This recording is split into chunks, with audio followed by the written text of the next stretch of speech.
Introduction: Why we do hard things last. Amateurs sit and wait for inspiration. The rest of us just get up and go to work. Stephen King. Are you living in chaos because you constantly put off critical tasks until the last minute? Do you feel disorganized both at home and at work? Do you experience feelings of guilt, anxiety, frustration, and a degree of hopelessness with all your incomplete projects? If the answer to any of these questions is yes, you could be trapped in the storm of chronic procrastination. This condition has created a space of chaos in your mind, your life, and your work. As a procrastinator, your systems and level of organization appear unmanageable on many levels. No matter how many times you've promised to do that thing you keep forgetting to do, it just gets shoveled aside for work that is less meaningful, easier, or more fun. If you suffer from habitual procrastination, everywhere you turn you'll be surrounded by clutter in your room, closets, and office area. You know that you should do something about it, but when you try to move forward, you are consumed with overwhelm. This habit of avoiding hard tasks has become so natural to you that you feel trapped in its vices. Like an addict that struggles to break free of addiction, you struggle to do what matters most first. If a task has to be completed, but it isn't enjoyable, you make excuses to explain why you can't do it. I'm too busy right now, or someone else will do it if I don't. As a result, your tasks and projects labeled as later wind up on the top shelf of your never-to-do list. Every time you are reminded of the things you still have to do, yet another orchestrated distraction pulls you away from the task. This cycles into a strong habit of postponing difficult work. As with most rituals, practicing procrastination consistently over the years has made it a concrete habit in your life. You want to say no, but struggle to resist the temptation to become distracted. You're quickly pulled into another direction without you realizing it's happening again. As with any habit in life, it begins with a string of consistent actions practiced every day until eventually, these habits form into an unbreakable chain and become extremely hard to diffuse years later. You default to easy or fun tasks and convince yourself that you are being productive. Although you know what you should be doing, you just don't know how to move forward. In a state of constant immobility, you remain mentally paralyzed by overwhelm and a feeling of helplessness. If this describes your situation, you're in the right place. I'm here to help you. With my system and do the hard things first, we will turn your ongoing self-sabotaging situation around. There is no tomorrow if there is time today. If procrastination, the habit of putting off things that require immediate attention, is having a negative impact on your life, this book will show you how to triumph over the habit and win your life back one small victory at a time. It's time for a change. It's time to start winning instead of losing to the battle that has consumed your life, the battle against procrastination. What is procrastination? According to researchers, procrastination is defined in the psychological literature as the practice of putting off impending tasks to a later time, even when such practice results in counterproductive and needless delay. It is the act of delaying work that you know needs to be done, but you choose not to do it in favor of an activity you enjoy. This isn't necessarily a bad thing. Besides, we all have the right to act lazy, or favor watching TV over cleaning the living room. But procrastination becomes a problematic habit when the damage incurred is extended over a long term, often branching into decades. Procrastinating on decluttering your room will not ruin your life. But failing to organize your finances and having to work into your 70s just to pay the bills could be an undesirable situation. You fail to act now, and as a result, end up paying later. Procrastination can be further defined as the state of acting against all common sense or judgment. For many people, it's a loss of self-control, or poor self-regulation. Instead of doing the work that really matters, you might fill your time with worthless activities that make you feel busy but amounts to nothing by the end of the day. Procrastination is a form of self-defeat and self-sabotage. When out of control, it can create chaos and irreparable damage in your life. The primary driving force behind procrastination is the prioritization of short-term mood repair and emotion regulation over long-term achievement and well-being. This means that when procrastinators are averse to a task they don't want to do, they will delay taking any form of action in order to escape the suffering from negative emotions in the present. Who am I? And why I procrastinate?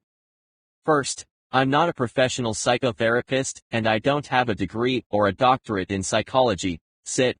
What I do have are 50 years of life on planet Earth, and a lot of experiences to share with you that can help you build the greatest version of you.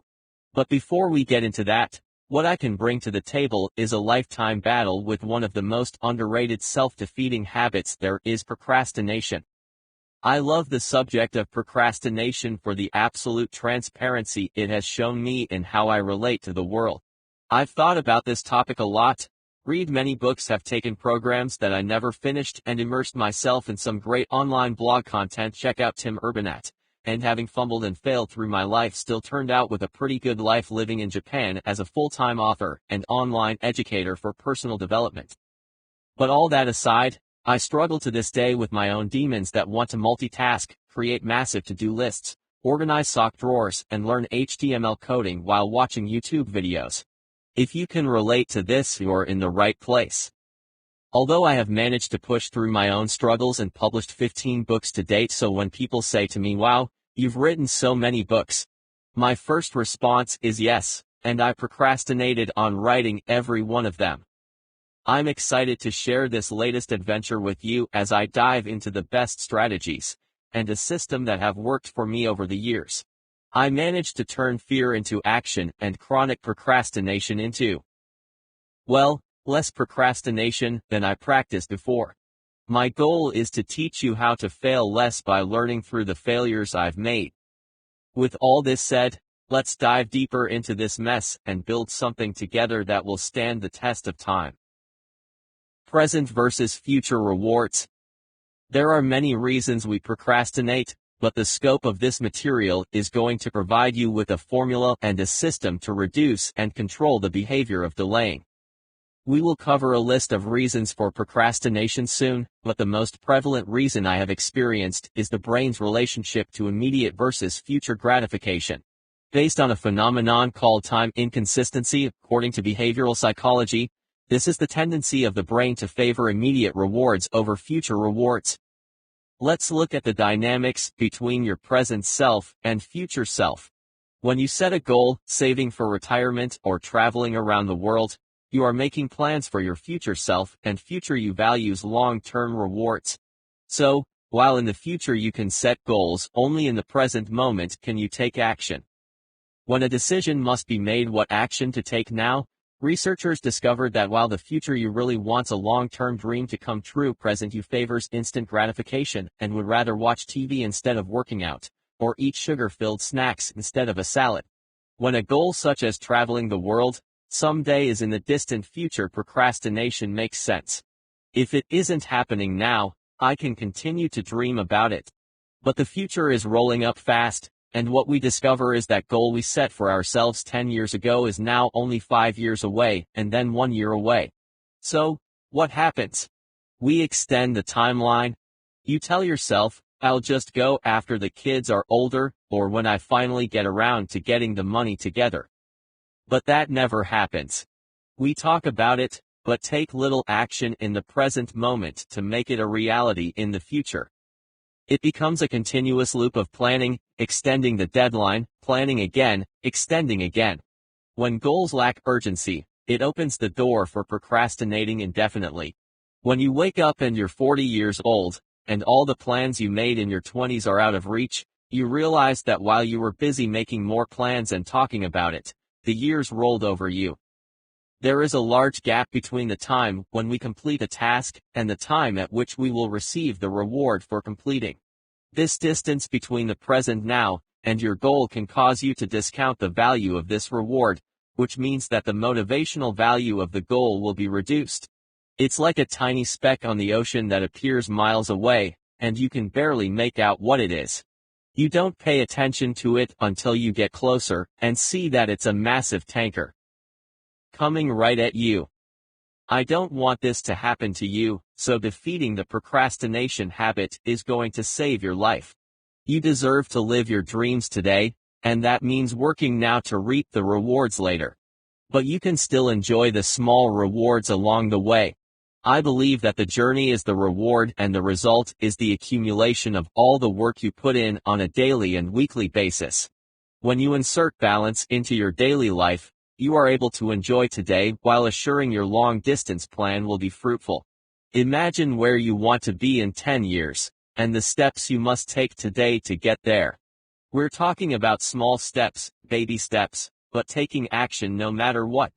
Understanding what James Clear refers to as the present you and the future you relationship is one key to getting started on breaking down this self-defeating behavior. What you need to succeed? As with anything that requires a change in behavior, the best thing you can do is show up every day with a clean slate. This means wiping away past guilt for all the days you've lost because of procrastination and leaning into self-forgiveness. Yes, right now, before we go any further, stop what you're doing, close your eyes and say, I forgive you, your name. Now let's do this. In fact, this should be the first thing you do at the start of each day. You need a mindset that is open to learning.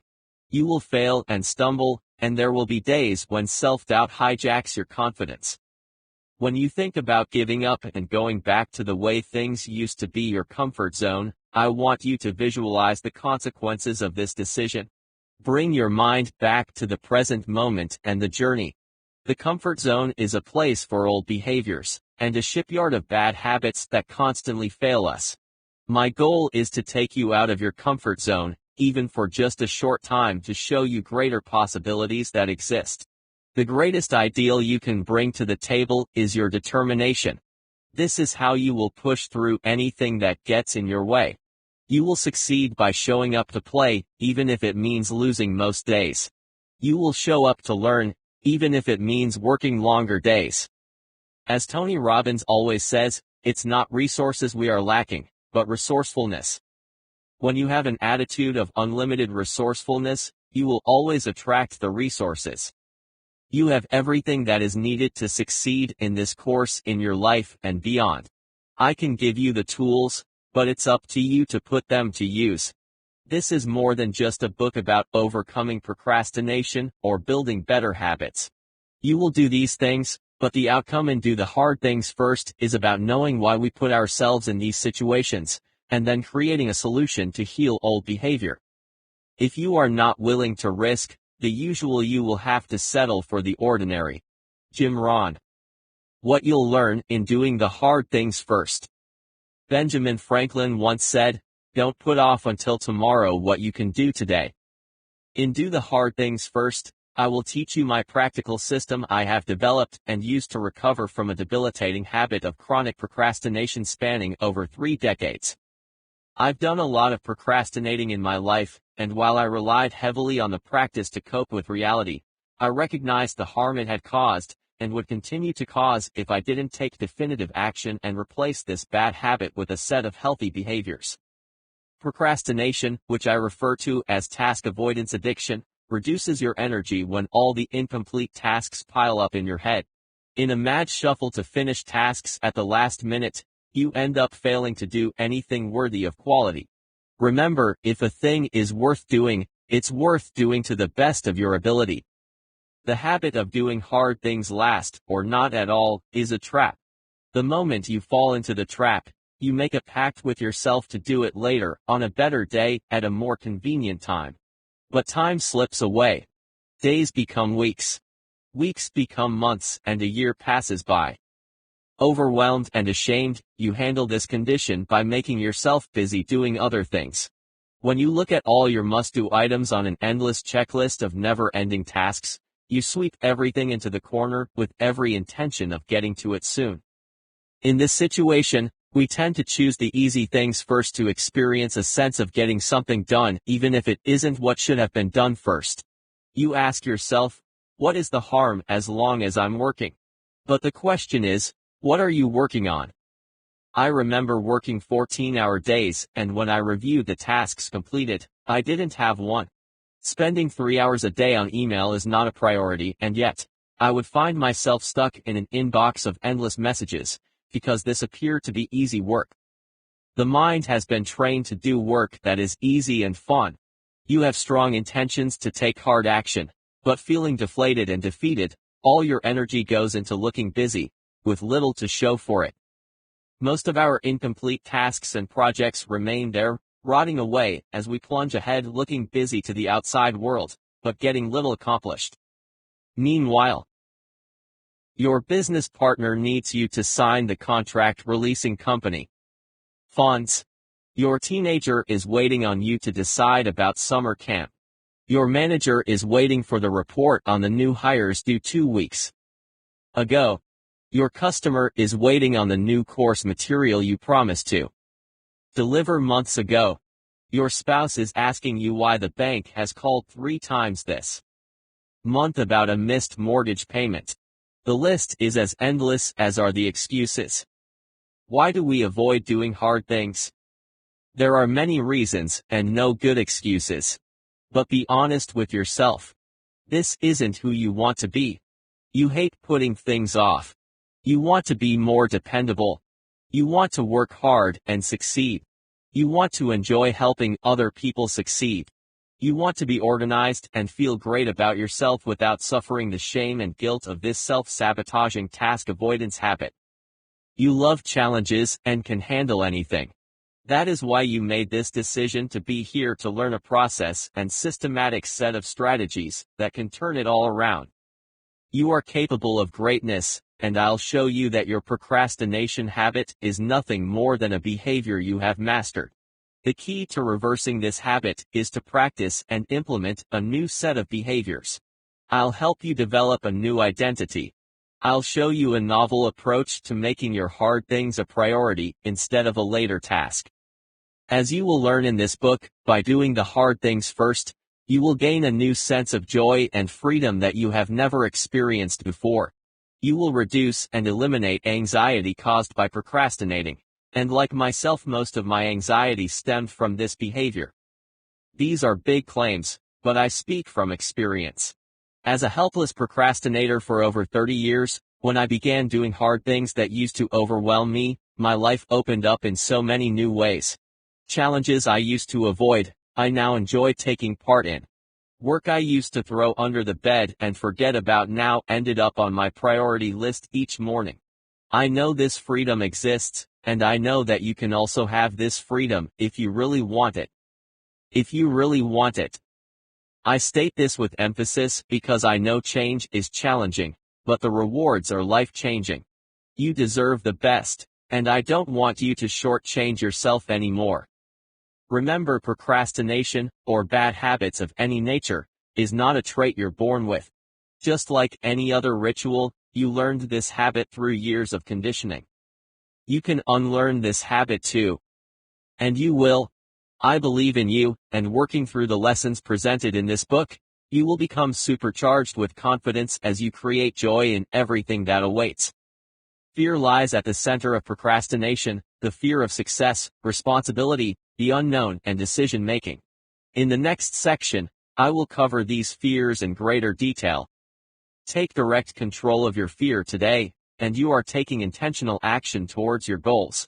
This becomes the fundamental change for building the foundations for a great future.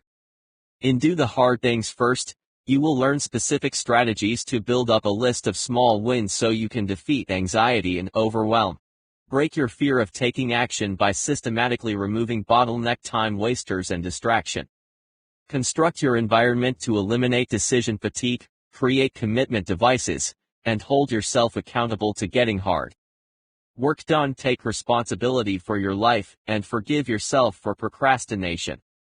Behavior: prioritize your tasks by laser focusing in on one thing per day and ignoring the rest. Master your priorities by single focusing on what matters most. Train your brain to master attention by interrupting sudden impulse snaps. In this course, you'll learn my structure for managing your day-to-day schedule, and the importance of why you must adopt the mindset of pay now and play later. You will recognize the pattern of your own self-sabotaging habits. You will kill your excuses when they materialize in your mind. You will restructure your destructive habit of task avoidance, and become the best version of yourself, even if you don't know what that is yet. Together, we will figure out what is best for your life plan moving forward, and integrate behavior change one step at a time. The system laid out in this book is structured to save you time, increase your mental energy, and teach you to think from a place of confidence instead of fear. You'll learn how to focus in on your number one tasks for the day, eliminate overwhelm, and become the best version of yourself in all areas of your life. You will learn to rewire your brain to complete the tasks that scare you. I will introduce you to a framework for building an action-focused system to use for the rest of your life. You will develop an action plan and a personal program for defeating procrastination on a day-to-day basis. Content breakdown: how to implement, do the hard things first. To avoid unnecessary confusion and set you up for success, I have deliberately made the lessons in this book easy to follow. If procrastination behavior has always been a struggle, this is where the struggle ends and winning begins. For this book to help you, it requires your commitment to follow through and practice all the strategies as they are laid out. Here is a simple breakdown of the 4 parts in DTHTF. Part 1: Understanding your fear. I will talk about the 5 fears associated with task avoidance. You will identify with the greatest fear holding you back, and over the weeks and months to come, chop away at this fear until free. We all have fears that impede progress, but to address these issues you must know where the problem originates. In addition, you will learn to identify excuses that become roadblocks to taking purposeful action. Part 2: Practical steps for doing hard things. This is the meat of the system and comprises 22 strategies for procrastination recovery. You can read through these steps in just a couple of hours and be on your way to taking direct action. I explain the importance of each step and how to integrate them into your daily flow. My advice is to focus on one step at a time and then integrate stacked the strategies as you make progress. Part 3: Breaking big obstacles. This section takes you through the 3 core areas where you can apply the strategies. These are the big obstacles that can hold you back. As you work through the system for breaking procrastination, you will create a natural synergy for recovery. Taking action always defeats any form of negative conditioning. In breaking big obstacles, you will learn how to break your negative conditioning. Eliminate anxiety and overwhelm. Crush your limiting self-talk. Part 4: Scale up 5 key areas. In this part, I give you strategies for managing 5 key areas of your life. Learn how to do hard things to improve your health, around home, workspaces, personal finance, personal relationships. All the strategies are straight to the point. By using them, you'll learn what you need to do to take specific action that generates results. This system works if you're a business owner/entrepreneur, a stay-at-home parent, a student, or a digital nomad living the freedom lifestyle. The reason is that procrastination is an issue we all deal with. From high-performance strategists to young adults, the need to delay work we don't want to do is a human element. Everyone loves to be lazy and take it easy, and there is nothing wrong with that. My goal with this book isn't to turn you into an efficiency machine, but rather, help you break through obstacles holding you back so that you can take your life to the next level. The time has come for you to overcome this negative self-destructive habit. Life is too short to waste the little time you have. I believe that together, we can make a difference. Let's dive deeper into Part 1. Part 1: Breaking fear, minimizing excuses, and the science of delaying gratification. We lead our lives so poorly because we arrive in the present always unprepared, incapable, and too distracted for everything. Rainer Maria Rilke. Coping mechanisms and procrastination. Procrastination is not laziness, I tell him. It is fear. Call it by its right name, and forgive yourself. Julia Cameron. Do the Hard Things First is designed to help you develop a system for dealing with and winning over procrastination. This is a complex issue, but it doesn't have to be complicated. If you can identify the coping strategies that you favor when the procrastination habit is triggered, this gives you an edge over old behavior. A coping mechanism is an internal manipulative function that we have programmed to give us permission for acting out without restraint. Knowing how you delay important tasks leads you towards better strategies to combat the problem. The question to ask yourself is, how will I respond the next time I catch myself putting something off? Knowing how the pattern begins is a key observation to turning it around. There are probably various strategies that you have used to deal with procrastination. Coping mechanisms reduce stress, anxiety, fear, guilt, and shame. They work to the degree that they regulate our negative emotions surrounding task avoidance by minimizing the emotional effect of procrastination. In the short term, coping mechanisms carry you through the storm. But eventually, the storm returns someday, and the long-term damage becomes apparent. For example, you delay saving money in the short term, but decades later, you are still working because you have saved nothing. You delay eating healthier now because you want just one more donut, and 5 years later you have diabetes. Coping mechanisms favor the present you to the future you. But as you grow self-aware of the triggers that cause you to delay, you can implement changes to your environment and change routines to begin with. Later we will target the specific strategies for reacting to triggers. As you read this list and recognize your own particular coping mechanism, it raises your level of self-awareness.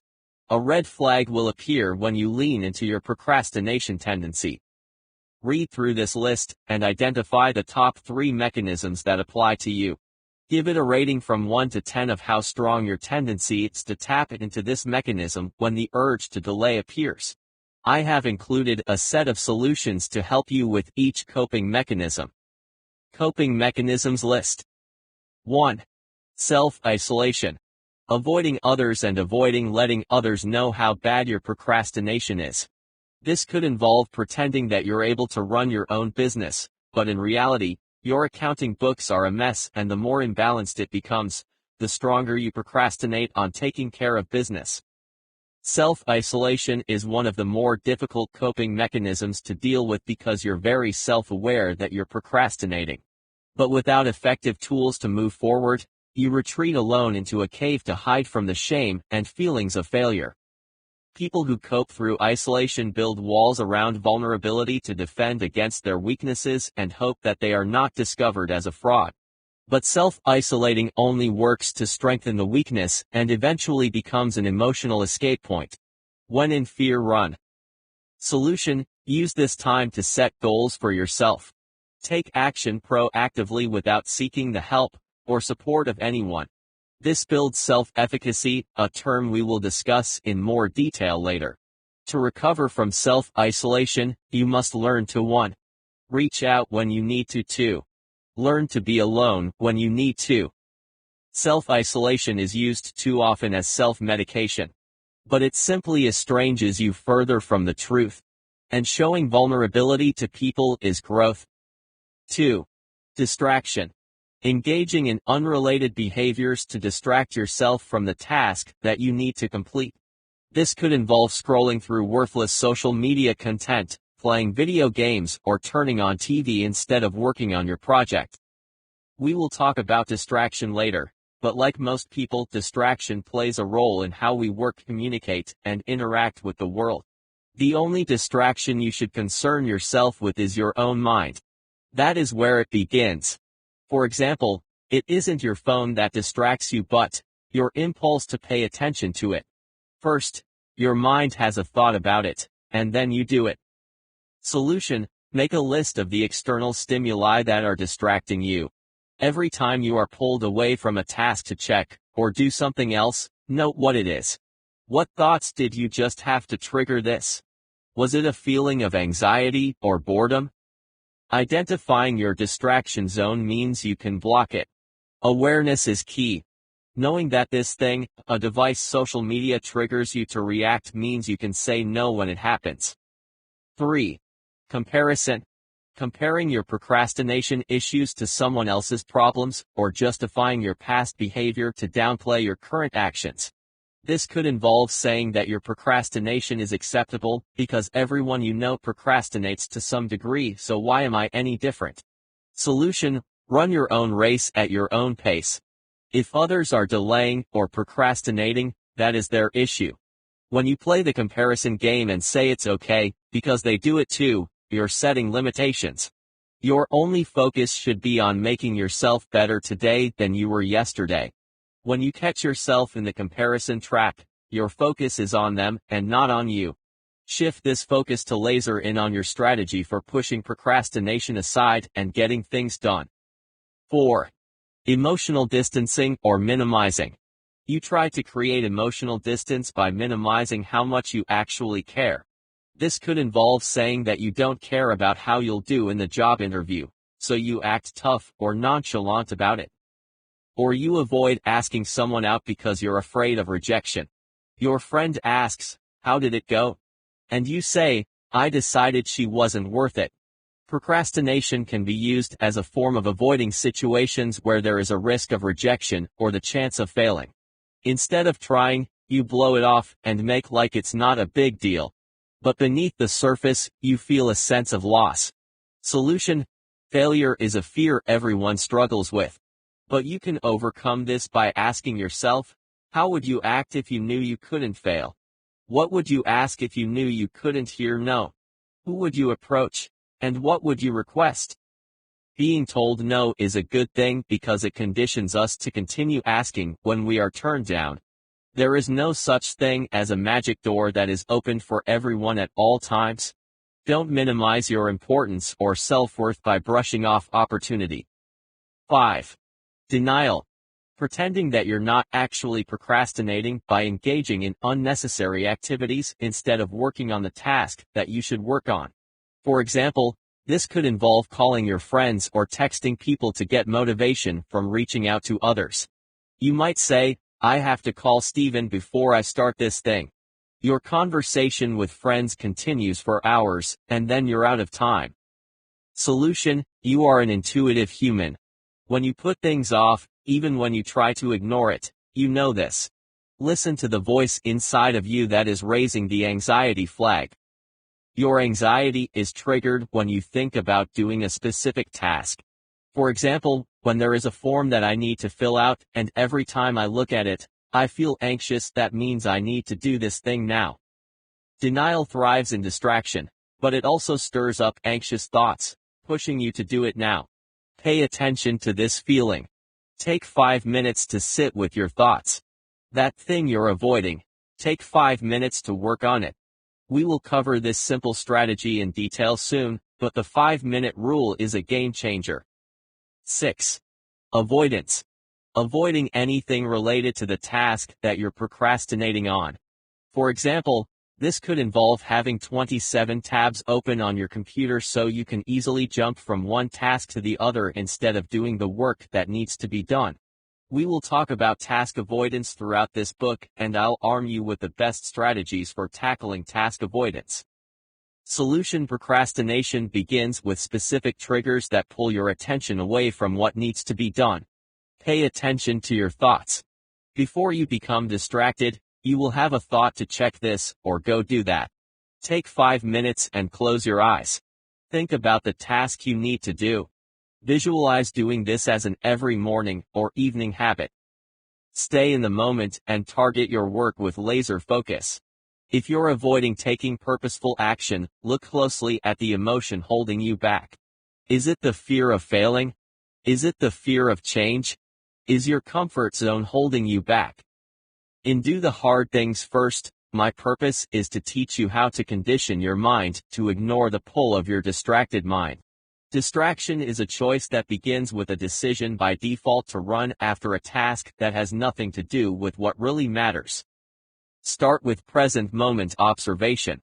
I use a meditative technique to condition and strengthen my mind for not responding to sudden urgencies or emergencies.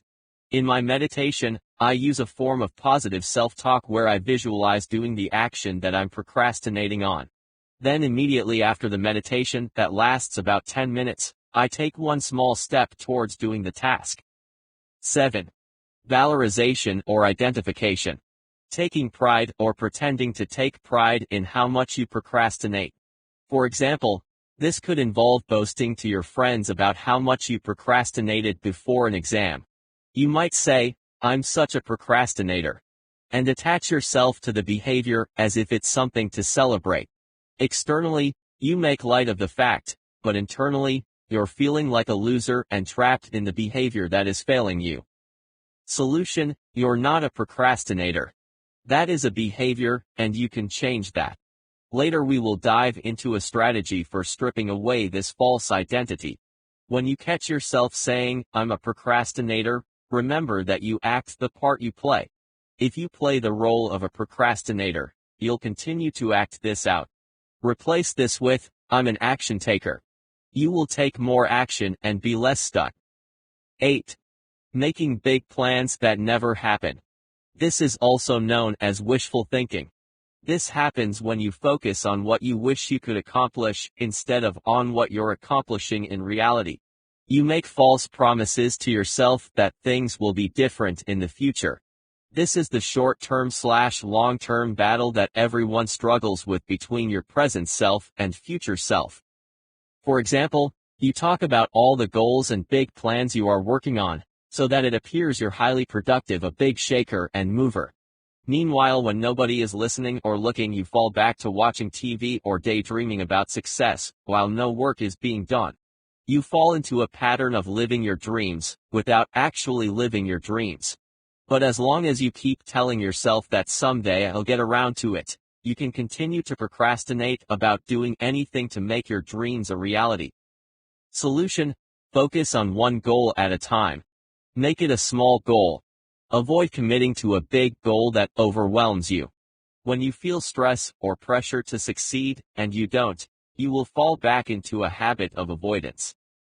For example, if your goal is to get into great shape, start with 5 push-ups in the morning. Or 5 minutes of running.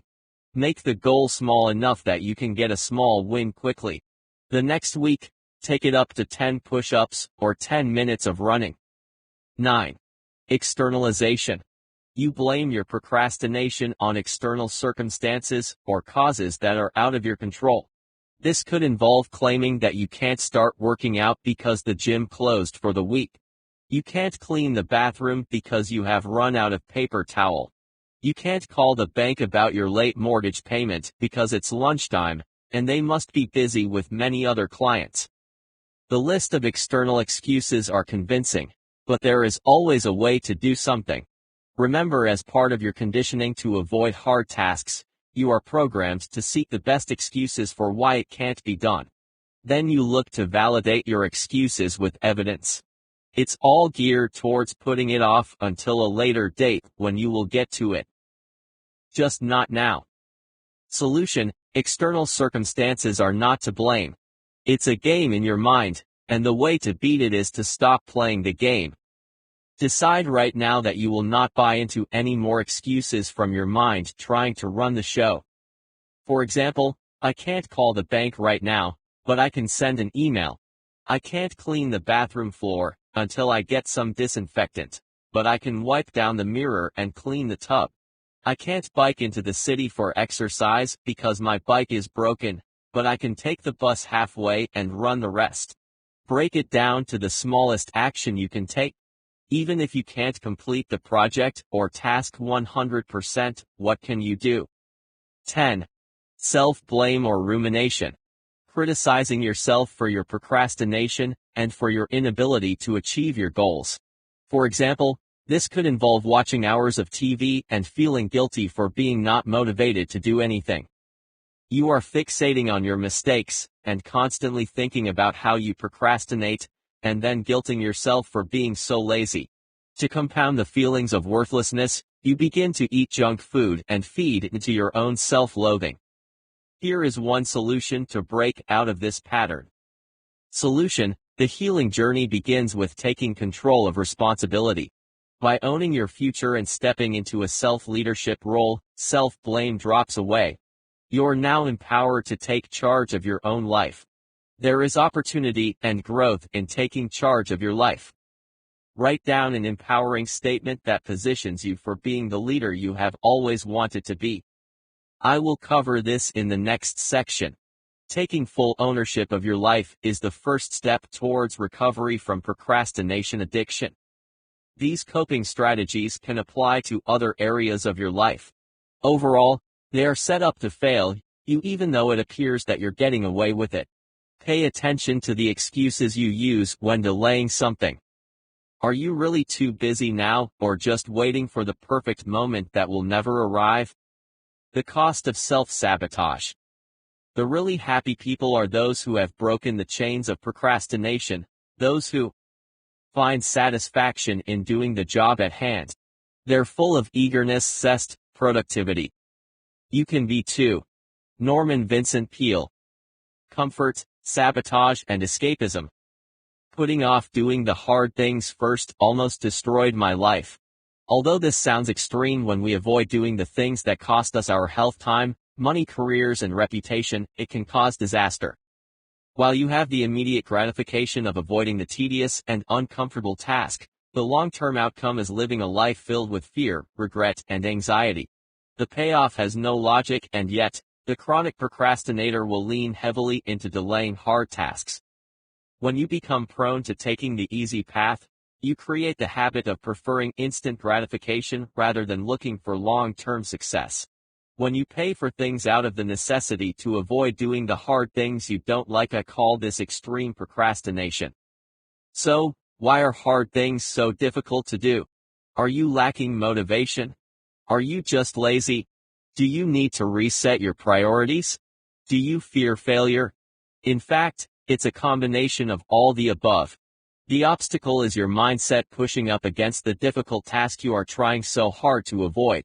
By resorting to extreme procrastination, you choose comfort now over comfort later. You play now, but end up paying later. Choosing escape removes the pressure to get it done now, but subconsciously you carry the burden of the uncompleted tasks around with you. This burden becomes a shackle with weights tied to self-esteem, confidence, and competency, dragging you further down. There is a heavy price to pay for living this way, and the bill is heading your way. But it's not too late. You can shift this form of self-sabotage. When you do, freedom is yours. Remember this: by avoiding the difficult work, you choose to do something else less important, less engaging, and chances are, less challenging. You spend more time thinking about doing it, and creating excuses for why it can't be done. When you suddenly have the time for it, you get busy with another task. So, why are you thinking about it instead of doing it? Why avoid the tasks that bring positive momentum into your life and fill you with energy and enthusiasm? It begins with the fear of danger. You avoid fire because you know it burns. You run from a predator to avoid being eaten. This same psychology is how you feel about doing hard things, and even though you're not in danger of becoming physically burned or eaten, you're burning your house down through procrastination. I have seen people go bankrupt, lose their jobs, and in severe circumstances, lose friendships and ruin relationships. Another reason is a form of self-sabotage. You don't feel good about yourself. You think you're lacking in motivation when really, it's a fear of failure. You subconsciously believe if you try to succeed but fail, the game is up. You will let people down. The only alternative is to not do it, and by keeping it on your to-do list, you know it's in the background even if it's never completed. This is a fallacy promise. It's failure by false intention. By following this tenet, you end up tackling the easy tasks first to experience the transient euphoria of accomplishment or progress. I understand the temptation. There is always a later. There will always be tomorrow, and when tomorrow arrives, there is another day. And another. How simple life is when you can guarantee the coming of another day to do the things you want to avoid today. Meanwhile, the difficult things that actually make a difference take the backseat as important projects remain unfinished, important papers never filed, and broken things just stay broken. My friend, this is a fallacy. It is the first lie we must expose when our minds convince us that doing this hard thing tomorrow is somehow better than doing it today. It's time to get honest with who you want to become. Never think it's hopeless, or that you're a special case. I've seen the worst, beginning with myself, and I've come to experience that we all can remove old behavior, build new habits, and create change. And we can do so at will. I mastered the art of instant gratification many years ago, during elementary school when I struggled with studying and doing the work. I remember tossing my homework into the corner Friday night, and trying to grind it to the finish Sunday night or Monday morning just before class. This became my habit, until eventually, I stopped doing homework altogether. I know, we have all been there, and leaving your homework until the last minute isn't such a big deal. But over the years, you turn into an average student when you could have been an outstanding student. You become a mediocre employee doing menial jobs when you could hold an executive position, making 6 or 7 figures a year. You end up doing a job you hate because the job you really wanted is reserved for people who will do the difficult tasks to earn the promotion. What looks like a nasty habit is really a pattern of self-defeat that sticks with you. Yes, my habit to procrastinate and do the hard tasks last wasn't isolated to elementary school. Decades later, it showed up in critical areas of my life. Mismanaged finances, reports and applications never filed, or projects half-finished and left to complete in the last minute. Relationships that would break apart because I avoided communication, and my line of credit destroyed when I forgot to pay the bills. The end result was high stress, insomnia, paralyzing fear, and the inability to manage life's basic tasks. I would come up with excuses to explain why I couldn't finish things. Oh, that was today. I thought you said it was next week. Despite the many emails I received about the deadline. Yes, I'm just wrapping it up now. Although I haven't even started the task. I was sick all this week and couldn't get to it. I was perfectly fine but watch TV to avoid tackling the hard tasks. I've never done this before. And I have no intention of learning. Because I fear I might fail. I just don't have the time for it now. But I spent yesterday playing tennis.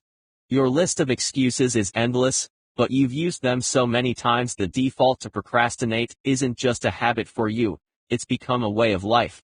You have mastered it so well that the thought of being someone different, a person who does hard things first, is reserved for people who are motivated, smarter, and real go-getters. As you work through your hard things to-do list, think about the cost of not doing the difficult tasks. Consider the various areas of your life. Here are 5 key areas that may require your attention. 1. Business and work. If I don't make progress on this project, I will disappoint my coworkers and manager who placed great faith and trust in me. 2. Relationships. If I don't have a conversation with my wife about our future, she will become disinterested, and have the conversation with someone else. 3. Health and wellness. If I don't lose weight and reduce my fat, I'll gain more weight, which will make me sick. If I get sick, I won't be able to work properly, I'll be less productive, lack energy, and my life will become stagnant. I don't want this. 4. Finance and investments. I've been working for 10 years, and only have $100 in the bank. If I don't start a savings plan today, 10 years later I'll be 10 years older with zero money. 5. Personal productivity. If I don't clean up my files, I'll become so disorganized that I won't be able to find anything. This will lead to mental exhaustion and build anxiety in my life. This would be a terrible way to wake up every day. I don't want to pay that price. Here is what you can do right now. Make a short list of the 5 key areas in your own life. These probably include a few I've already mentioned. Now, as in the examples provided, write down the price you could end up paying if you cannot take purposeful action and do the hard work without delay. It's time for you to stop paying for procrastination. It's easy to consider delaying difficult tasks as nothing more than a bad habit. When you look at the situation, you can see the ways you minimize priority tasks while prioritizing the non-critical ones. Procrastination is the act or habit of putting off something to a future time. It involves delaying what needs to be done, usually because the task is unpleasant or boring, or simply because delaying is an option.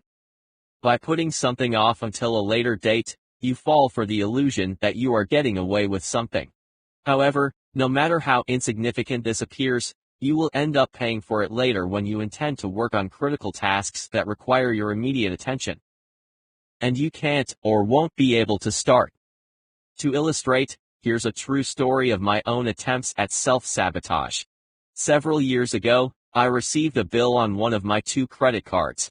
I received the bill for the new card I'd used only once. The total came to $600. Not a problem. I had the money. But because I hadn't set this card up with my bank account, it meant I had to drive across town to pay it at the bank. That was too much effort for me, so I tossed the bill in the corner and told myself, I'll do it Friday. By the time Friday arrived, other things had come up. The bill stayed where I'd tossed it, and a month later, the credit card company sent a reminder. This one, I also tossed to the side and said, yup, this week I'll do it. But I never did. More reminders arrived. I could have tacked them on a wall, but instead, I made more excuses. I told myself I'd always paid my bills, so why was this any different? My excuses were valid. I was too busy, but had every intention to get to it later. There was always a later when I wanted to delay something. There would be a perfect day, a better time, a more convenient day of the week. Now, I live in Japan, so everything is in Japanese.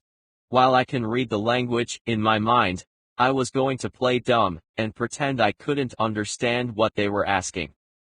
Finally, the reminders stopped coming. I was relieved. Until they sent one final warning. I procrastinated again. I delayed taking any form of action. I pushed the task out of my mind and filled that space with more interesting activities that fueled instant gratification. The last letter I received hit home. My card had been canceled. My account canceled. But also, my other card had been canceled too. In fact, the company canceled everything after the account went to payment arrears, and I had lost my credit clearance. All because I wouldn't drive to the other side of town to pay a bill for $600. Before this, I'd always paid my bills, never missed a mortgage payment, or had a creditor call me. But this particular case was different. It was deliberate self-sabotage. It could have been avoided. I immediately felt regret, shame, and blame.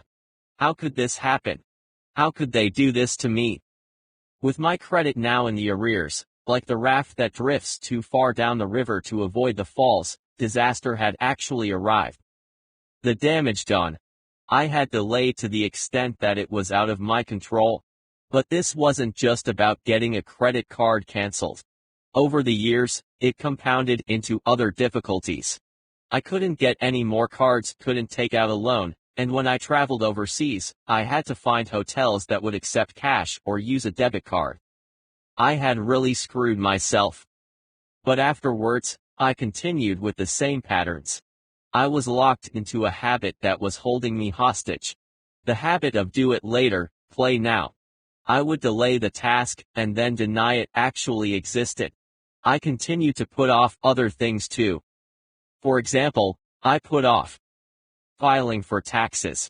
I would wait till last minute and then need an extension, which costs money. Applying for kids' overseas passports. As a result, I couldn't take my kids overseas. Setting up an online financial business account. As a result, I couldn't track my expenses. Setting aside time for writing. So, I published nothing for almost 1 year. Fixing the bedroom door handle, which was broken for 3 years. Talking to my wife about our children's future. These could well be listed as hard things, and when we put off the hard things until later, we set ourselves up for failure. Later. For many, this is more than a bad habit. It has become a crippling, self-defeating behavior which has disastrous consequences. Habits are reversible, but to reverse the bad habits, we must realize them so we can stop practicing them. When it comes down to it, the habit of critical task avoidance is nothing more than a pattern of repetition, a pattern we must break. Fear needs to be seen as a compass. Because that feeling is telling us we're onto something. Introduction to fear. For procrastination, fear has a strong undertow effect. Fear sucks you in and pulls you down. It immobilizes you and makes you powerless and fearful to take any action that could lead to failure, risk, or overwhelm. All procrastination is hidden behind fear. It's often implied that people who procrastinate are lazy. This is far from the truth. Most habitual procrastinators I know are hardworking, smart people who want to do their best in everything. We procrastinate out of fear because we care. I don't know you personally, but I'm going to guess you're a hard worker who cares about doing their best at work, at home, and in your personal growth. You want to maximize your value and time and move away, escape from the fear that stands between you and all your dreams. Practicing task avoidance is the barrier to everything you have ever wanted, and you must break it down. Doing the hard work is broken down into 5 core fears: fear of commitment, fear of failure, fear of the unknown, fear of decision-making, fear of criticism or negative feedback. Each fear is attached to a series of excuses that give you all the reasons you need to delay action. Your goal is to break the connection to the past identity that was grounded in fear, and free up the new version of you that desperately wants to push forward beyond the comfort of your self-imposed limitations. When it fuels your passion to succeed, fear is a good thing, but only if you learn to control the experience. You can do this by identifying the excuses running through your mind. You must train your mind to rewrite the messages it's feeding you. Let's break down each fear, one by one. This will free up your mental capacity and make room for positive reinforcement. Fear number 1, the fear of commitment. Fear keeps us stuck in the do nothing and hope for the best situation. When I'm procrastinating on a deadline, I feel like the runner in a race that is still at the start line, while everyone else has already entered the course and is racing for the finish line. I'm too afraid to lose, so I stay behind because doing nothing is better than doing something and failing. This is where the fear of doing hard things begins. You opt for total self-defeat by making a promise with yourself that you will do it at an unspecified time in the future. It won't be now, but you intend to do it soon. Someday. Later. When you feel like it. A voice inside whispers, "You know this isn't true." In other words, you don't really intend to do it, but as long as you tell yourself it is on the to-do list, you can believe the lie. This is a commitment based on false intentions. The fear of committing to doing my hard thing is mired in doubt and uncertainty. What if you need more time? What if you get halfway done and decide this isn't for you? To overcome the fear of committing to doing hard things, I decided to tackle all things that created anxiety. Everything I usually avoided doing, having serious conversations with difficult people, forms I never filled out, clutter that would pile up after months of pretending it didn't exist. As I tore apart all these fabrications, it was like ripping into the chaos of my fearful mind, where everything was wrapped up nice and tight. To reach the truth, I repeatedly asked myself this question: why are you protecting your fear? I immediately went to work in my journal and brainstormed all of my thoughts. Here is what I came up with. The answer: I might fail at doing the work that matters. The truth: by putting off important tasks for my life and business, I am failing anyway. If I had to sum up the best way to the procrastination habit, I'd refer to Seth Godin's advice on shipping. Sometimes we mistakenly believe that we're building something that takes time, but what we're actually doing is hiding. We stall and digress and cause distractions, not because the work needs us to, but because we're afraid to ship our work out to the world. Everything became clear when I took a step back and observed my work habits. All the things I was delaying were damaging my business, my life, my finances, and all the places in between. I had built the habit of delaying, so I could feed my fear of shipping. For me, it was unbearable to arrive at this realization. But when I learned to confront my fears and consciously saw the damage procrastination was creating in my life, I began making room for growth. I only started growing by cutting loose of old habits and committing to the process of continuous change. Later is the enemy of creativity and transformation. Here are 3 more reasons that could hold you back from committing. You're waiting to become motivated before doing anything. You think you'll do it when the motivation hits you, or when you feel like it, but you can rarely trust your feelings with procrastination. Motivation comes with working, and if you can inject energy and interest into the task you're working on, it will create the inspiration you seek. The motivation you seek is hidden behind the clouds of fear, doubt, and uncertainty. Motivation is a creation, and you generate motivation by taking intentional action. I discovered that, by getting busy, I increased my energy in the work, even when I wasn't thrilled about starting it. A lack of motivation can be caused by stress, fatigue, overeating, or negativity in your social circle or work environment, but it isn't because you are lazy. You want to succeed, and you want to do this thing, and you will as soon as you apply action to the task. You feel overwhelmed at starting the project. Doing something is always better than sitting and doing nothing. When drilled down to its essence, taking action puts your brain and body into motion so you can push through difficult circumstances. Even when the action you're taking is uncertain or unrelated to the intended outcome, when it's time to get busy, find the simplest task you can do and work on it. To illustrate this effect, one of my business connections works in an office. On some days he feels completely overwhelmed with his schedule of meetings, emails, more meetings, time commitments, and so on. So when he is alone and needs to find a motivational task, he makes Christmas cards, even if it's June. He figures that he will use them soon enough. I have another friend who staples together office reports when he feels himself putting off heavy tasks. This simple action leads him into the other tasks. You are focusing on too many distractions. There is no shortage of distractions around the office or at home. Worse still, it isn't the fact that distractions exist, but that you actively seek them out when you want to avoid doing something. An avoidance seeker's greatest glory is to uncover a reason they can't get something done. Now, other factors that impact you personally may be if you have ADHD or anxiety disorder. This makes distraction seem like a natural part of your routine. But if this is the case, it's all the more reason to work hard at overcoming the distraction addiction. Despite living in extraordinarily distracting times, you are in control of your own mind. Nobody else is telling you to focus on this or that. As you will see in the coming section, taking responsibility is the first step to healing procrastination and doing the hard things first. Fear number 2, fear of the unknown. When was the last time you did something without worrying or overthinking the outcome? One of the core reasons we put things off is fear of the unknown. It's perplexing to try to understand why someone would wake up early every morning, get dressed, and go to work in a job they hate.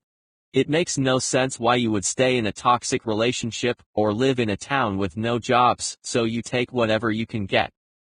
Many of our choices boil down to a deep-seated fear of the unknown. It's the mystical place that lives beyond our comfort zone. It's the place of uncertainty and change. It is everything you imagined it could be, and everything you can't imagine. Embrace your fear of the unknown. I now live in Japan, but before coming here, I had a comfortable life in my hometown of Canada. I had no reason to leave. I could have stayed there forever, enjoying the quiet life and working in the local factory. There would have been nothing wrong with that, of course. However, with a relationship that was moving closer towards marriage, one day, I decided to leave. Something had always pushed me to explore more of what was out there, and I knew that to find what that was, I'd have to leave. I made the decision to do just that, and 6 months later, I boarded a plane bound for the Far East. I couldn't speak the language, could barely hold chopsticks, and I was flying to an Asian country to experience something that most people would never see. After arriving, I set myself up with a job and, although many people believed I'd lost my mind, something inside told me I was living a dream. I had crushed the fear of the unknown, and I welcomed each day with anticipation. I often wondered what I would have missed if I had never made the leap. The fear of the unknown will always be an obstacle if you try to predict the outcome of an action. It's easy to predict the known. But the unknown is the other side of this fear. Now, you don't have to move to the other side of the world, but what are you putting off deciding that could change everything? Here is an actual story to illustrate what I mean. My friend Debbie had been in a terrible relationship for several years. It was abusive both emotionally and physically. When her friends asked, "Why don't you leave?" she would reply, "And go where? Who would want me? At least in this relationship, I know where I stand." Debbie was held back by the fear of what would happen after she left her abusive partner. To her, the consequences were terrifying. Eventually, Debbie left that relationship, and sure enough, after months of improving her self-esteem, she met someone else and completely changed her life. But it never would have happened if she had stayed put. You can't accurately predict the outcome of an action. When the mind locks into the worst-case scenario, it becomes your future reality. You create your future based on the predictability of your past. As the saying goes, if you continue to do the things you've always done, you will only get what you've always got.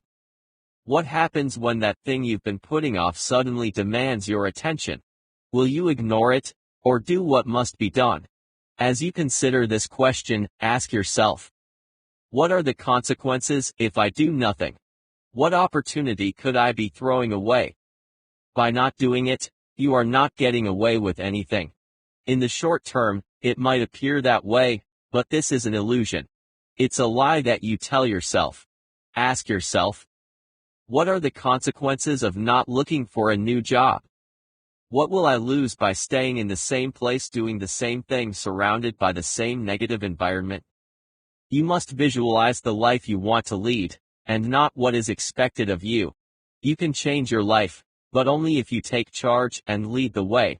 Nobody will step in and do what is best for you. The unknown is waiting for you to jump in and discover all you can be. But you must trust yourself, and start your journey. Although I have always struggled against procrastination, the best decisions I made always came about when I trusted my gut. I couldn't always explain why I had to do something, but if it comes down to living a predictable lifestyle, or exploring the depths of my own potential, I'll always take the latter. The unknown is on the other side of this fear. Break through it by making what you really want clear. If you want to try something new, but you're afraid to do it, because of harsh criticism or nobody has ever done this before, that is precisely why you should do it. But only if your gut instinct is guiding you. Tap into this energy, and believe in the direction it wants to take you. One of my regular practices is to sit down and imagine where I intend to be in 20 years.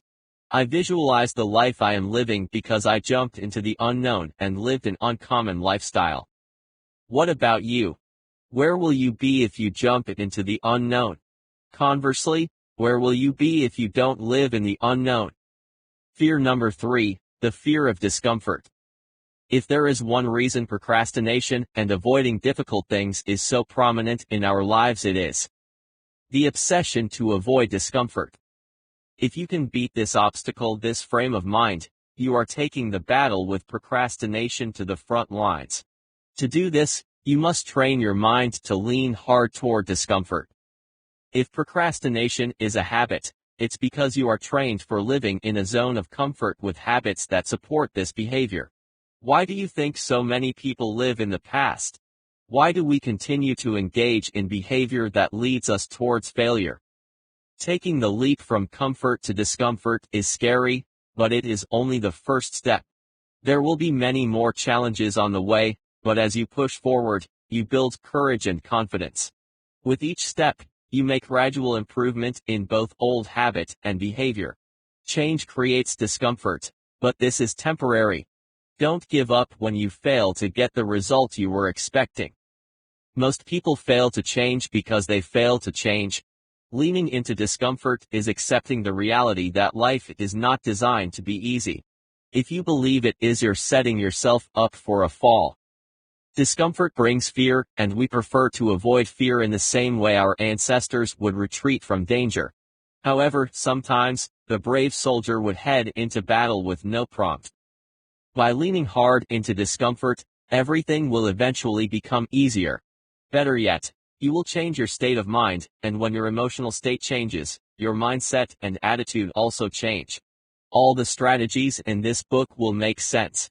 Change isn't easy because discomfort is challenging. Doing the hard thing is uncomfortable. Yes, it is. You have to do the work you'd rather ignore. You have to initiate the conversation with your boss about your contract. You have to call the customer who isn't happy with your service or product. When it's uncomfortable, it becomes an opportunity to grow. Do you want to grow, or stay where you are? If things are easy, you are accustomed to the habit, or routine. Anything that lacks challenge also lacks growth. You may think you're getting off easy by taking the easy way out, but this only disempowers you. By doing what is uncomfortable, you break the habit of procrastination, and move forward with the task. Face your fears, change your gears, and dig in for hard work. Here are 5 practices for leaning into your discomfort. Make them a part of your routine. Break the resistance that stands between your mind and doing what needs to be done. We have already covered several of these strategies, but let's bring everything together here. Reduce sedentary tasks. These are the habits that suck you in and steal your time and energy. Instead of exercising, you eat a snack, or lie around watching TV. The next time this happens, start doing the thing you are resisting. Do it for 5 minutes only. Or use the 2-minute rule. Do it for 2 minutes and build a little momentum. Start with the smallest step possible. In 97% of the cases I have seen, people will resist doing a task in their mind, but when they actually get down to taking the first small step, it suddenly becomes easier and accumulates. You know you must write that report, but you haven't started yet. In fact, you haven't even opened the file or the template. So, do that. If it is exercise, put your training shoes on. Do a few push-ups. Do something that gets you moving. Energy builds more energy. Do it in small doses. We have a higher risk of putting something off if we see it as a big task. Remember the mountain scenario. You can only get to the top by advancing one step at a time. You don't have to do any more than that. Resist the urge to break focus. When working on a task, I often have the urge to stop and go chasing rabbits down a trail. This means suddenly surfing the net, shopping on Amazon, or looking up something that has nothing to do with the task I'm performing. This is my way of leaning back into the comfort zone. When I feel discomfort, my urge is to escape after a short period, but these days, I resist. I'll carry on for 5 minutes. Then, when my mind says you've had enough, let's take a break, I'll continue for another 5 minutes. Or I'll do one more rep in my workout, or I'll resist eating that scrumptious cake for another 10 minutes. What you resist always builds a deeper level of discipline for tackling hard tasks. When you resist temptation, eating that cake instead of the apple, and lean into taking definitive action towards discomfort, that task you are avoiding, a shift in mental attitude is the result. This is how you build strong habits, day by day, one small step in front of the other. Make a cohesive action list of all the things that make you uncomfortable. This exercise brings a level of deep awareness to what you resist on a subconscious level. It feels so natural to avoid hard things that it goes unnoticed. Create a list of all the things that you don't enjoy doing. Earlier you made a similar list of everything you are avoiding now, but this list can take you to a deeper level. These tasks could track daily expenses, eating better foods, meditation, reading, saving money, or trying something new. Making a list and prioritizing your action tasks increases your level of awareness as to what needs your immediate attention. Focus begins with an awareness of where to direct your energy, and when you concentrate your focus, it zeroes in on your target. Be aware of your escape method. Just as we have triggers that pull us into bad habits and derail focus, your choice of escape method is the way you flee from discomfort. I have discussed several of these, but the greater awareness you bring to the way you escape, the stronger will be your resolve to defeat the getaway method. Everyone has a way to procrastinate, an escape method to distract you from what you need to do, and when you know what that is, you can start turning away from it. As a way to procrastinate, my escape mechanism was to turn on TV by default. So, I got rid of the TV. You don't have to go to extremes, but do whatever it takes, especially in the beginning, until you build your discomfort muscle. This is a muscle that can be built with practice and training. Start now. Most people fail to work on goals in life because they fail to start anything. They sit and wait or get stuck in too many details, leading to overwhelm. This brings on a fear of failure and stirs up memories of things you started in the past and gave up on. You negotiate with your mind and decide now is not the time, and the excuses step in. I'll wait until I'm financially stable. I'll wait until the conditions are better. I'll wait until my kids are older and I have more time. These excuses hold you back and prevent you from ever actually start working on your goals. As the years pass by, you forget the goals that really mattered. If you want to start, you must begin today. If you write nothing down on the blank page, it stays blank until you put pen to paper. Write down one goal you have. It doesn't matter if it's a small goal. Take one small step towards this goal. What is your first immediate step? You must start moving ahead with your goals, and this begins with one thing. You begin everything by taking that first step, and no matter how easy it is. What are you waiting for? The perfect day to start when you have more time, or the perfect day when you're feeling your best? There is no such thing as the perfect time to take action. Many people wait for the external conditions to improve, for things to drift back to normal. You could wait for someone else to arrive and fix the problem. But ultimately, you must take charge of your destiny. There will never be a better time than today, or right now. Why wait when you can take intentional action today? Conditions are subject to change. The best time to begin your life was yesterday. The second best time is right now. No matter what your current present conditions are, rich or broke, sad or happy, scared or feeling courageous, ready or not, we are going to begin right now. Make your decision to stop waiting and start doing. Turn off the TV, move into a silent area, and prepare your mind for what is coming. It doesn't matter where you are in your life right now, how often you've failed, or how hopeless your situation appears. It's never too late to succeed or make tomorrow better than today, and today better than yesterday. For years, I put off cleaning out my closets. When I looked at the stuff inside, I just closed the doors. One day I asked myself, what is the simplest thing I can do to get started? I threw away one thing. The next day, I threw away another box of junk. I continued to take one thing out of the closet every day, just one. A few weeks later, I'd emptied the entire closet. By doing one thing a day that only took less than a minute, I could start and finish the task. You can do the same thing. Don't wait. You'll regret it. Begin working on your difficult obstacle today. When you complete this goal, start working on another. Momentum begins with the first step. Begin with the simplest task possible. Break it down into a task that takes 1 minute. You can go simpler and make it a 30-second task. Ask yourself, what's my next immediate step? Start as easy as possible. Make it a small habit.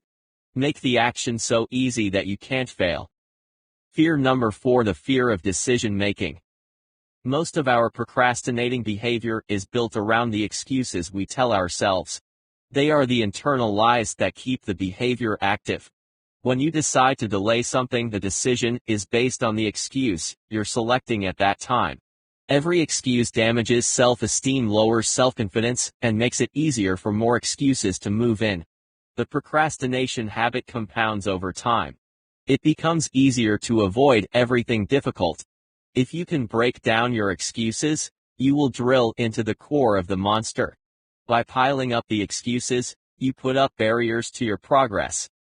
Listen to the thoughts you're creating when you procrastinate. What false promises are you making to yourself? What reason do you create for not doing it today? Do you really believe that your situation is so different from everyone else? Do you believe it's too late to change? It's never too late. Right now, you are always in the best position to change your life behavior, habits and circumstances. However, if you continue to believe in the lies, eventually, it will be too late. You deprioritize the task and make a promise to do it later. This is the number one excuse I have used for decades to delay everything and anything.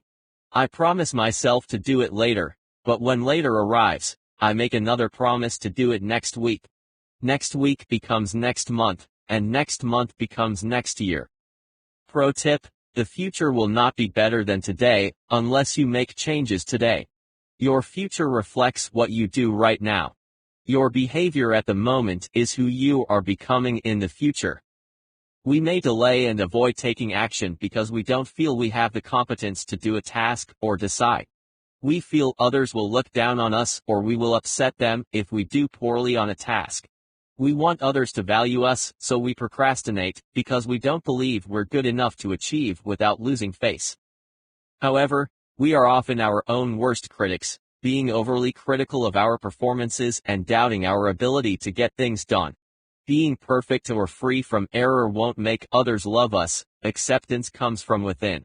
We must break the illusion that we are winning by avoiding intentional action.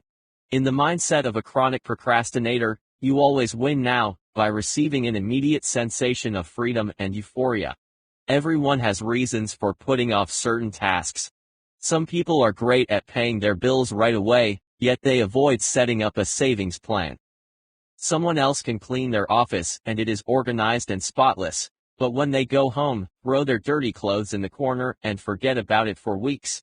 When the laundry is touching the ceiling, then they think again about doing their clothes, but they push it back another day when a more interesting task shows up. If the task you should tackle is challenging, doing an easier task is less risky.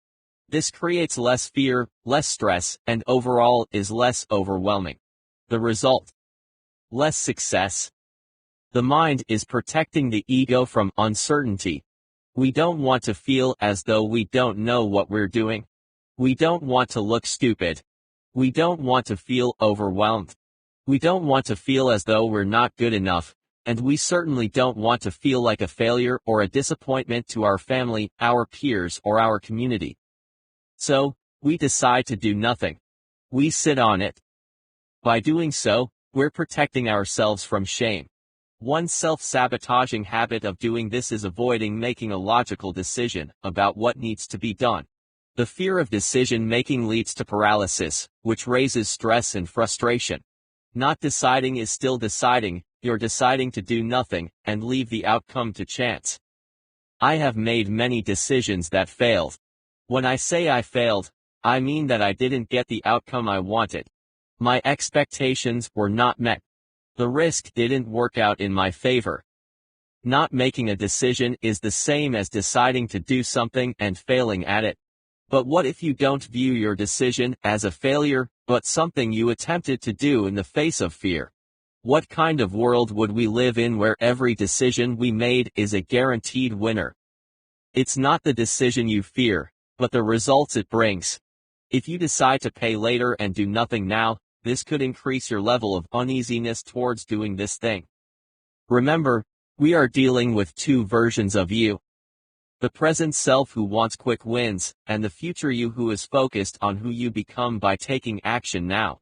Present you would rather watch TV than go for a run, but future you is willing to whatever it takes now to live better later. We make decisions based on these two identities. Present and future self are in constant conflict. As you learn to disengage from your present cravings and desires, and become future-oriented, you will notice a massive shift in your behavior. You can't make an immediate decision and decide to think on it. Whenever I was planning to procrastinate, I would say, "Let me think about that." I would then walk away, but never give it another thought. I remember thinking afterwards, I hope they don't follow up with me on this, because I have no intention of doing what they want. Weeks later, I'd run into the same person or my boss would approach and ask about that thing I was supposed to do, and I'd have to ask for an extension. If I let it go long enough, he'd just ask someone else. The habit of "let me think about it" became an excuse to delay making a commitment to something that could be decided on quickly. When you do this often enough, people stop asking you. Eventually, they stop including you in decisions. Then you isolate yourself and nobody bothers you. This could work if one of your strengths is a deliberator and you need more time than the average person to decide, but for a procrastinator, it becomes an excuse to avoid doing the task altogether. My suggestion: don't let yourself get away with this. If you are in the habit of putting off hard things, this could be one excuse setting you up to fail. It starts with "I'll get back to you later" or "check in with me tomorrow." But when tomorrow arrives, they can't find you because you're hiding in the back of the room out of sight. To overcome this delaying tactic, I decided the best thing to do was make a decision, commit, and do it on the spot. My decision would be either a yes or no. It didn't matter what the outcome would be, or if I would regret it later. I simply made a concrete decision. A decision to act had to be made, and I would make it. This was one less thing to think about, which opened up space in my mind for more creative and elaborate ideas. You get busy doing a low-priority, easy task. Doing effortless tasks gives you a false sense of accomplishment. You can do these things quickly, e.g., responding to the last 10 emails in your inbox or moving papers around from one drawer to the next. You seek quick wins that pay off now and give you immediate gratification. Fear number 5, the fear of negative feedback. People procrastinate because they are afraid of being evaluated or because they are afraid of receiving negative feedback from others. When I was in school, one of my greatest fears was getting back the tests I knew I hadn't studied for and most likely failed. I procrastinated to study for anything, and this habit would eventually feed into a system of self-sabotage. I became very skilled at setting up my own failure.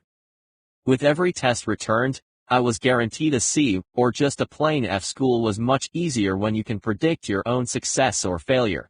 But what I feared was the repercussions of criticism from others. It wasn't failing the tests that really bothered me, but the look on the teacher's face that said, "Here you go again." It was the fear of criticism from my parents when they found out I was flunking through my senior year just after making it through junior high school. I was really feeding into everyone's expectations. They expected me to fail, and I gave them what they wanted. The fear of feedback, even if it is constructive, can lead to irrational behavior regarding procrastination. This fear causes us to hold back from giving it 100%. Or, as I told you in the story, you become so accustomed to failing that you sabotage yourself. This fear can live outside of your boundaries. You search for external validation from your environment that what you're doing is okay. To use a display of art as an example, if they like your painting, you feel successful and it validates your need to create more.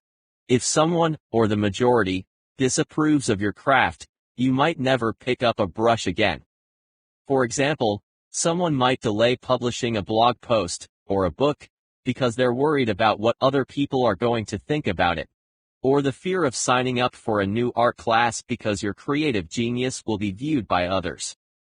Most times, people's fears are irrationally exaggerated or unjustified, because the chances of receiving negative feedback are low, or because the consequences of that feedback aren't as significant as they feel.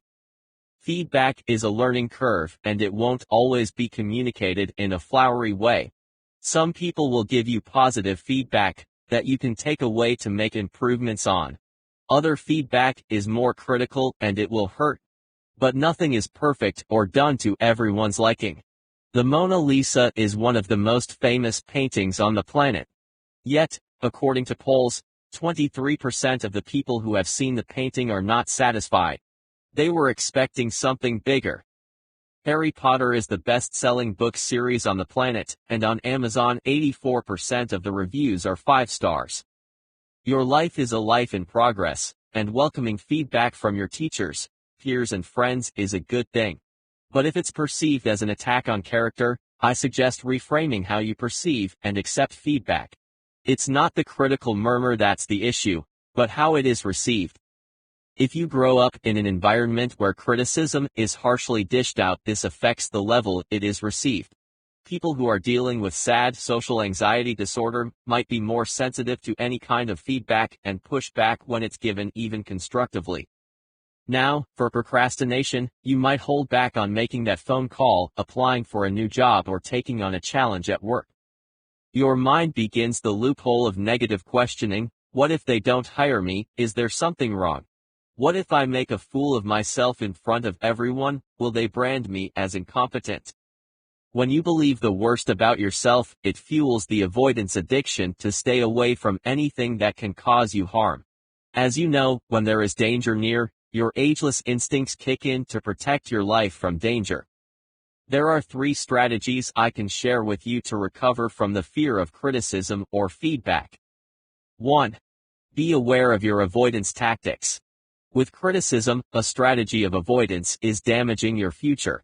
Aristotle once said, "There is only one way to avoid criticism: do nothing, say nothing, and be nothing." You must realize that avoiding criticism makes you weaker. It's not the criticism that injures you, but your reaction to it. This habit of task avoidance means you are withholding your gifts from the world.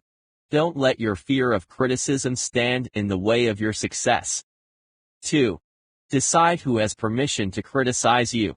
Not all criticizers are created equal, and some shouldn't even have the right to criticize anything that you're doing.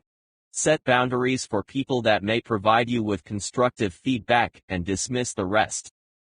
Mentors are an excellent choice for those on the list because they can provide actual practice receiving criticism in a safe environment, making it a less frightening experience. My strategy is to make a list of people whom you are open to receiving this feedback from. Not that you should disregard anyone not on your list, but start with a short list and expand when you can add someone else. There are people you don't have to hear from, and this could be the case when they are used to criticizing everything you do without follow-up for improvement. Constructive criticism is about listening and receiving with the intention of improving. Someone who tells you, "You did a terrible job of this," isn't interested in helping you. Focus on learning and improvement, not external approval. When you adopt this philosophy, you're drawn to criticism as a positive tool that helps you grow, instead of avoiding it as a source of rejection. Consider what is constructive about criticism, find the nugget of truth in it, and let it elevate you to a greater level. Reframe criticism as a method to help you scale up and become greater today than you were yesterday. Turn towards the voices that are feeding you to help move forward. When it is your turn to deliver feedback, you can provide constructive feedback to someone else when intending to help that person. Taking control of your procrastinating mind.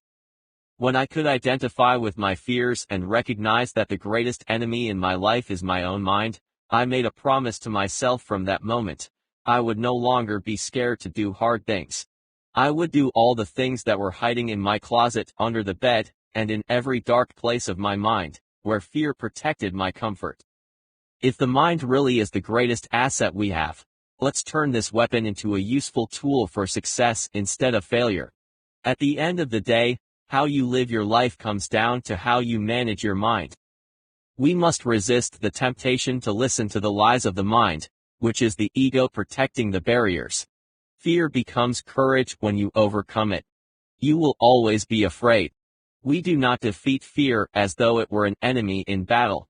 Rather, we confront this fear, and instead of negotiating for peace, we simply say, "I'm taking over the castle. Now step aside." But we know as procrastinators that it's not always that easy. Even with the greatest intentions, our best efforts fail us. The mind of the rational procrastinator is in a constant struggle with the internal enemy, our own monkey mind. You must position yourself to be the person you always wanted. Fear will step aside, and courage will get you started on the journey. You do not need more courage. You don't have to learn a new trick, or pay for a course on how to feel better about yourself. You have everything you need inside of you now. You are courageous. You have always had courage inside you. Nobody can reach inside and pull it out of you, except you. In months to come, I focused on creating a new mind. I would sit with my thoughts for up to 30 minutes a day. I read books written by great philosophers and personal development masters such as Jim Rohn, Tony Robbins, and Zig Ziglar. I turned my hopelessness into a mission with purpose. I developed a great sense of peace and calm like I'd never felt before.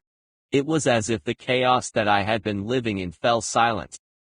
The self-rejection, judgment, and self-imposed limitations no longer had a hold on me. I recognized the sense of freedom because I was letting go. I could see how I had trapped my fear in a bottle and had been living inside the bottle with it. If you have ever heard of the glass ceiling concept, it is a metaphor that originated back in the 80s to describe women or minorities who were prevented from attaining advanced positions at work. We can use this to describe our personal limitations. This happens when you reach a certain stage and you can no longer advance or progress. You remain stuck where you are while everyone else earns promotion, moves on with their lives, and makes substantial progress. I was pushing against a glass ceiling in my mind, and when it was removed, I became free to do anything. The glass ceiling represented my self-imposed limits. Without doubt, the barrier was me. Now that the problem had been revealed, I had to take massive action and start moving forward. Being stuck was painful. Repeating the same mistakes and believing the worst about my limited abilities was unacceptable. As human beings, we are built to explore and grow. The path to greatness lies in doing what hurts. When I feel that old enemy, fear, sinking into my stomach, I take a moment to stop, breathe, and ask myself, what do you fear happening? Why are you afraid? What negative outcome are predicting? In most cases, my fears are wrapped around the fear of rejection, failing, or not measuring up. If I did such and such, I could be made to look like a fool or worse still, incompetent. Fears of the mind appear real. It's easy to convince yourself that the voices talking to you are a separate entity. But in reality, the voice is you. It's your inner child hiding from the dark. It's your ego ashamed of the outcome if things don't go exactly according to plan. There is no such thing as a perfect plan. There will never be a perfect outcome either. The only guarantee we have is that by feeding the fear and not taking direct action, failure is inevitable. A great piece of advice a mentor once said to me is this: get comfortable with change.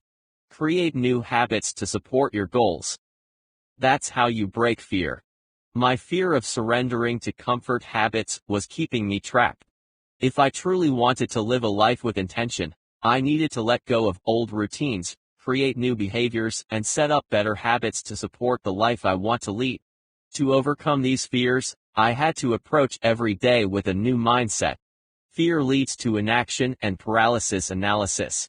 Most of this fear was wired into bad habits that supported fear. In order to change, it meant doing things in a new way, taking risks in trying new things, and taking charge of doing uncomfortable challenges. When the fear of staying the same is greater than the fear of moving ahead, you must act. Everything about my fear was centered on failure. I feared failing at the tasks I didn't know how to do. I feared not being able to do my best. I feared the world would judge me when I made a mistake.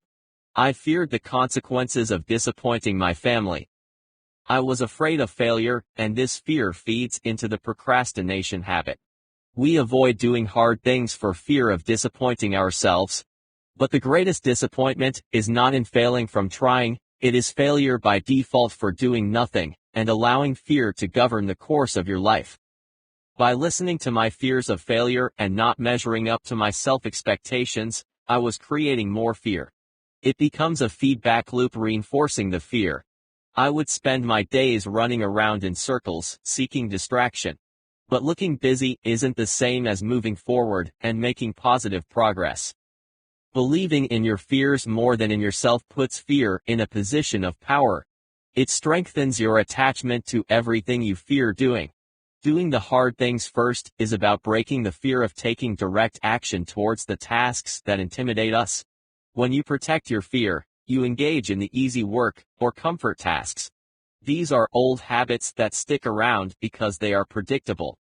If you are living a life of predictability, you could be living from a place of old habits and from a routine that keeps you stuck in a rut. I was addicted to the old way of doing things and expecting different results.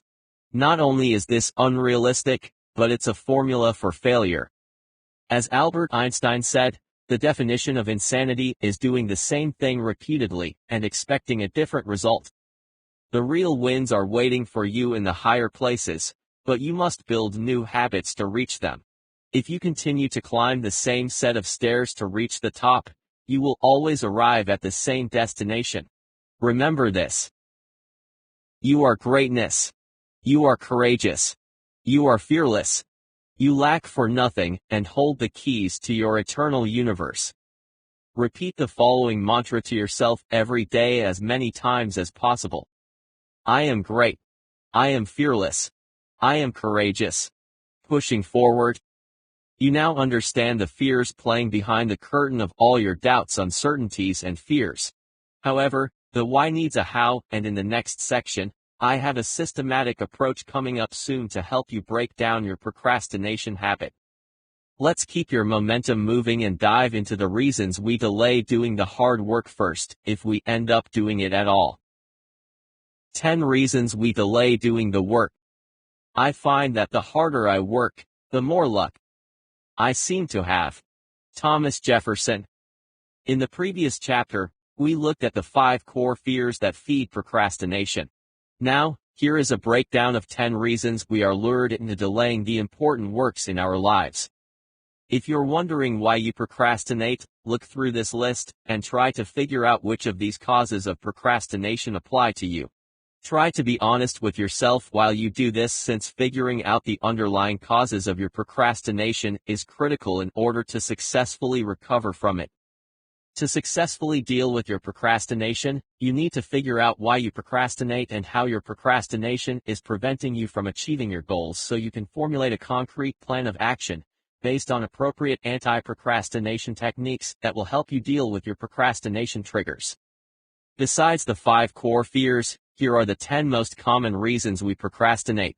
Identify the reasons for procrastination that describe you the best.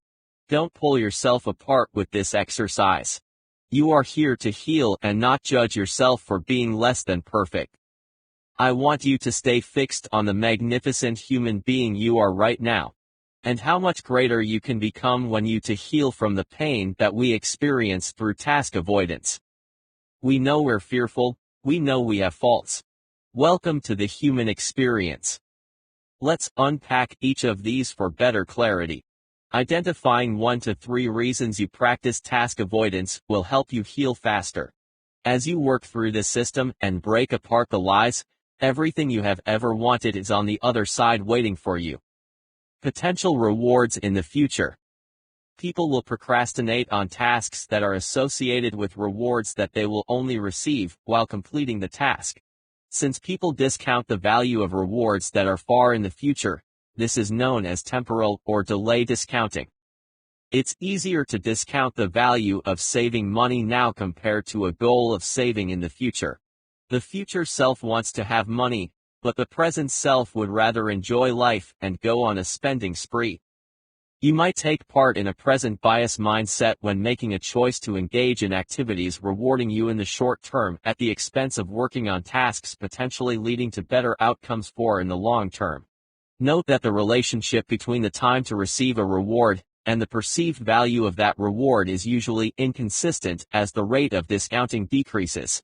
This means that the farther into the future a reward is, the less the increase in time matters in lowering that reward's perceived value. For example, while there is a big difference in how we value a reward that we can receive now compared to a reward we can receive in a week, there is a much smaller difference in how we value a reward we can receive in a year compared to a reward we can receive in a year plus a week. Similarly, while there is a big difference between receiving a reward in a day compared to in a year, there is less of a difference between receiving a reward in a year compared to receiving it in 2 years. This phenomenon is called hyperbolic discounting, and it's contrasted with exponential discounting, which is a time-consistent model of temporal discounting, where an increased delay before receiving a reward always has the same effect on its perceived value, regardless of how far in the future it is. Someone might delay with eating healthy, even if their doctor told them it's important, because the harmful impact of their present diet will only start being a serious issue in a couple of years, which they view as someone else's problem, i.e. as the problem of their future self. This disconnect between the present and future selves can cause people to procrastinate in a variety of ways. For example, it can cause them to think that their present self shouldn't have to worry about the future, since their future self will be the one who has to handle any tasks that they postpone or deal with any consequences for failing to complete those tasks on time. Similarly, it can cause them to think that their present self shouldn't have to bother with getting things done now, if their future self will be the one who reaps the rewards of their actions. Accordingly, people often display a present bias when they choose to engage in activities that reward them in the short term at the expense of working on tasks that would lead to better outcomes for them in the long term. Weak capacity for regulating self-control. Self-control, or self-regulation, reflects a person's ability to control their emotional and habitual behavior in order to follow through on activities. Self-control fails when you give in to leading to poor health or weak cognitive function. A lack of self-control makes people much more likely to procrastinate, because this is directly related to regulating your ability to manage yourself. A person operating on low self-control might watch TV for hours, while continually telling themselves that they'll get started on their work just as soon as this show is over. Insufficient self-control can lead people to engage in behaviors that are easily accessible, even if they're not inherently appealing, instead of working on tasks that are more inherently appealing. In Do the Hard Things First, we will work on the best tactics to raise your awareness of self-control, and help to manage those moments when you are feeling a lack of control over choices. Task aversion, task avoidance. People often procrastinate because they are averse to the tasks that they need to perform.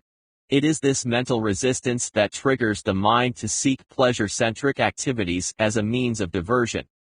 For example, if you need to make an important phone call to someone you dislike, you might end up watching TV or playing a video game instead of getting it done. This occurs when you find a specific task unappealing, and the stronger the dislike, the more likely you want to avoid it, and therefore the more likely to delay on taking action. There are many things that can make a person averse to a task in a way that causes them to procrastinate. For example, a person might procrastinate because they perceive a task as frustrating, tedious, or boring. They might procrastinate because they believe there is a gap between the difficulty of the task and their own competence, so they feel the task is too difficult for them to handle. Anxiety-related tasks. Do you ever feel stressed just thinking about doing a certain task? If so, there is a high probability you'll procrastinate on it. You might procrastinate because you feel anxious about a task that needs to get done, and you are avoiding doing it. This becomes an issue when your anxiety increases because of procrastination. This can lead to a feedback loop where you feel anxious about a specific task, paying a bill, having a hard conversation, which causes you to procrastinate instead of taking direct action. The procrastination loop cycle makes you even more anxious, which traps you into procrastinating even more. Maybe you feel anxious about making a doctor's appointment because you have a slight pain in your lower back that won't go away. So, you wait for it to get better and it doesn't. Now you really feel anxious and you must go. There are a lot of things we often push off, hoping they just disappear, but some things don't. The longer you put it off, the worse you feel. Procrastination is a tactic used to avoid the pain of uncomfortable activities or tasks that cause stress. It's important to mention here that with stress, anxiety, or overwhelm, these feelings are in direct relation to the thoughts you're creating. Yes, thought creates the experience. When you bend your thoughts towards doing the task and receiving a positive result from this, the next time you have anxiety when doing your taxes, think about the outcome. How will you feel after working on your taxes for 30 minutes? Even if you don't finish, you started something. Now you have the confidence to call that doctor or make an appointment online. Now you feel great, and your feeling has shifted from anxiety to a relaxed state. You might have other reasons for experiencing anxiety, so this only relates to issues brought on by procrastination and delaying critical tasks. But the trigger is you feel overwhelmed before doing it and great relief after taking action. ADHD, Attention Deficit Hyperactivity Disorder. This book doesn't dive into ADHD specifically. However, ADHD affects 20% of children and adults.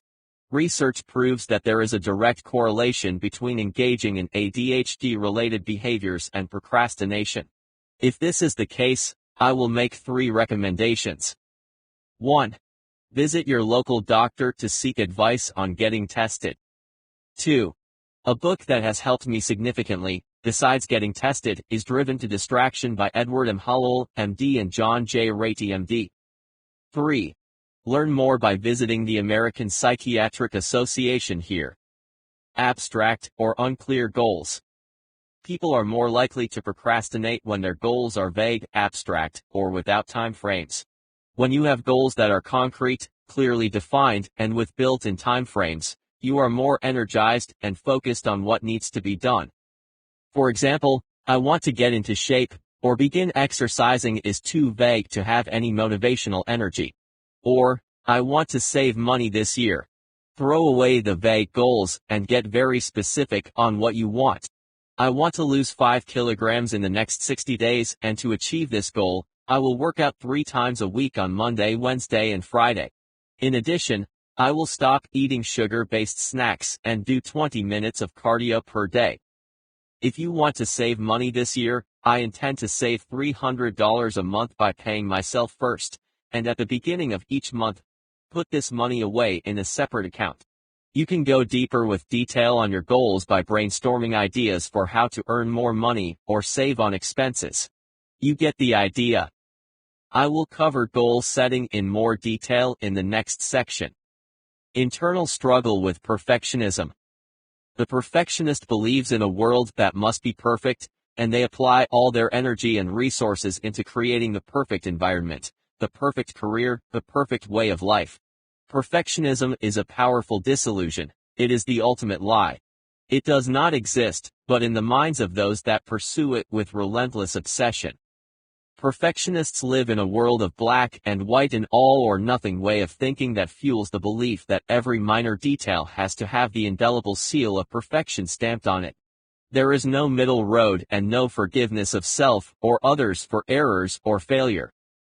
Perfectionism can lead to procrastination in several ways, such as by making someone so afraid of making a mistake that they end up not taking any action at all, or by making someone so worried of publishing something with any flaws that they end up reworking their project indefinitely instead of releasing it when it's ready.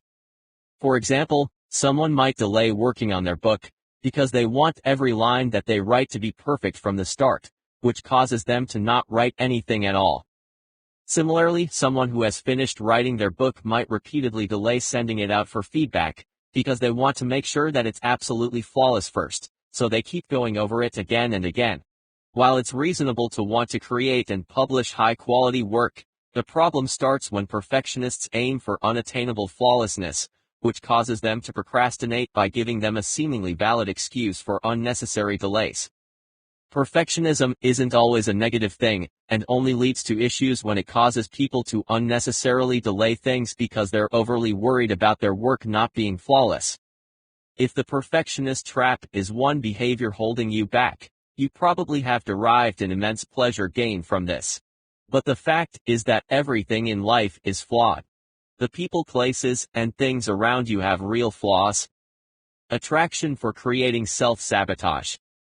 The act of self-sabotage is self-defeat that will have a long-term detrimental impact.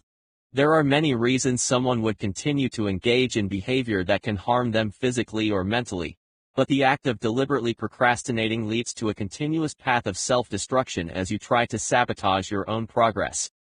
A person might delay applying for a new job, even though they knew it represents a great opportunity for career advancement. Someone eats junk food day after day, even though the doctor warned of the dangers of obesity.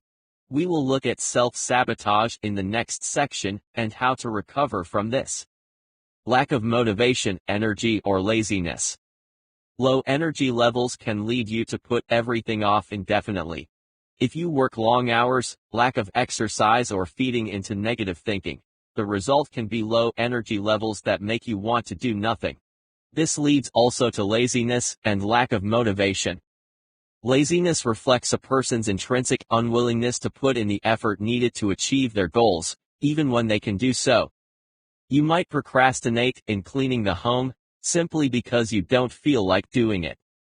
Here is a short tip that works for me: begin working on something and the motivation and energy will come. You start with the 5-minute strategy. Get started now.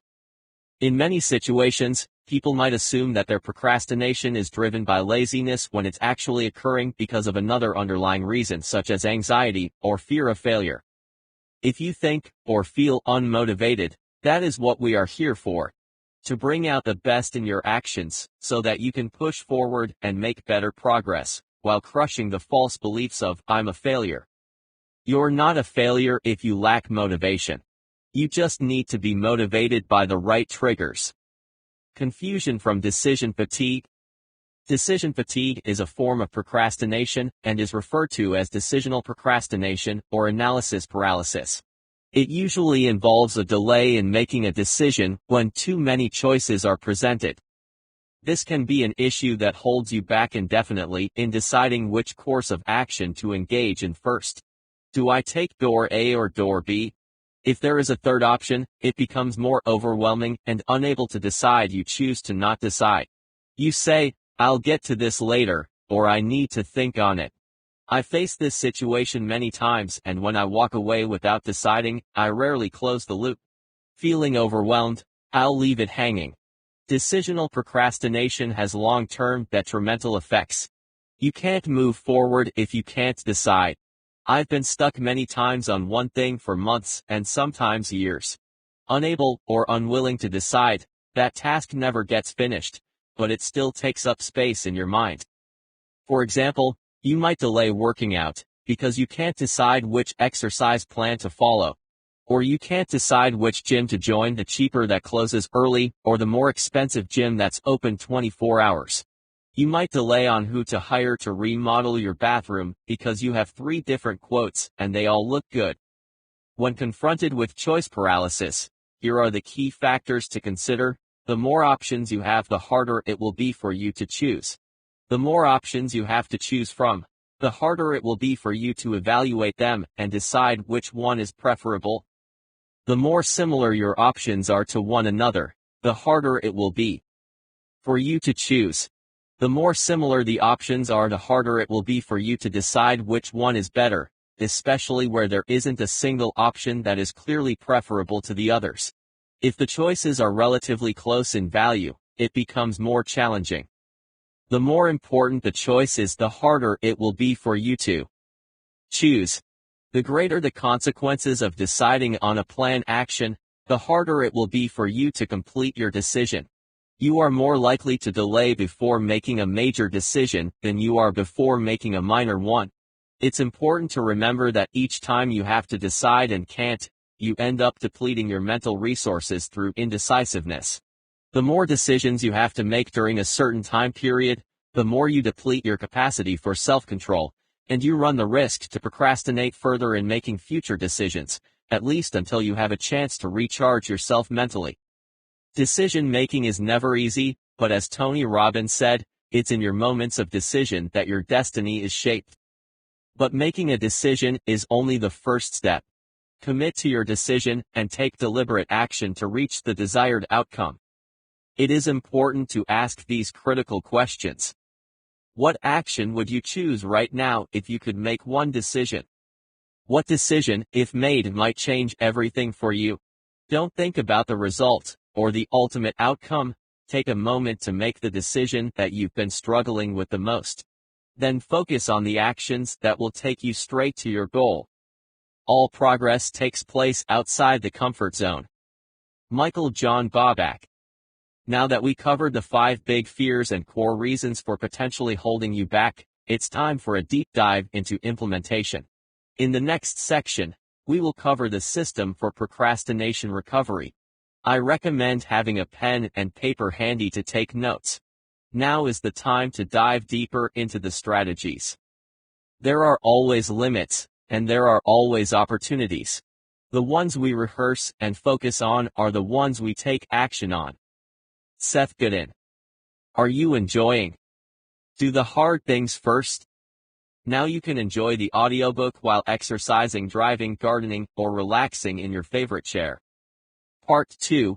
Practical steps for doing the hard things first. Strategic tactics for getting it done. The habit of always putting off an experience until you can afford it, or until the time is right, or until you know how to do it is one of the greatest burglars of joy. Be deliberate, but once you've made up your mind, jump in. Charles R. Swindoll. In this section, I'll introduce you to the best strategies for beating procrastination and doing all those hard things you have been avoiding. You can move at your own pace, but I suggest working on one strategy and completing it before moving on to the next. You can focus on one of your obstacles as a trial run for this system. Work through it until you have completed your task. You might finish it in just a few steps without reading through all the material. If so, fantastic. Choose an obstacle that has really challenged you over the last month or so and use this as a test run. Take notes and apply what you learn here to future tasks. By the time you work through this process in its entirety, you will have minimized the procrastination habit to a low hum. The overwhelming grip it appears to have on your willpower will be significantly diminished, and for the first time in a long time, you will experience a new sense of freedom. Step 1. Take total ownership for behavior change. We shall never have more time. We have and have always had all the time there is. No object is served in waiting until next week, or even until tomorrow. Keep going day in and day out. Concentrate on something useful. Having decided to achieve a task, achieve it at all costs. Arnold Bennett. You are responsible for your own behavior. This is true for your habits, thoughts, actions, and decisions. You are responsible for your success, failures, and the quality of your lifestyle. When you step up and own everything, you are waiting for nothing to show up and make life better. You are the captain of your vessel called successful living, and by taking total ownership, you become a person of deep influence. This is what happens to failures. When things go terribly wrong, you tend to look for someone to blame. You make excuses for your failure. You blame others for your procrastination. You wait for inspiration and complain when life delivers a terrible blow to your health or finances. Knowing that you can't stop external events is the key. It is how you choose to respond. The moment you take ownership of your procrastinating ways, everything will change. You can change your own behavior, and you can teach others how this is done so they model what it takes to take total ownership of life. When I almost filed for bankruptcy for the second time in my life, I had lots of people and places to blame. It was the bank's fault for issuing too many cards. It was my wife's fault for not keeping better tabs on my spending sprees. She tried to, but I found clever ways to work around her interference. It was Amazon's fault for always having so much great stuff to buy. I mean, how is anyone supposed to control sudden impulses when that buy now button is so tempting? It was my company's fault for not paying me enough for my underrated talent. As reality came crashing in on me, a colleague pointed out to me one day, all this could be avoided if you just did what you had to do to stay out of debt and stop overspending. As I looked at my situation, I could see the pattern of chronic procrastination working behind the scenes. Instead of tracking expenses, like most people do, I would come up with excuses for not acting. I've never been good at that. Because I've never been good at that, it gives me permission to continue the same behavior. I don't have to, because I know exactly what I'm spending it on. Truth was, I had no idea. Instead of setting up investments, I said, there will be time for that later. I'm too busy now spending it. Instead of talking over banking and money issues with my wife, I told myself, she knows what's going on. If she didn't, she'd say something. I was putting off the hard task of opening up a discussion. The patterns are painfully obvious when the house is burning down, and when you search for the arsonist, you discover that you're the only one holding the matches. Everyone else has already fled the burning building. The first step in doing the hard things first must take total ownership of your life. To push ahead and crush the challenges standing in your way, you must be willing to take full ownership over your life. This is not a burden but a great gift. When other people rely on you to help them, this responsibility turns into a much-needed service you offer the world. This means analyzing everything you think, say and do. The way you think, your beliefs, feeds into how you feel, your emotions, and triggers you to act, your behavior. The behavior of putting off important tasks begins with the "I'll do it later" fragmented thinking. And if I don't do it, does it matter? I'm sure somebody else will. But nobody else can. Or will. Or wants to. You have to stop your own house from burning down before the fire starts. If you can't help yourself, nobody will come to the rescue. You are the only one making a choice to procrastinate. You put things off in your mind first. Then you build a wall of excuses why it can't be done. Then you create limitations to defend the wall, and after that, you stay mired behind your defenses, hoping that nothing breaks through. But what you have done is create a prison for your mind. It isn't the world you are defending yourself against, it's yourself that you're at war with. Your mission is to take control of your castle. Guard it with your life. Take total ownership of what is yours. Build your defenses. You create your own experience by taking full ownership of your life. To become a success, half the battle is getting over the defensive walls of excuses, blame, and escape tactics you've built to defend your chronic habit. I had to ask myself, how much is enough? How many times do I want to disappoint myself, my family, and my coworkers? How much longer will I delay the actions that influence my growth? Now, are you prepared to do whatever it takes to break this habit? It begins here. I'm ready every morning because I ask myself one question at the start of the day. Am I willing to do anything to become procrastination-free? Yes. Freedom is the ability to create change, and you have the power to create anything you want. The procrastination habit disempowers you in every way.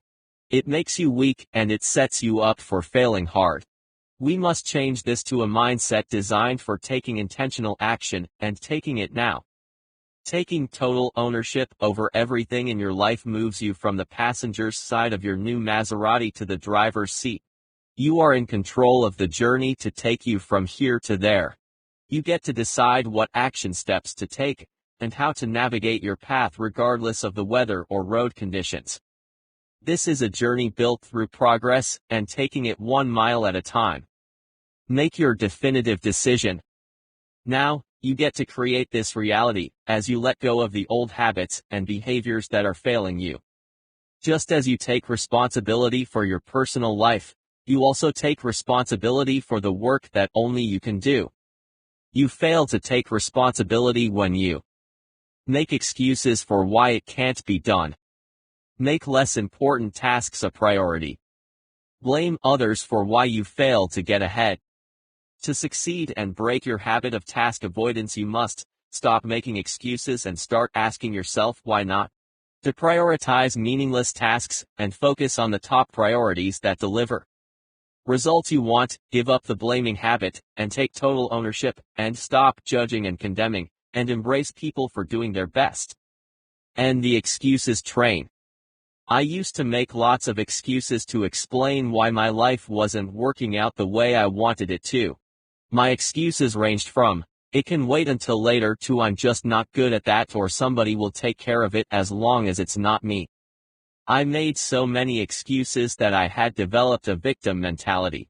The lies of my own limitations were endless. I can still hear the voice in my head saying, "You know it wasn't your fault. If only I told her to take care of that. She has put me in an inferior position. Why are they always out to get me?" There was always someone or something to blame. Bosses, parents, children, or a situation that I had nothing to do with, even if I created it. When I had an enjoyable experience, I could take credit for it. If it was an unpleasant experience, it belonged on someone else's shelf. The path to failure is mired in guilt, shame, and blame. I knew that to fail meant blaming an external event, circumstance, or individual for my failure. This is a recipe for more failure on a larger scale. Like a tsunami that builds before it breaks, you create success or failure in your life all the time. You are responsible for the results. It's totally fine to fail. I hope you do so you can learn from it, but when you do, own it right away. The moment you begin complaining and using the victim cycle, you have just given up your personal power. Stop giving away your precious fuel of gratitude, love, and acceptance. Doing the hard things first isn't difficult. The only thing blocking you is your decision to do it.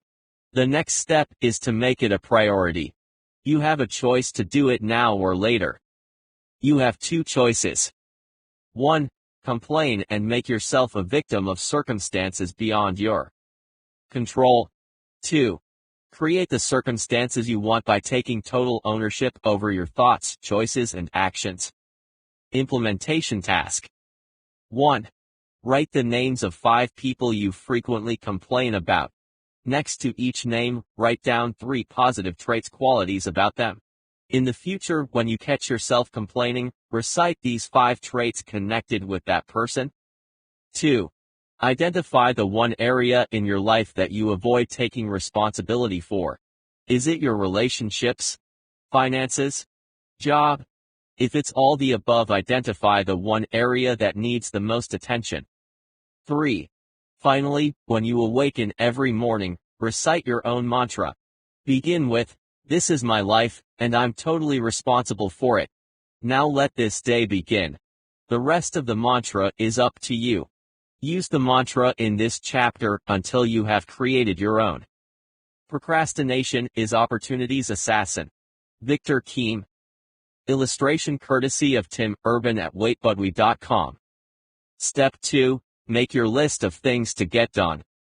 There is nothing so fatal to character as half-finished tasks. David Lloyd George. This activity was introduced to me by a friend who struggled with doing hard things at home and in his business. In fact, he almost lost both as a final outcome. Eventually, he learned the value of doing the things that matter first, so that they didn't cost him more in the future. The procrastinator inside of you loves lists. I can remember starting my day with a list of tasks that looks like this. Write 2,000 words for my next book. Clean the bathroom. Check email and respond to the first 10 messages. Write a blog post. Revise my to-do list. Recheck email again and respond to the next 10 messages so the day would begin, and by lunchtime, after chasing all of my to-dos and urgent tasks, I was exhausted. During the first few hours of the morning, I would task switch 10 times easily while working with 30+ tabs open on my computer and working from 3 separate action lists. Procrastinators love lists and looking busy. We love to just dive right into the work, even if it doesn't go anywhere, and most often than not, it doesn't. We love planning and planning out our plans and making lists of all the things we plan to do that never actually get done. If I take all my lists and notebooks with intentional future plans, I'd have an architect's nightmare. In effect, our planning is really a plan to fail. This is how we end up with half-built bridges leading to nowhere. I want you to think about this when you sit down to map out your plans. Like most of us professional procrastinators, you probably have good intentions to work hard and get the work done. But the work that gets your focus isn't always important, but rather urgent and unimportant. We can't avoid life. We must take intentional action and break our self-imposed glass ceilings. This begins with total clarity. In order to take intentional action, you must know what you're taking action towards. This begins with building a list. I call this the anti-procrastination list. It is a list that includes all the unfinished tasks around home, the office, or in your personal life. Projects that you have been meaning to begin. but haven't gotten to them yet. Things that must be done ASAP because they are urgent, a bill that was due last month and still hasn't been paid. Broken things and clutter in the corners. Pets with super long hair that haven't been groomed in a couple of years. And anything else that takes up your mental space that needs, must, and should be done. How to begin building your list. Think about a difficult task that you avoid doing. Is it updating your financial records? Starting an exercise routine? Talking with your children about a difficult subject? Updating your resume for a new job? Decluttering your computer's desktop? Right now, make a list of the first 5 things that come to your mind. These could be projects you haven't started, or finished, or something you started, but gave up halfway through. For the next 5 minutes, write down everything else you can think of that needs doing. It doesn't matter what it is. If your desktop needs to be organized, add it to the list.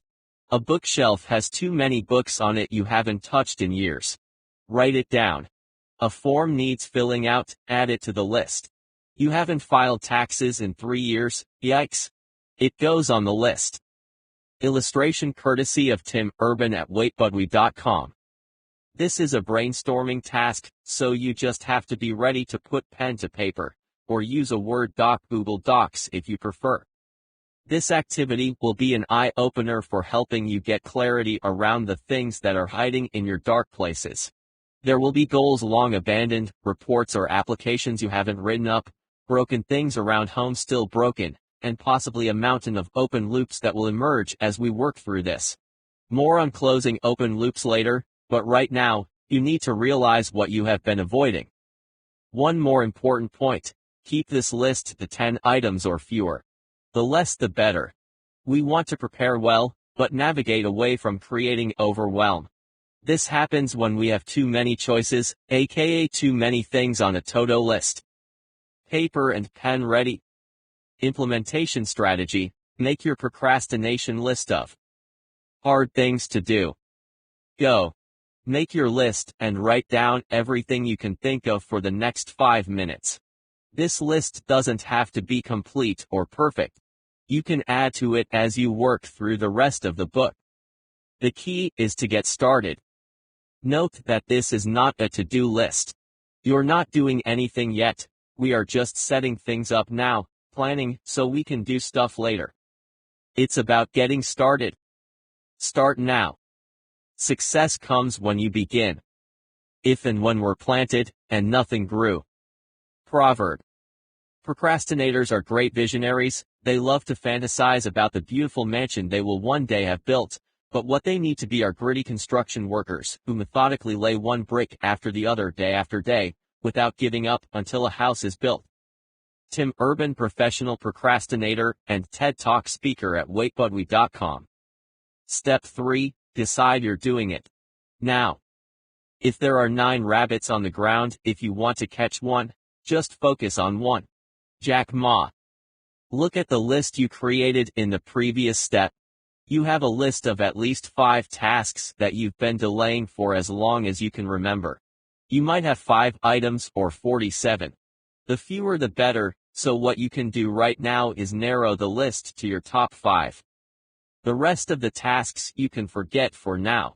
If cleaning the bathroom has been on your list for 6 months, and you're still able to use it with little disruption to your life, letting it go for a few more days or weeks won't make a difference. Your list of 5 items should be your top influencers. Now, choose one thing from your list. This is your big winner. Ideally, it is something you can do today. If it requires too much time, you won't get it done quickly and might give up. Choose something that can be done in 10 minutes or less if you have it. This will be your small win for the day. Next, make a decision to do this one thing. By taking the first action step, you are making the easiest decision there is just to begin. Most people fail to start anything because they fail to begin with the smallest task first. But whatever it is, make a decision that you will do it. Just say, I'm doing this now. As you know, there are many other things you can do, but there is only one thing you must do right now. This is the difficult work. Right now, as you work through this book, it took me nearly 3 months to complete the final draft and get it ready for the editor. It normally takes me 3 weeks to write a book, but I spent months putting it off. When I sat down to work on this book, a book on how to beat procrastination within minutes, I would find myself drifting and looking for something else to do. The truth is, I hadn't fully committed to getting this one thing finished before moving on to the next project. To reach the end of a task or body of work, you must start working on it. And not just once but by committing to showing up every day and hack away at the work until it's finished. The decision you must make now is, am I doing this or not? If the answer is yes, you go all in. You are making a promise to yourself that this does matter, and you are doing it. Now, even if you don't know yet what the first step is, commit to the task and begin. The biggest obstacle to not starting the project is actually starting the project. I would rather start over 100 times than never have started anything at all. But you must make the decision and commitment to doing it. Making a concrete decision is a powerful action step. It means you're taking a stand. You're taking total responsibility. A decision triggers momentum. It is your first step towards change. If you are stuck in life, you haven't truly decided where you're going. Imagine getting into your car with no clear destination, and instead of driving somewhere, you just sit there in the driver's seat, confused about what you should be doing. Alternatively, you know where you want to be but don't know the route. We will work on the action steps next, but for today, you only have to decide that you are doing this. The challenge. Take your first step towards doing it now. Note: minimize the number of decisions you have to make. The more decisions you have to make during a certain time period, the more fatigued you become and the more likely you are to procrastinate on making a decision. By minimizing the number of decisions to make, you can improve your ability to make decisions quickly, while limiting the resistance that gets in the way. Implementation task. Make a decision. Take a look at the unfinished tasks in your environment that require your immediate attention. Decide right now to do it. Don't worry about how long it might take, or whether you have the right skill set. You can figure this out as you go along. Write down the decision you are making. For example, in 5 minutes, I'm decluttering the closet. I'm filling in the first few boxes on this job application right now. I'm cleaning out the trunk of my car. Notice this is only one part of the car, and not cleaning the whole thing. Take it in small stages. If you still struggle with doing it now, the next step takes you one stage further. Procrastination is not the same as doing nothing. Doing nothing is often creative. But procrastination is often about fear. Fear is not creative. Joanne Harris. Step 4, write it down. 5 times. Success is not obtained overnight. It comes in installments. You get a little bit today, a little bit tomorrow until the whole package is given out. The day you procrastinate, you lose that day's success. Israel Moreover. Research has shown writing down your goals is 70% more likely to generate success. It's not just general recall that improves when you write things down. Writing it down will improve your recall of the important information. Writing things down makes your mind more efficient by helping you focus on the critical task at hand. Your mind isn't lazy, it just needs to be disciplined with a new set of behaviors. It begins with focusing in on the task with laser-focused precision. Writing things down calls for a higher level of focused action. When your brain isn't busy remembering everything, your brain can process anything. For this reason, writing things down can help our brains prioritize that which we should focus and act on at any given moment.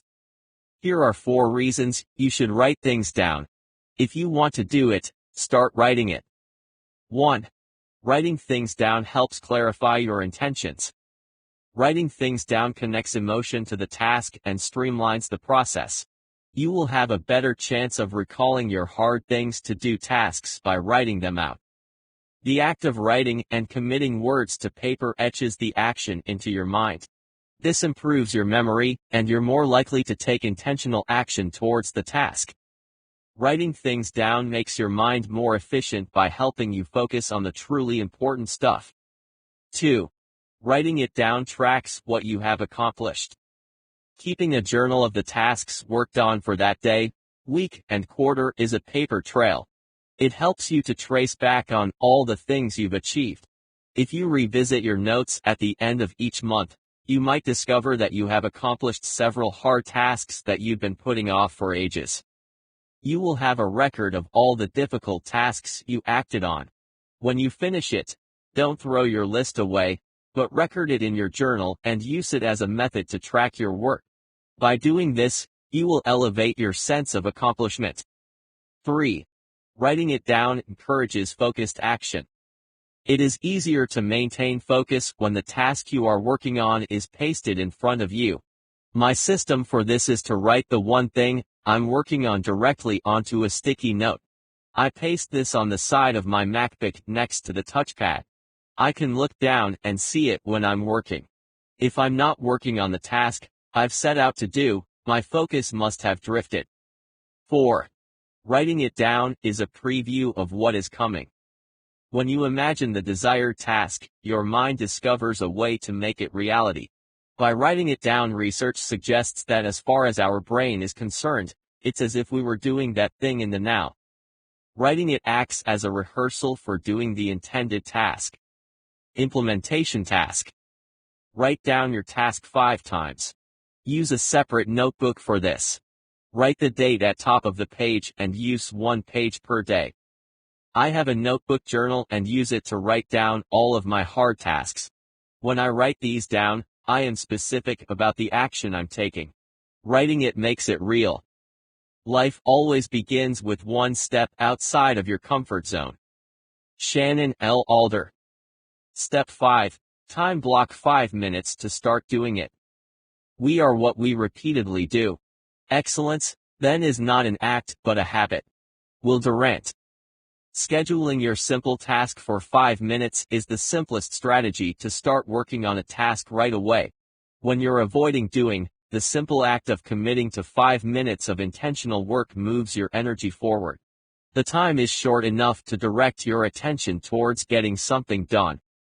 You build momentum and break the resistance by time blocking the event. This is a clearly defined time block when you work on a specific goal. Your time block is specifically targeting one action task. As Gary Keller explains in his book, The One Thing, time blocking is a very results-oriented way of viewing and using time. It's a way of making sure that what has to be done gets done. The goal with this strategy isn't to finish your difficult task, but to overcome the biggest hurdle of doing anything, starting it. Everything that you and I have always avoided has never been time blocked. I can say this with confidence because if it had been time blocked, it would not have been a hard thing unfinished, but a hard thing completed. You want to move all your hard things not finished over to the right side of the hard things now completed list. Only then can you look at your progress and say it got done because I did something about it. 5 minutes is a short block of time, but it starts you working on the one thing you are avoiding. 80% of the hard work for doing hard things is always in the beginning. The resistance doesn't come from doing the task, but from thinking about doing the task. You build up resistance in your mind that diverts energy away from taking intentional action. Taking deliberate action now motivates and energizes you. It fills you with a sense of accomplishment. I've started this thing I was always afraid to do. Don't think about what happens after 5 minutes. Block it in and start working. After meditation and deep breathing exercises, I begin every morning with a 5-minute block of work. The night before, I decide what I'm going to work on, and then I work on it from the beginning of my workday. You don't have to set any fancy alarms with your phone. Your mind knows what 5 minutes feels like. Sit down and do it. Write your intention down on paper. You can write it down 5 times as in the previous step. Protect your 5-minute time block, but don't stop after 5 minutes if you want to keep going. The purpose is to get moving on your task to build momentum and confidence. To start the difficult thing, break the resistance keeping you stuck that tells you it'll get done someday, and then weeks or months later, you're still thinking about it. If you're thinking about doing it, but not doing it, it's not getting done. I train my mind every day to stop thinking about tasks I must do, have to do, should do. I decide I'm doing it. I block off 5 minutes, and I do it. No complaining, no fear. I simply begin. The most difficult step in doing anything is always taking the first action. The first step can be the easiest to take if you decide what it is. Make this step intentional. Do it now. If not now, when? There is no more later. You have this day only. Later is your mind putting off what can be done now. 5 minutes of your time is all that is necessary. Implementation task. Decide what hard thing needs to be done. Previous step. Write it down 5 times. Block off 5 minutes on your calendar. Get to work on it. If you develop momentum, push it to 10 minutes. Identify any small tasks that can be accomplished in 5 minutes or less. These are your small wins. The purpose of this is to get started taking action. You don't have to see the whole staircase, just take the first step. Martin Luther King Jr. Step 6. Tell someone you're doing it. You may delay, but time will not. Benjamin Franklin. The reason that elite performers, CEOs, artists, and high-level entrepreneurs hire mentors and coaches is accountability. In a recent podcast interview with Tim Ferriss, the world-acclaimed Wolverine actor Hugh Jackman said that he has a personal coach. He sends this coach a message at the end of each day about the tasks he accomplished or failed to accomplish, and if something on his action list isn't done, his coach walks him through the reasons he couldn't hit his mark. If Hugh Jackman needs someone to stay accountable for his actions and goals, what is stopping you and me? By sharing your goals and progress with another person who is holding you true to your promise, you will develop a sense of urgency. It's easy to break the rules we set for ourselves, but the most disciplined and focused elite achievers get that way because they have help. They have accountability partners. When you work with an accountability partner, coach, or mentor, you take the burden off pressuring yourself. You just do it, or they call you out. We don't always take intentional action for ourselves, but we will do it for someone else. Accountability counts. If you're not accountable to someone, you're accountable to nobody. I don't know about you, but if I'm only accountable to myself, it becomes too easy to brush it off.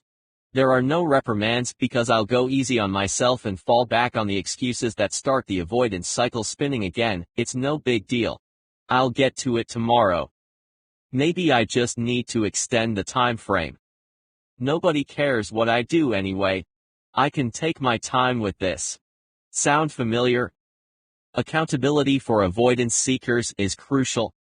Knowing you have to check in with someone is a key motivator for putting in the work. Even if you didn't finish, you put in an hour and you almost succeeded.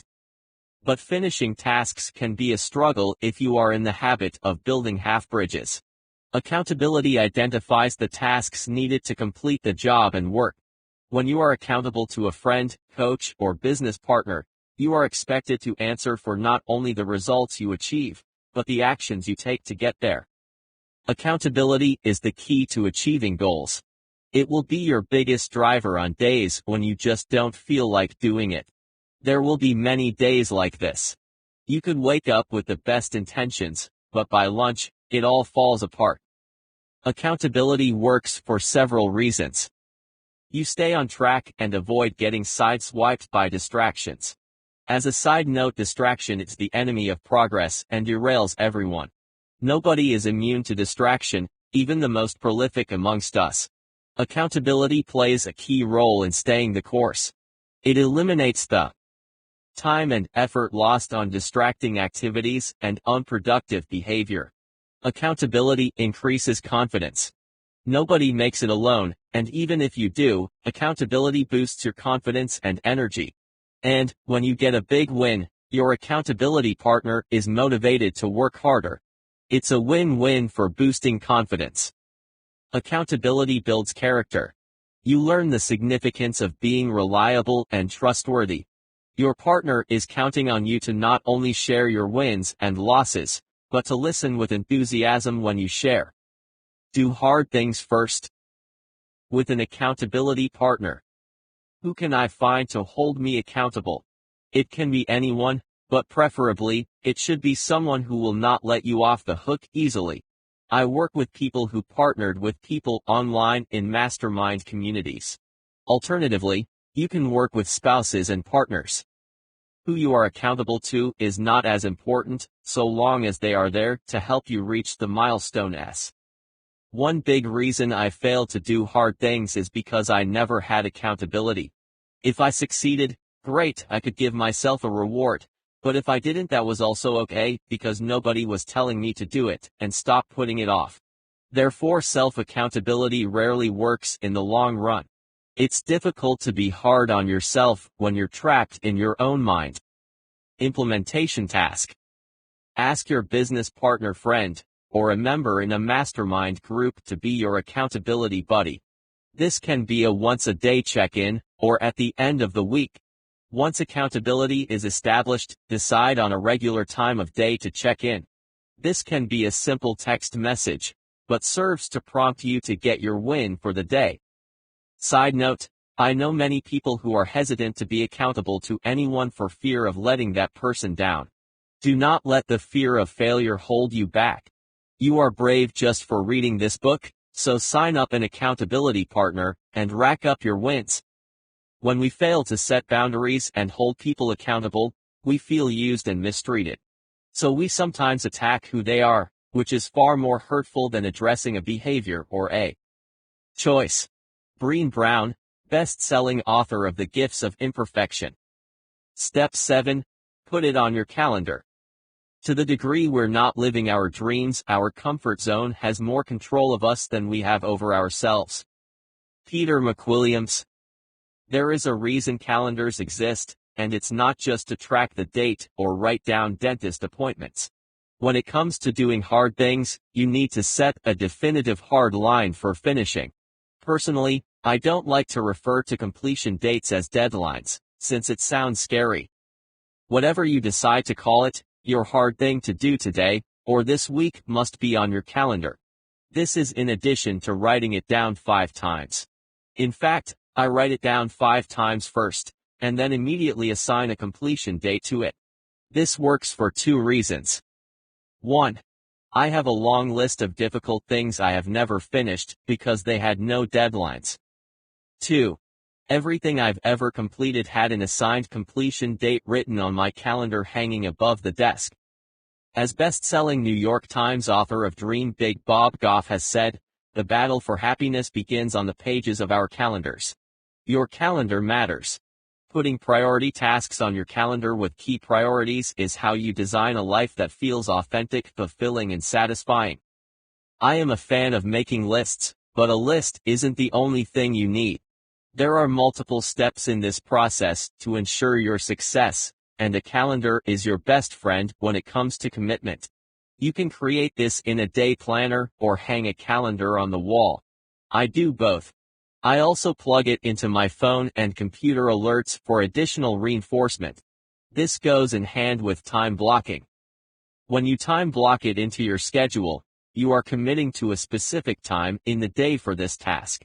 Marking the task on your calendar means that it is being worked on today, and you will have it completed by this date. I recommend you implement the Don't Break the Chain method. Jerry Seinfeld had a system for tracking his writing. He dedicated each day to writing jokes and comedy, and when he did, he marked it down on the calendar with an X done. He'd keep the calendar visible, and at the end of the week, or month, he could see the progress made through keeping the habit. To illustrate, if you are working on a challenging task that takes 1 week to complete, by time blocking it in 1 hour a day, you won't forget to do it. If it's written down or scheduled in your digital calendar, and it still doesn't get done, look at the reason why. Be totally honest with yourself. Did you intentionally avoid doing it, or did something else come up that prevented you from doing it? This personal accountability is effective because it builds pressure to work on it. Besides, the last person you want to disappoint is yourself. Implementation task. Get yourself a wall calendar, the bigger, the better. Then, identify your priority task for that day or week. When you work on your task, place an X on that day. The goal is not to break the chain. If you do, the next day you double down to get it done. It was much harder for me to just skip a day when I could see the progress being made or not being made. You can share this data with your accountability partner. Give yourself enough time to complete the task. For example, I had to purge a closet I hadn't cleaned in years. This was one of my hard-to-do items, not a priority, but it's on my list, so I assigned 3 hours to do it. Working on it for 30 minutes a day, which is the limit of my decluttering tolerance, I finished in about a week, one day ahead of the intended target date. If this had not been on my calendar with an X marked down leading up to the completed task, I'd still be looking for a new space to throw the clutter. Your life is happening right now. Don't let procrastination take over your life. Be brave and take risks. Your life is happening right now. Roy T. Bennett. Step 8. Visualize doing the hard thing first. You don't need a new plan for next year. You need a commitment. Seth Godin. The habit of putting off hard things begins with your illusion. The very thing you're putting off is somehow going to get done later. In the moment of your decision to procrastinate, your imagination is living in the future when it idolizes you as the future action taker who is going to accomplish the task. As we have learned, this rarely happens.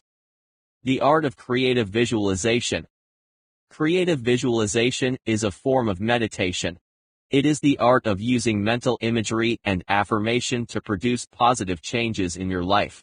By visualizing the tasks as if you are now working on them, you can trick your mind into believing action is being taken. In her groundbreaking book Creative Visualization, Shakti Gawain says we always attract into our lives whatever we think about most, believe in most strongly, expect on the deepest level, and imagine most vividly. Research has proven that athletes training for the Olympics prepare for the sport both on the field and off. According to researchers Ellen Rogen and Lisa Kewing, it's not only the physical training that affects an athlete's success, but the mental training in the form of visualization. Athletes who commit to visualizing themselves succeeding will mentally create success in their mind first. With visual imagery, athletes will mentally rehearse training as if watching it happen from a spectator's view. By implementing this visual imagery, world-class athletes can achieve their dreams and improve their actual physical performance. According to Jack Canfield, author of The Success Principles, the practice has even given some high achievers what seems like superpowers, helping them create their dream lives by accomplishing one goal or task at a time with hyper-focus and complete confidence. Elite athletes use it. The super-rich use it. And peak performers in all fields now use it. That power is called visualization. Now, what could you do if you committed to just 10 minutes a day of visualization?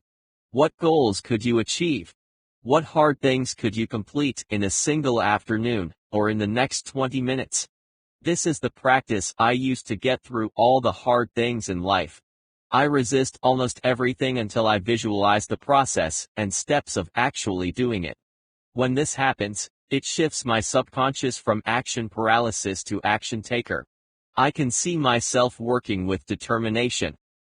Think of visualization as the key to the door that unlocks everything.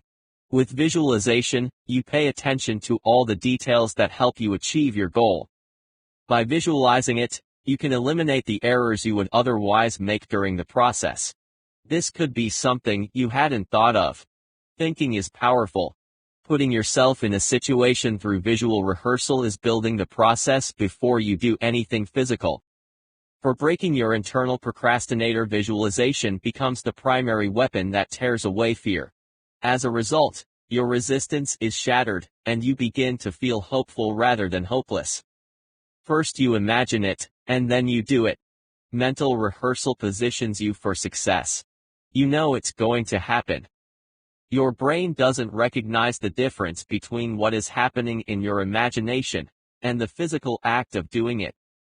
Visualization activates the creative powers of the subconscious mind, motivating it to work harder at creating solutions. Using visualization, you'll experience new levels of motivation and find yourself doing hard things that you would normally avoid. Implementation task. Schedule a 15-minute session in the morning for visualizing the life you want to build. Use the process as it is laid out below. Take an image of your hardest task and visualize working on this one thing. For the next few days, continue to visualize yourself hacking away at the steps required to complete the work. By doing this, you are conditioning your mind to work on it. Here is how to visualize. 1. Take a difficult task from your list of hard things to do.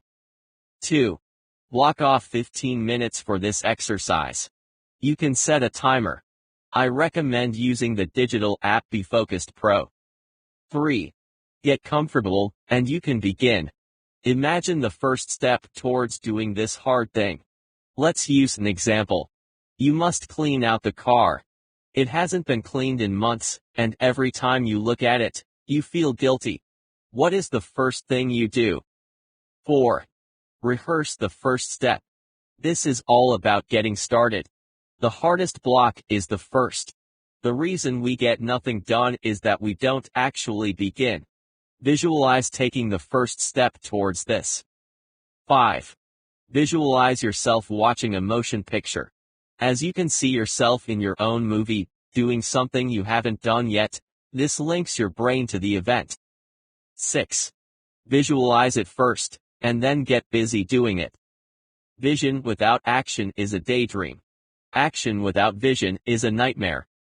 Peter Ludwig, author of The End of Procrastination Step 9, close your open loops. Focus on being productive instead of busy. Tim Ferriss. Years ago, I worked for a company that every Friday 1 hour before everyone clocked out, all employees had to stop what they were doing and spend the time closing loops. The manager, a person of high-level productivity, had a consistent habit at the end of the day. He would spend 30 to 45 minutes reviewing items on his goals and task list he had yet to finish. He said that open loops created stress and build up residual anxiety over time.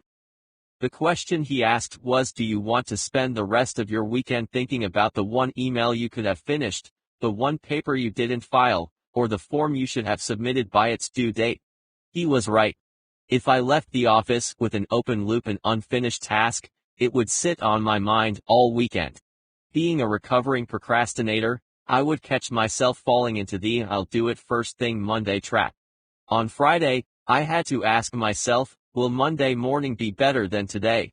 Can I guarantee that I'll arrive at the office and have 1 hour free to work on this? It's a disaster to think next week will give you more time than the present moment. I have a strategy for defeating this. I visualize arriving at work next week, fully intending to finish my already overdue critical task and getting slammed with so much work that I can't finish what I could have done today. The stress, the pressure, the pain. That is what waits for me on Monday if I decide to delay this today. That night, I started making a list of all the open loops in my life at work and at home, and I pinned this list to my wall. It had to be visible. Remember, I was dealing with a mind that would rather ignore the hard stuff. By writing it down and placing the note in front of you, it's hard to turn away. Writing it down in a notebook is great, but you'll end up closing the notebook and conveniently throw it to the side. Out of sight, out of mind. You need to hold yourself accountable to the open loop list. You could have 20 items on the list, but how many you have isn't important. What matters is you know what they are, and you can work on your open loop list one item at a time. One bad habit I developed was starting things and never finishing. I would start a project, get halfway through and start another one. I would begin one thing, stop after a few minutes or halfway, and start another. Trouble was, I still had to remember the thing I started so I could go back and finish it. This is an exhausting way to live and work. You fatigue out and eventually burn out. Open loops keep you wired to the past. They keep you under constant stress and strain as the guilt of all these incompletes weighs heavily on your subconscious. Right now, think about 3 things you have never finished. How do you feel? By closing your loops, you decrease your stress, raise your confidence, and take control of your mind. By closing one loop, it pushes you further to work on another one. When you conquer one small hill, ask yourself, okay, I know now I can do this. What's next? Every step forward leads to another step forward. As the ancient Chinese philosopher and writer Lao Tzu said, every journey begins with the first step. Every step taken leads to another step, and eventually, you'll have conquered so many milestones that you begin to question what was holding you back to begin with. Implementation task. Take an open-loop task and leave 15 minutes at the end of the day to finish it. If it takes longer, start earlier, or extend your workday to complete it. You can use the skills already discussed to begin now. Block in the time, write the task down, and commit to doing it by adding it to your calendar. Make a commitment to yourself now to get it done. The really happy people are those who have broken the chains of procrastination, those who find satisfaction in doing the job at hand.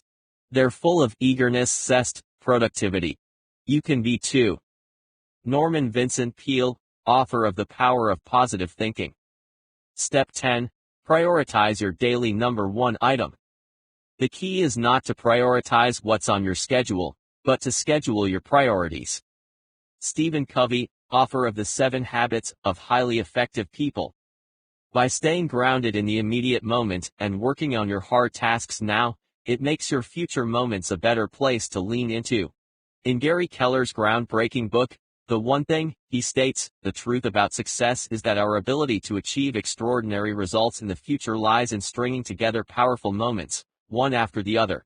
What you do at any given moment determines what you experience in the next. Your present now, and all future nows are undeniably determined by the priority you live in the moment. The deciding factor in determining how you set that priority is who wins the battle between your present and future selves. As Keller states, it is about building priority into your actions. Until your hard thing is a priority, it will remain a to-do list item. You will get around to it when you're ready, and that could be any time between now and the next 5 years. You don't need 10 number 1 priorities on your list today.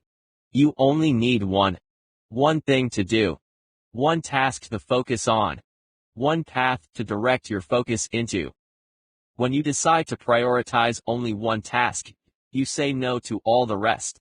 When you have more than one task on your list, you say yes to 5 different tasks, and they will all fight for your attention at the same time.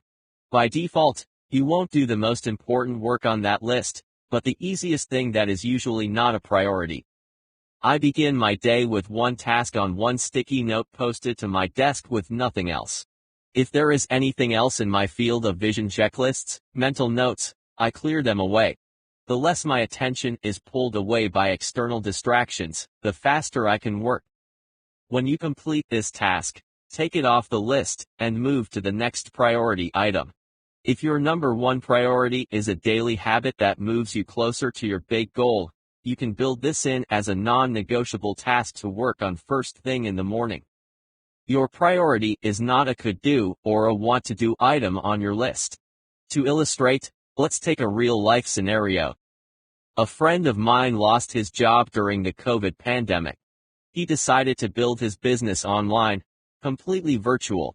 His only income was government relief, which wouldn't last forever. He gave himself 6 months to get his new business up and going. How did he do this? The project became his only mission. He would awaken every day with a clear set of goals. Many things, he told me later, were very difficult. Many tasks he wanted to avoid. But he continued to show up every day and put in the time, get a few wins, and in time the momentum took over. 9 months later, He had replaced his full-time income. Not only this, but he loved what he was doing. He remembers the initial resistance. There were days I wanted to pack it in. I thought, I'll try to find another job, even though it isn't what I want. He ignored the fear, which was telling him failure was imminent. Instead, he followed intuition, did the hard things and achieved success by making them a priority.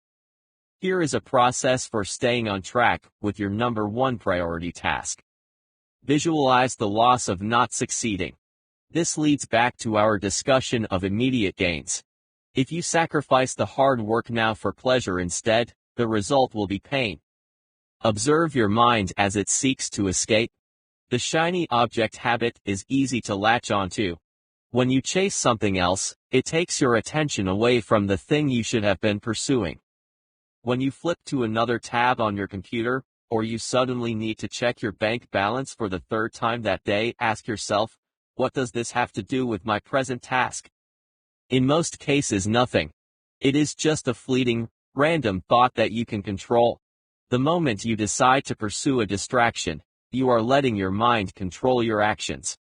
To do hard things first, your priority must be intentional. This is action leading action. First, you decide to take the first action. This intentional action leads to another action. You create a chain of priority actions, with each small action linked to the next. If you break away from your task and do something completely unrelated, you break the priority attached to this task. Your other thing interrupts the pattern. Now, it takes ages to get back on track, assuming you get back on track. I write my priority on a sticky note and carry it with me. You can tack it in front of your workstation. Make it visible. Make what you're focusing on crystal clear. If I'm working on this task and suddenly do something else, I wandered off the trail, I've broken the chain. Realizing this, I now have a choice: will I continue to head down this other path or reverse engines and return to the priority work? Implementation task.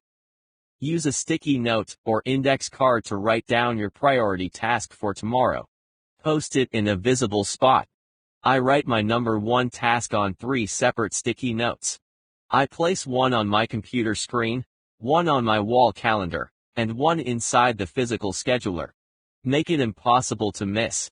If it's written in a notebook, as soon as you close that notebook, you will move on to something else.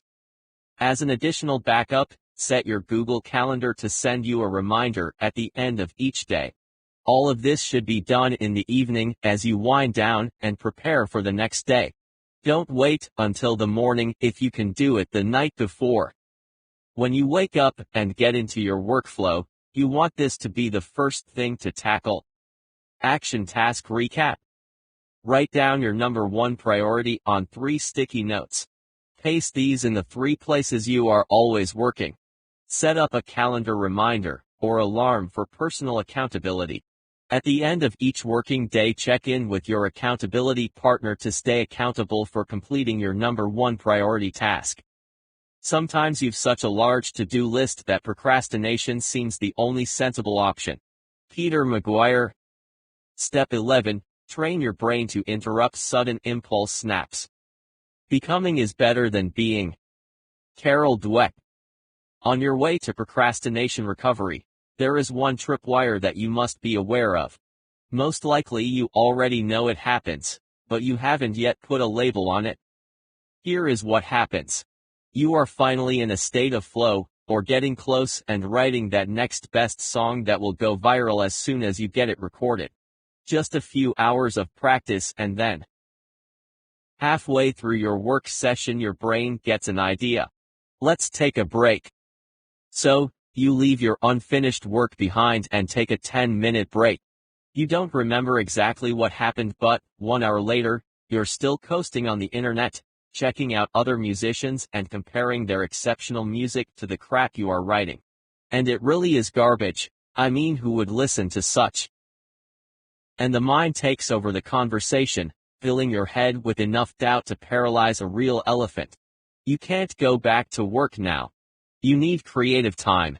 So you start randomly recording YouTube videos and watching more how-to lessons on how to be this and that, and somehow you ended up on watching a documentary on Gandhi. Not going well. To break the decline of your day, you end it with 30 minutes of email responding haphazardly to 28 messages that only took 1 hour. Now for cat videos. Okay, so at this stage we realize that if this is you in the story, there isn't going to be a happy ending. But sadly, I have personally spent years of my working life this way, getting into something, and as I near completion, my brain says, hey, let's not finish just yet. It's break time. And off we go. Until noon, and then tomorrow, and break leads into the weekend. This chain of events is what happens when the brain goes through impulse snaps. Sudden random thoughts to go do something, even if you're in the middle of another thing. Thinking the sudden thought must be urgent to intrude so rapidly, naturally you take a peek.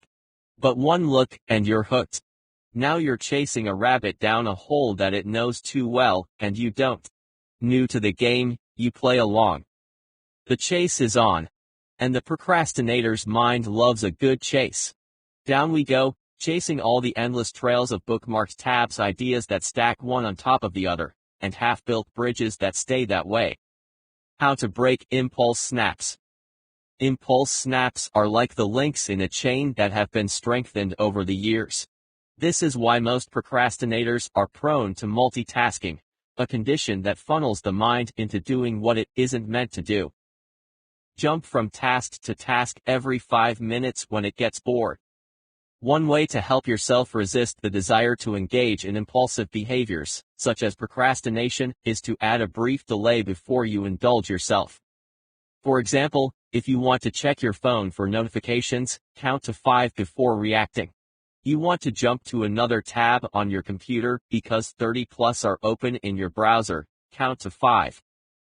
And then close 29 of those tabs except for the one you're using. You want to check the fridge again for the second time in an hour, sit still and count to 10. Resist the urge to react. When you respond to the first impulse snap, I'm checking Facebook. You condition the mind to react to the urgency of the sudden thought. Remember, just because you have a sudden thought about something doesn't mean you should or must react to it.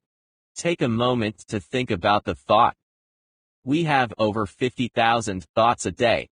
Many of these will be detrimental to improving your behavior or habits unless you interrupt the sudden urgency to run away and check something.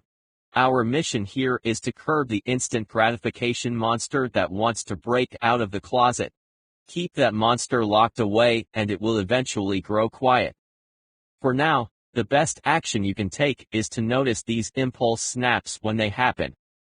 And they probably happen a lot. I started counting how many times in an hour I would get the sudden urge to jump away from what I was working on, and my record at its peak was 47x. That is almost once a minute. I wasn't only feeding into a bad multitasking habit, but had created a wall between my reality and task avoidance. Over the months to come, I continued to count these impulse snaps. Eventually, I had the number down to 7x per hour. My level of concentration became laser-focused. Breathing is powerful because it puts you in touch with the present moment. Observe yourself sitting there and continue breathing in deeply. Do this whenever you catch your mind trying to escape down a rabbit hole. This usually happens when you must confront a task or situation that you don't want to deal with.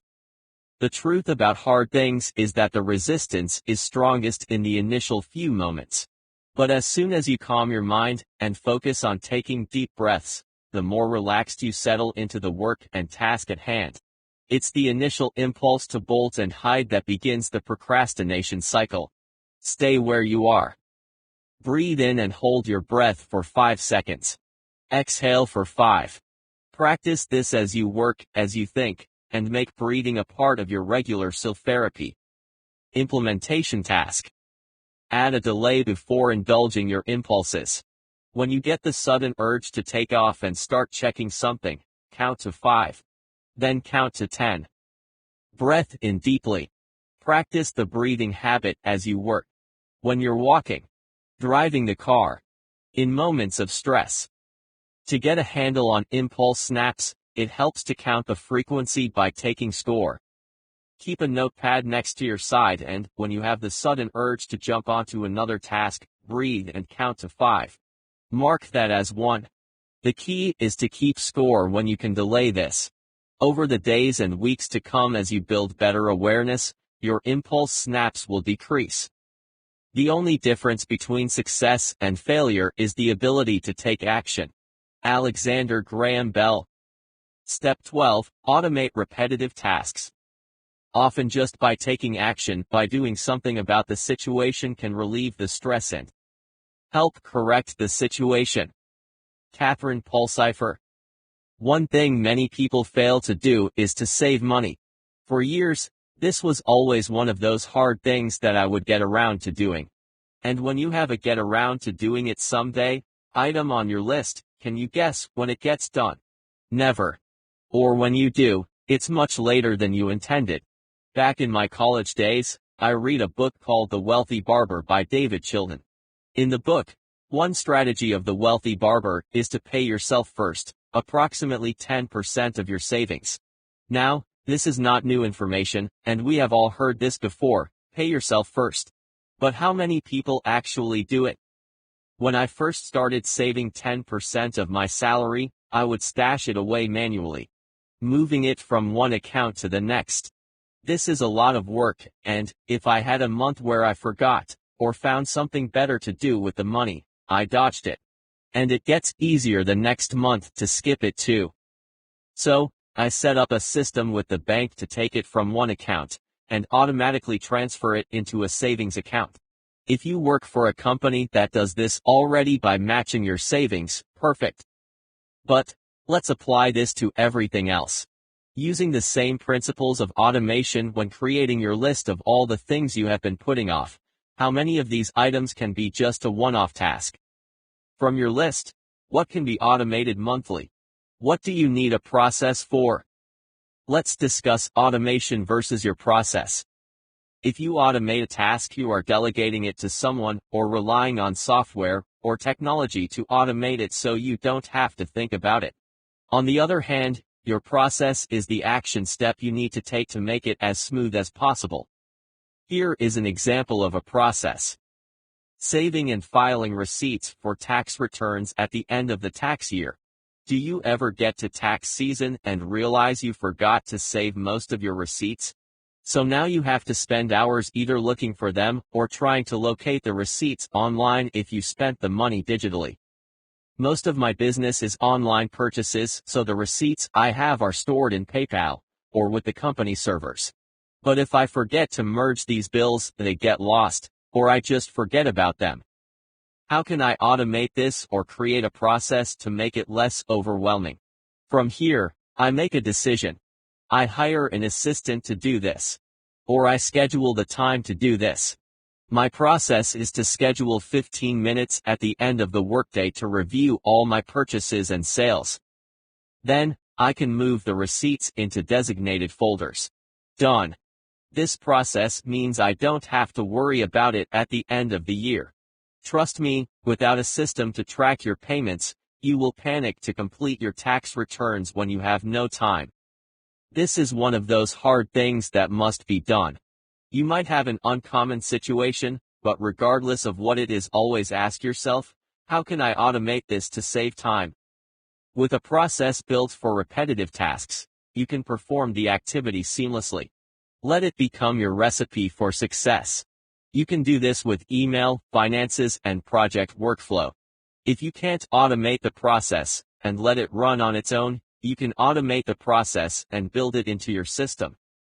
I think the key reason we procrastinate to do hard things is because we are not clear how easy it can be to do one, automate, or the other, create a process. When you know that this can be performed on autopilot, and you do set it up for yourself, it removes the stress and overwhelm associated with fitting this into your structure. Implementation task. Automate your repetitive tasks. If this is a one-and-done task, you know if you dedicate X number of hours to your task, it's off your list. Boom.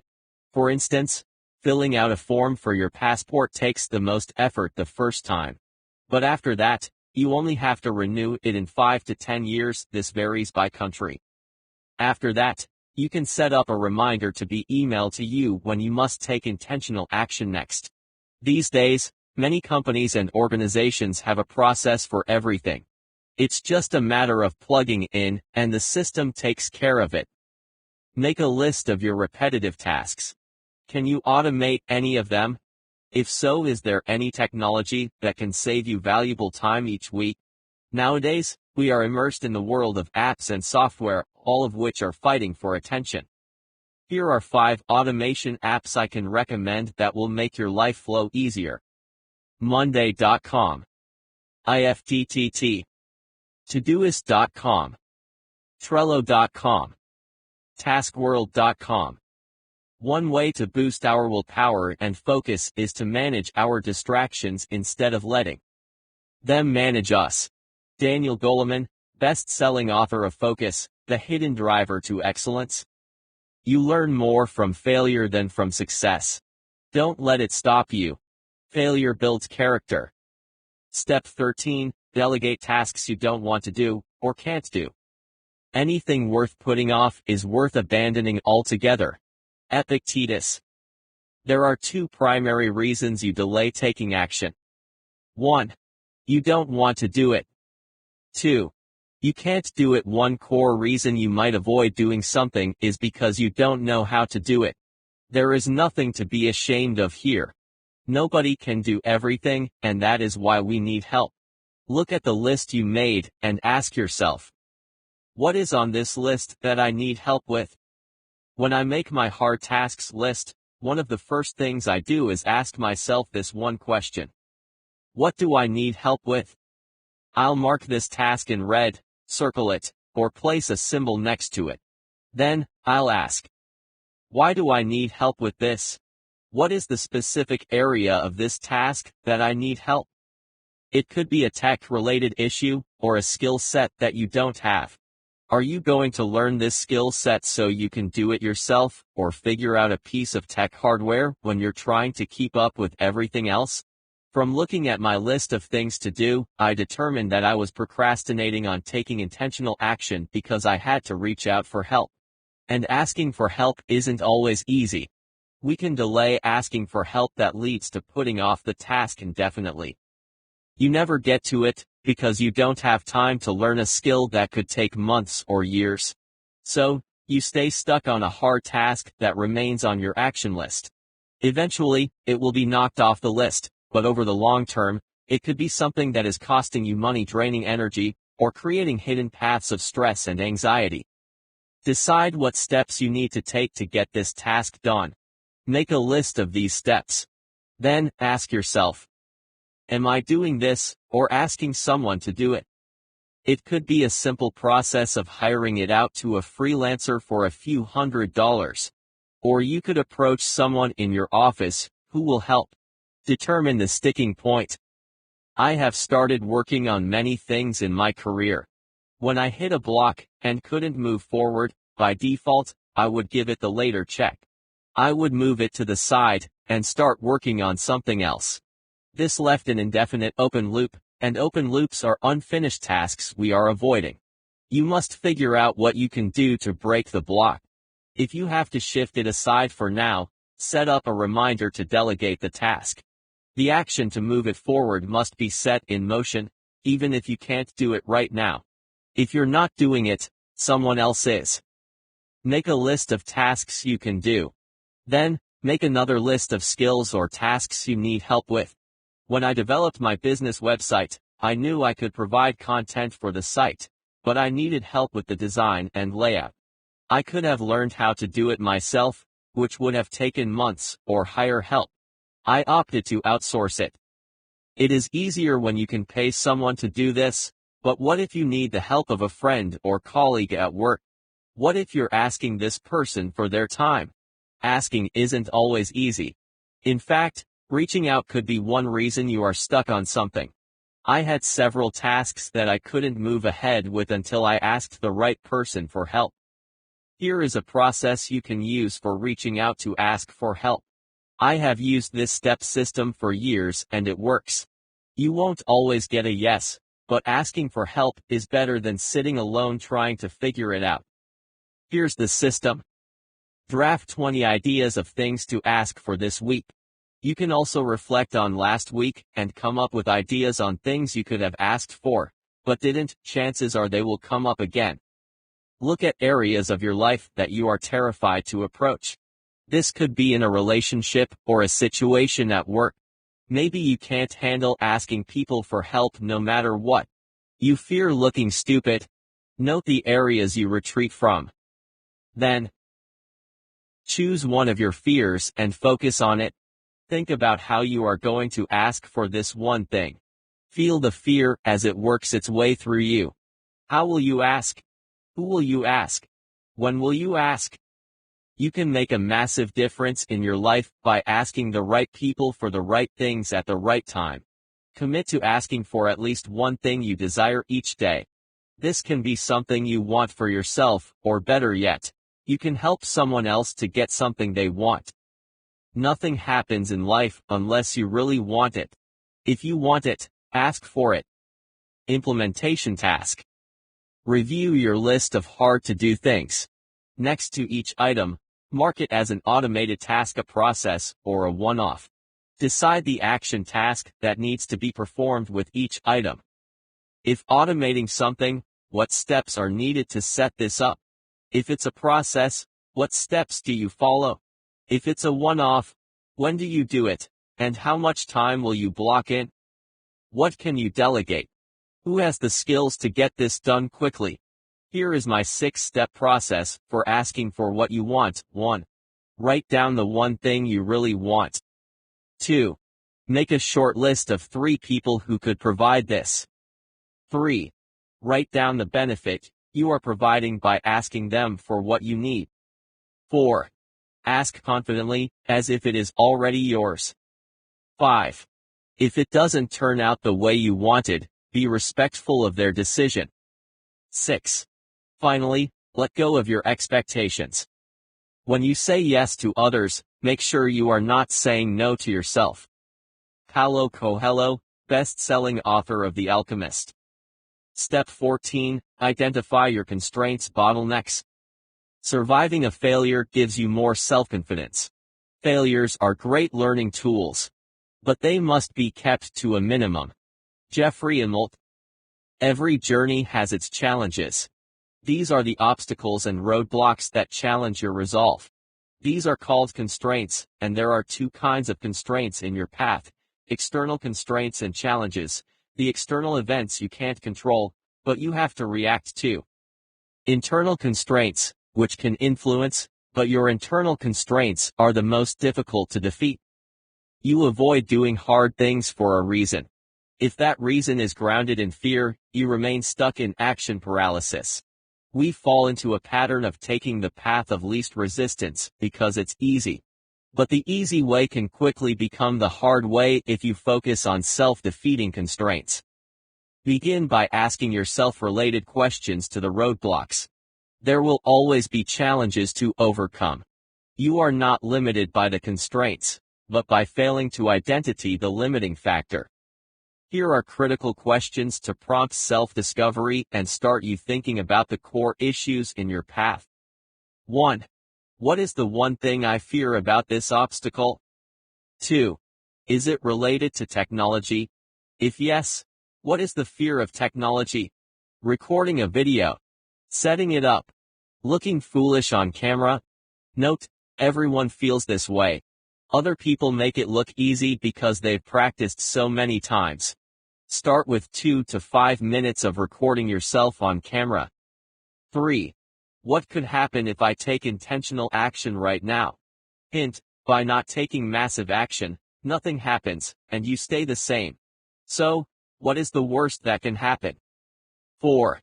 Is there someone I need to ask for help, and I am resisting from approaching this person? If yes, is it the fear of rejection? Am I embarrassed to ask for help? Reminder, everybody needs help. Ask, and you will eventually find the right person to help you. 5. After you identify your constraint, ask yourself, is this something I should do, or can I hire someone? Can I ask someone to help? The speed with which you succeed is determined by identifying and tackling the choke points in your life and business. There are no exceptions. Constraints exist in every organization, and they affect us all. There is never a straight line to success. In a previous company I worked in, sales had dwindled by 60%, but the market was in good shape. The company had been focused on finding external constraints as the cause of the problem, but after shifting focus to identifying internal constraints as the root cause, they identified several determining factors. The company executives set out to remove the constraints related to the sales and marketing side of the business, and within 3 months sales had increased by 130%. When you identify the constraint, you can work towards removing the problem area. There will always be something holding you back, but you need to hack away at it until you move faster. If you notice that one of your tasks is a bottleneck and that you're procrastinating on it, it can be advantageous to clear it out of the way. Here are several ways you can do this. Just get it done. This is obviously the best course of action, and might be doable if you use some of the other strategies which are available in this guide. However, if you find that you're still stuck on the bottleneck after a while, it's better to use a different approach instead. Delegate the task. You might be able to delegate a difficult or time-intensive task to someone who will be able to handle it for you. This person could have better skills at handling the work. I outsource 60% of my work because I simply can't do it all. Eliminate the task. You might decide that a certain task isn't that important to do, and that you can delete it from your to-do list entirely. Implementation tasks. Identify your number one constraint or bottleneck. Nothing worth having will be easy. And the more you want it, the harder it will be to get.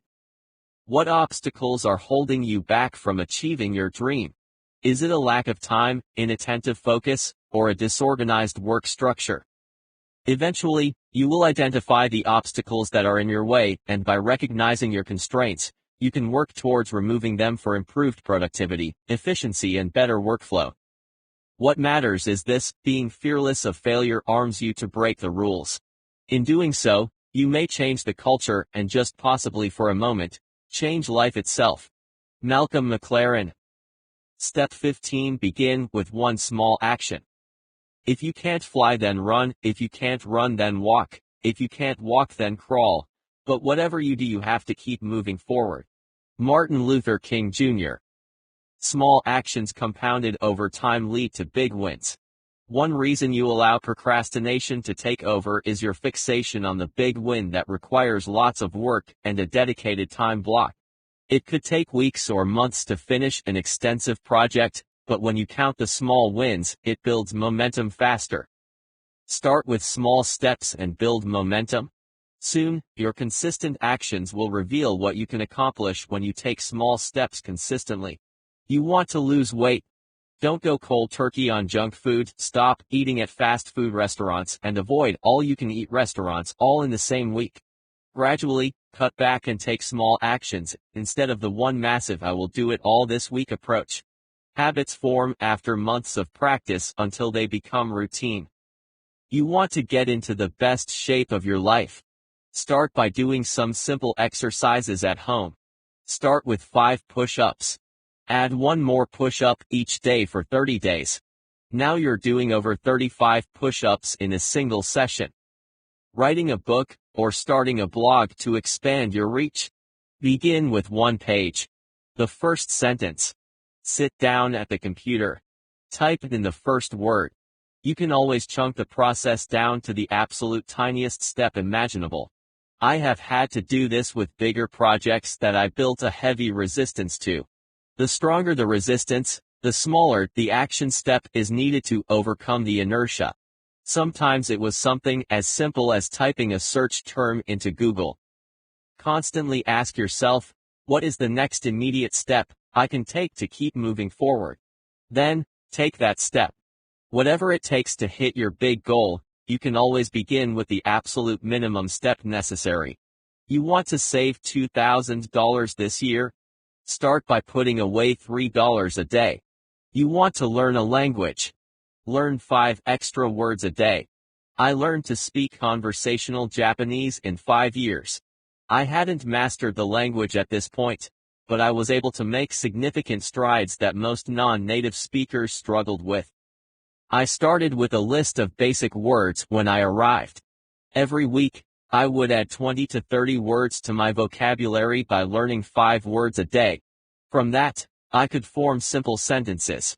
I would move from learning simple vocabulary per week to making simple sentences.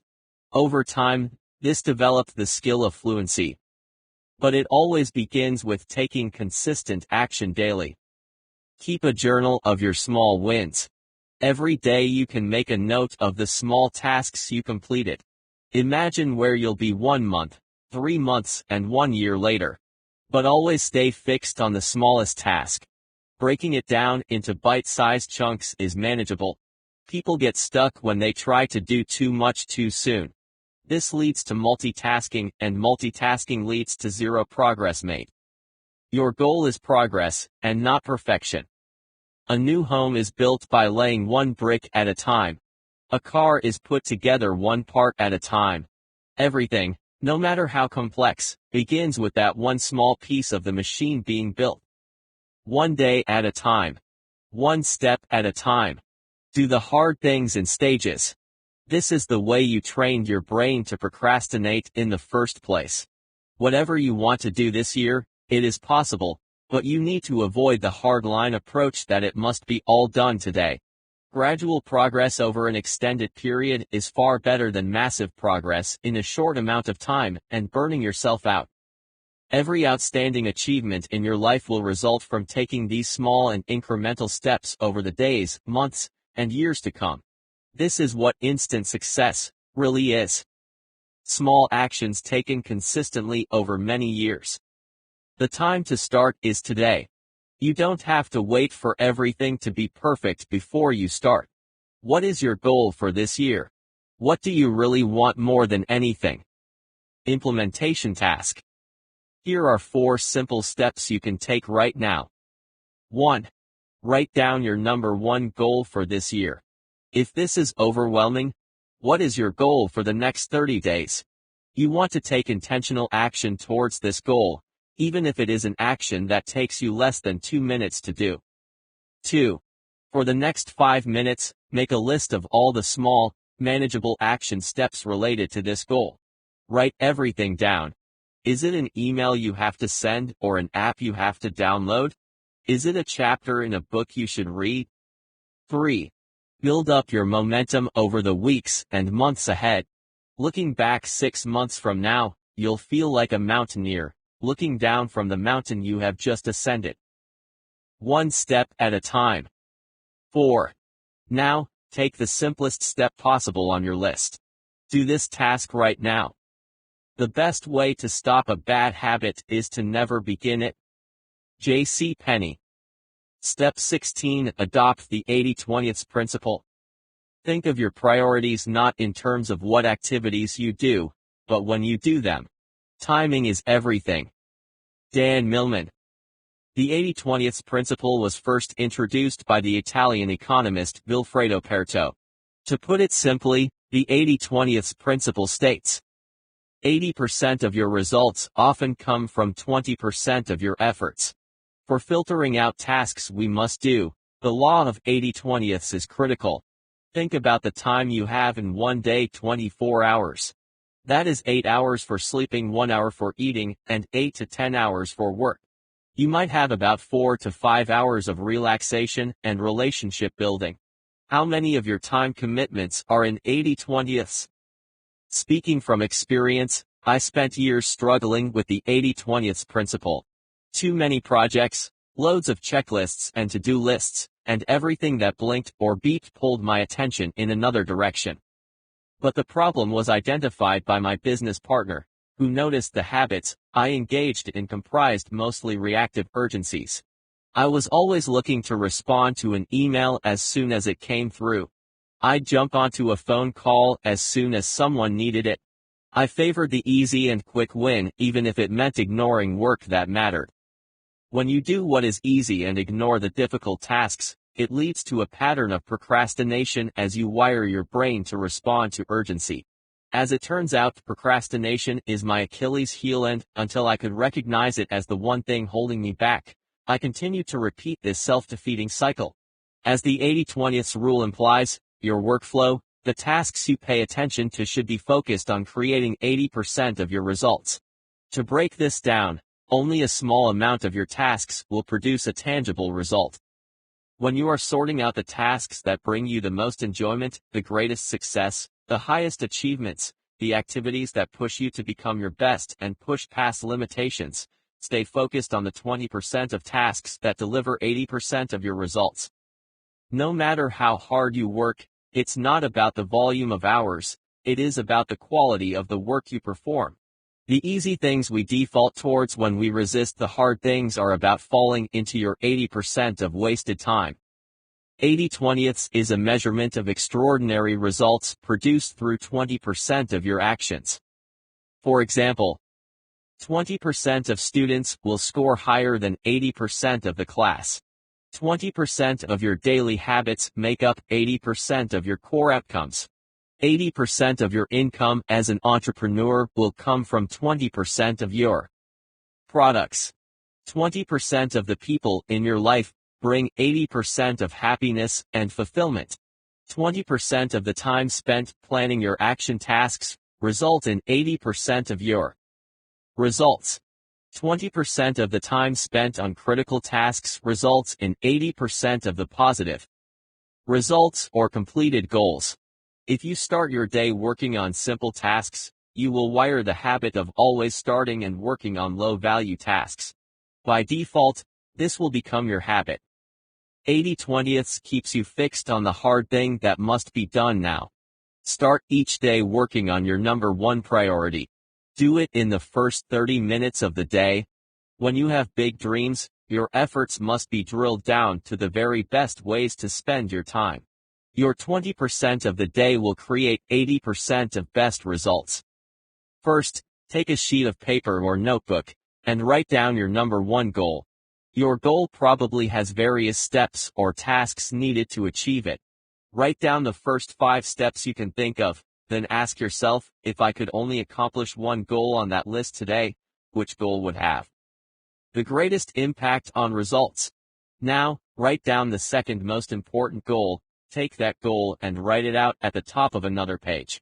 The idea is to segment your goals so you can do the next exercise later.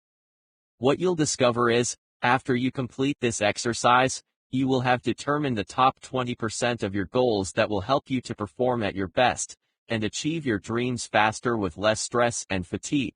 At the beginning of each day, I ask myself, am I working on a task that falls into the top 20% or the bottom 80%? This defining question pulls your awareness into the present. It makes you realize what you do first thing each day. Out of habit, many people start working on something that leads to nothing. They check email, play with apps, or start by thinking about things tied to the past. Resist the path of doing small things first. It is the path for shiny objects and worthless, time-wasting tasks.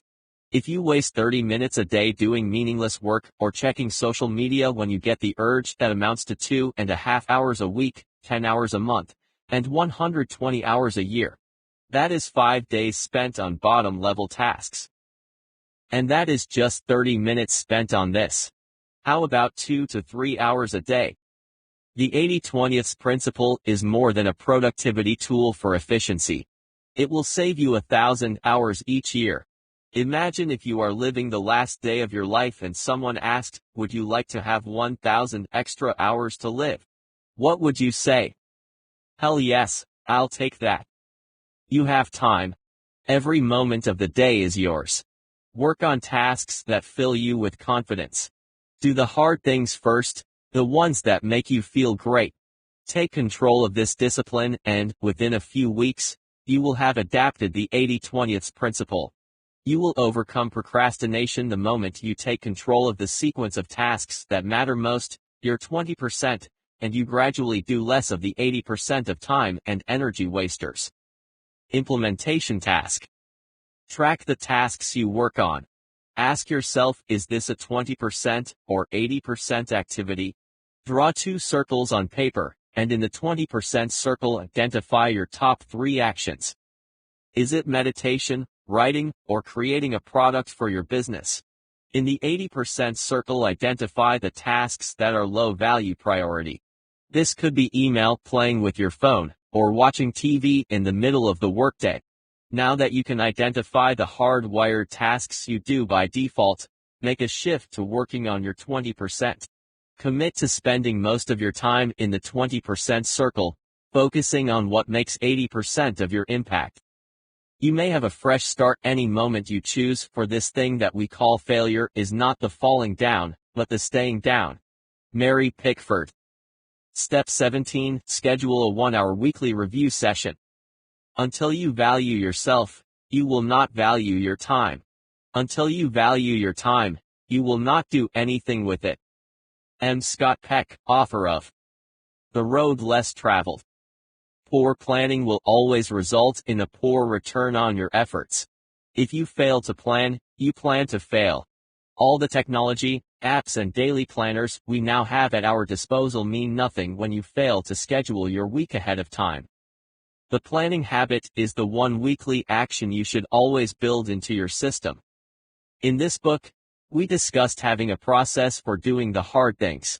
It begins with your plan for the week. Knowing what you're doing ahead of time will put you ahead of the race. The runners in a marathon that wait until the day before to begin training finish last, if they finish at all.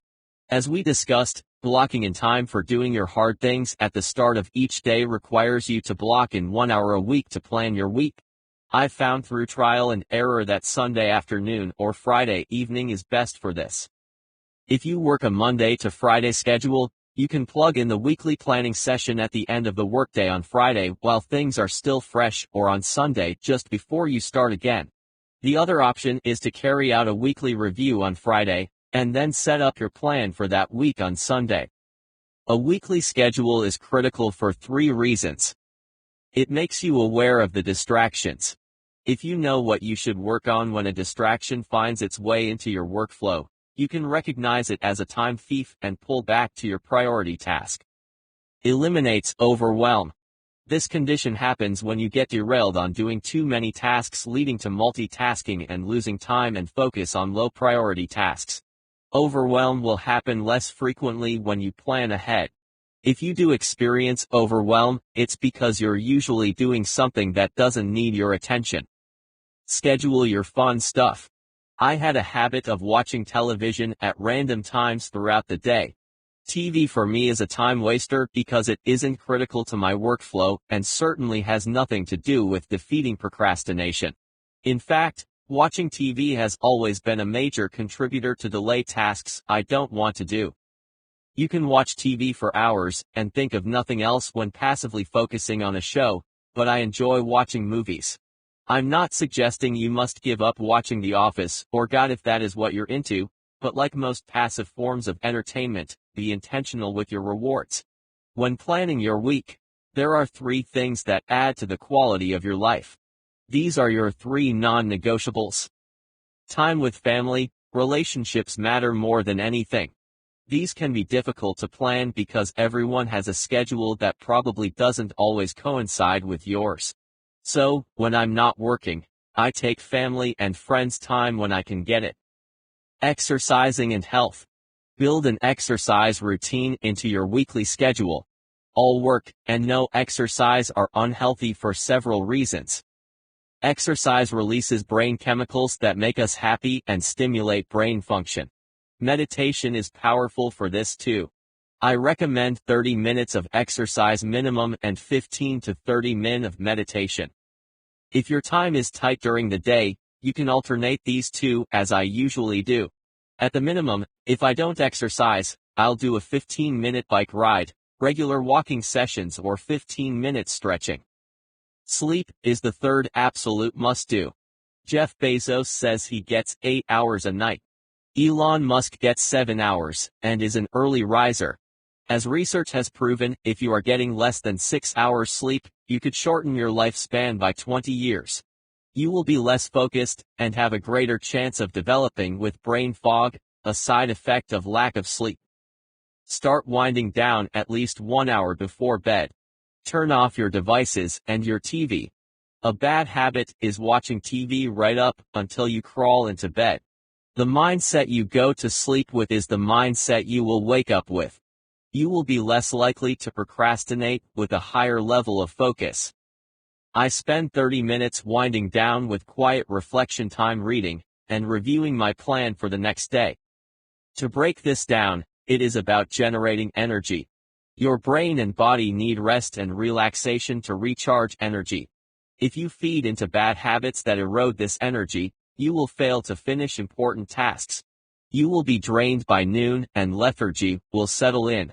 A loss of willpower at this stage will lead you into doing tasks that are easy and low priority, and the downward spiral begins from here. This brings us back to the planning cycle. Build in sleep, exercise, communication with friends and family, and restoring energy through healthy eating and meditation. There are no shortcuts. When you fail, review what happened and how to course correct for the next day. Doing the hard things first, these represent your big pillars, comes first above all else. When planning for the week ahead, consider these questions. 1. How much time do I have? 2. What obligations am I already committed to this week? This might include hospital appointments or taking your kids to soccer practice. 3. What is my number 1 priority project? 4. What is my number 2 priority project? 5. What is my number 3 priority project? 6. Within each project, what are the 3 tasks that must be completed? 7. What is fixed on my schedule? This would be a weekly review session, weekly planning session exercise, and regular breaks. Structure is critical to success. I worked for years without a proven structure and my productivity suffered as a result. When identifying blocks or obstacles in your weekly schedule, consider these questions. 1. What distractions regularly pull me away from my work? 2. What is the number 1 habit that delivers 80% of my results? 3. What habits make up 80% of my efficiency? 4. What habits drain my energy? 5. What tasks are a complete waste of time? 6. Who can I ask for help or delegate these tasks to? Once you identify the obstacles and work to eliminate them, you can check in on your performance. You won't need to ask yourself the same questions every week unless an old habit creeps back in or becomes an issue. When it does, write down the habit, identify the trigger that makes you feed into the habit, and add 1 strategy for removing this from your schedule. For example, I was in the habit of filling up on sugar-based sweets at night before bed. You don't have to be a health expert to realize this is a bad idea. It negatively impacts sleep and starts your day off in a bad way. But what triggered this was watching television before bed as a way to wind down. So my solution was to remove the TV. I still craved chocolate and ice cream, but the cravings reduced with the TV out of sight. When you have a trigger that trips another negative habit, remove access to the trigger. In my case, it was the TV.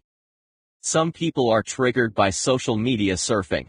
If it has a negative impact on your life, it has to go, or you will never get things working right. You will be pulled left and right, trying to balance everything. Daily review. A weekly review is your big picture for the week, but you can also do a brief 5-minute review of the day at the end of your day.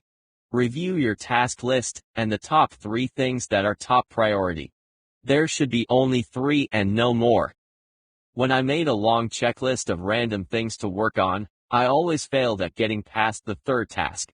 Occasionally, I could do 4, but 3 was manageable, and many days, I get only the first 2 complete.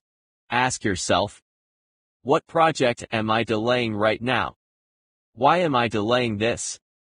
What is the number 1 task that, if completed, will impact my career in the long term? What inescapable/unavoidable events or appointments are built into my schedule? Your daily review can be done quickly, and during this session, write down the number one task for tomorrow. It's highly recommended to know this before you go to bed rather than waking up and making that decision. Your brain will begin working on the problem even as you're sleeping. What you go to bed with is what you wake up with. Implementation task. Block in 10 minutes at the end of your workday to do a weekly review of what worked, what you achieved, and what you didn't achieve. Why did you not achieve your number one priority? Block in 30 to 60 minutes at the beginning of your week to do a weekly planning session. This includes a review of your top 3 tasks for the week. Identify potential blocks. I schedule this on Sunday afternoon or evening as the week begins and take 1 hour to review goals, review tasks that were completed not completed and an action plan for the week. Recommended resource: Michael Hyatt's Full Focus Planner. Procrastination is the lazy cousin of fear. When we feel anxiety about an activity, we postpone it. Noel Hancock, My Year with Eleanor. Step 18. Control your distractions, and manage shiny object syndrome.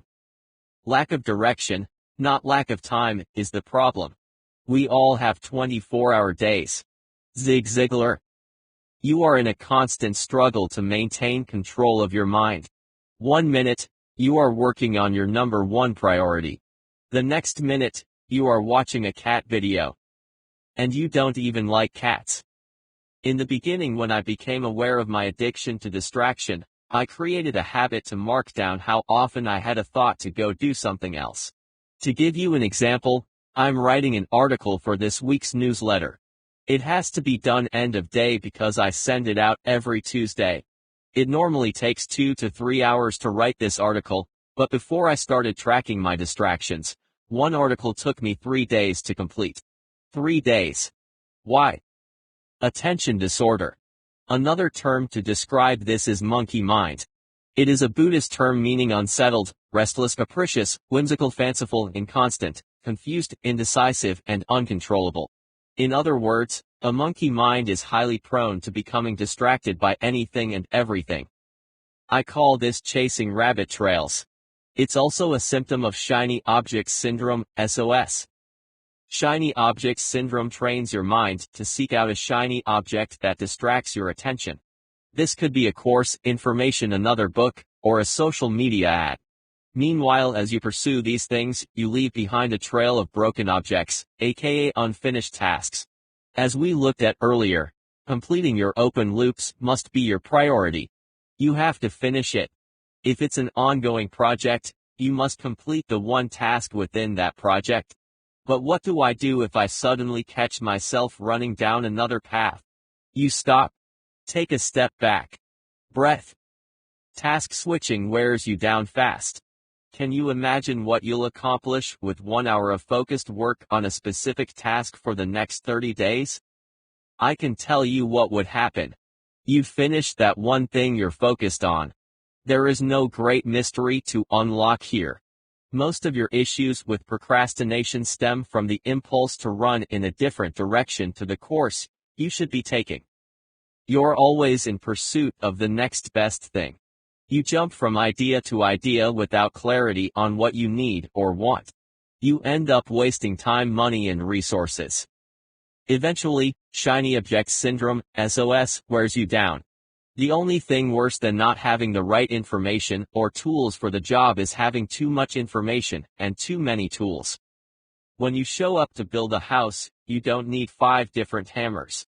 Only one good hammer will do. SOS is a condition of the mind. It continues to win over your mind until you make that conscious effort to retrain your brain. The negative effects of SOS are: inability to finish projects. When you get excited about a new project before your first one is complete, you may jump ship before you can see any meaningful results. Poorly planning your ideas and directives. People with SOS tend to focus on the thrill of pursuing a given strategy or making a specific change, rather than the strategy or change itself. For example, they may love the idea of creating a new product and begin work on developing it, but have no long-term game plan on how to follow through on that idea. This leads to poor results from an underdeveloped execution and unrealized potential. Spending lots of cash. There are hundreds of technological tools for businesses that are impressive, effective, and fun to use. Unfortunately, if you subscribe to all these services or you jump from platform to platform, you'll end up burning through so much cash that they become incredibly cost-inefficient. As a result, you'll have less money available to invest in your business. I've spent thousands of dollars chasing plenty of objects. Why? I was looking for something to give me the clarity I needed. I was able to correct this with a few simple steps in my habits and thought process. Here's what you can do to gain control of your mind: limit your choices. Marketers these days are savvy in their approach to presenting everything as an urgent must-have. Why do you need 10 books on productivity if you have 1 to 2 of the best books? Do you need 3 different subscriptions to software when one does everything you want/require? Getting lost in the weeds, we forget to focus on the fruits of our garden. SOS is watering the weeds, and not the crops that matter. Distraction isn't the external issue. You don't control distraction by controlling all the things fighting for your attention. You simply focus on the one thing that needs your attention now. Limit your choice preference and choose. Distraction is a focus issue and not a result of having too many things to pursue. If you have 10 rabbits running around in your field, you decide on the one to pursue. I bought into the shiny object syndrome for years. I would buy this and that, try this service and that one. I was convinced that if I just bought the next perfect service, I could eventually stop pursuing everything. Then a new one would crop up. The challenge with SOS is that you are always looking for the next better option. And there is always a better option than the one you just bought. Before you click that buy button, talk about it with someone at home or on your team. Do you need this tool, training course, or service? If so, map out the benefits it provides to your life and business. Chances are, given time to consider, you'll realize you don't actually need it. Not only that, but in a few weeks, you'll see another similar product or service that almost does the same thing, but it actually is better and cheaper.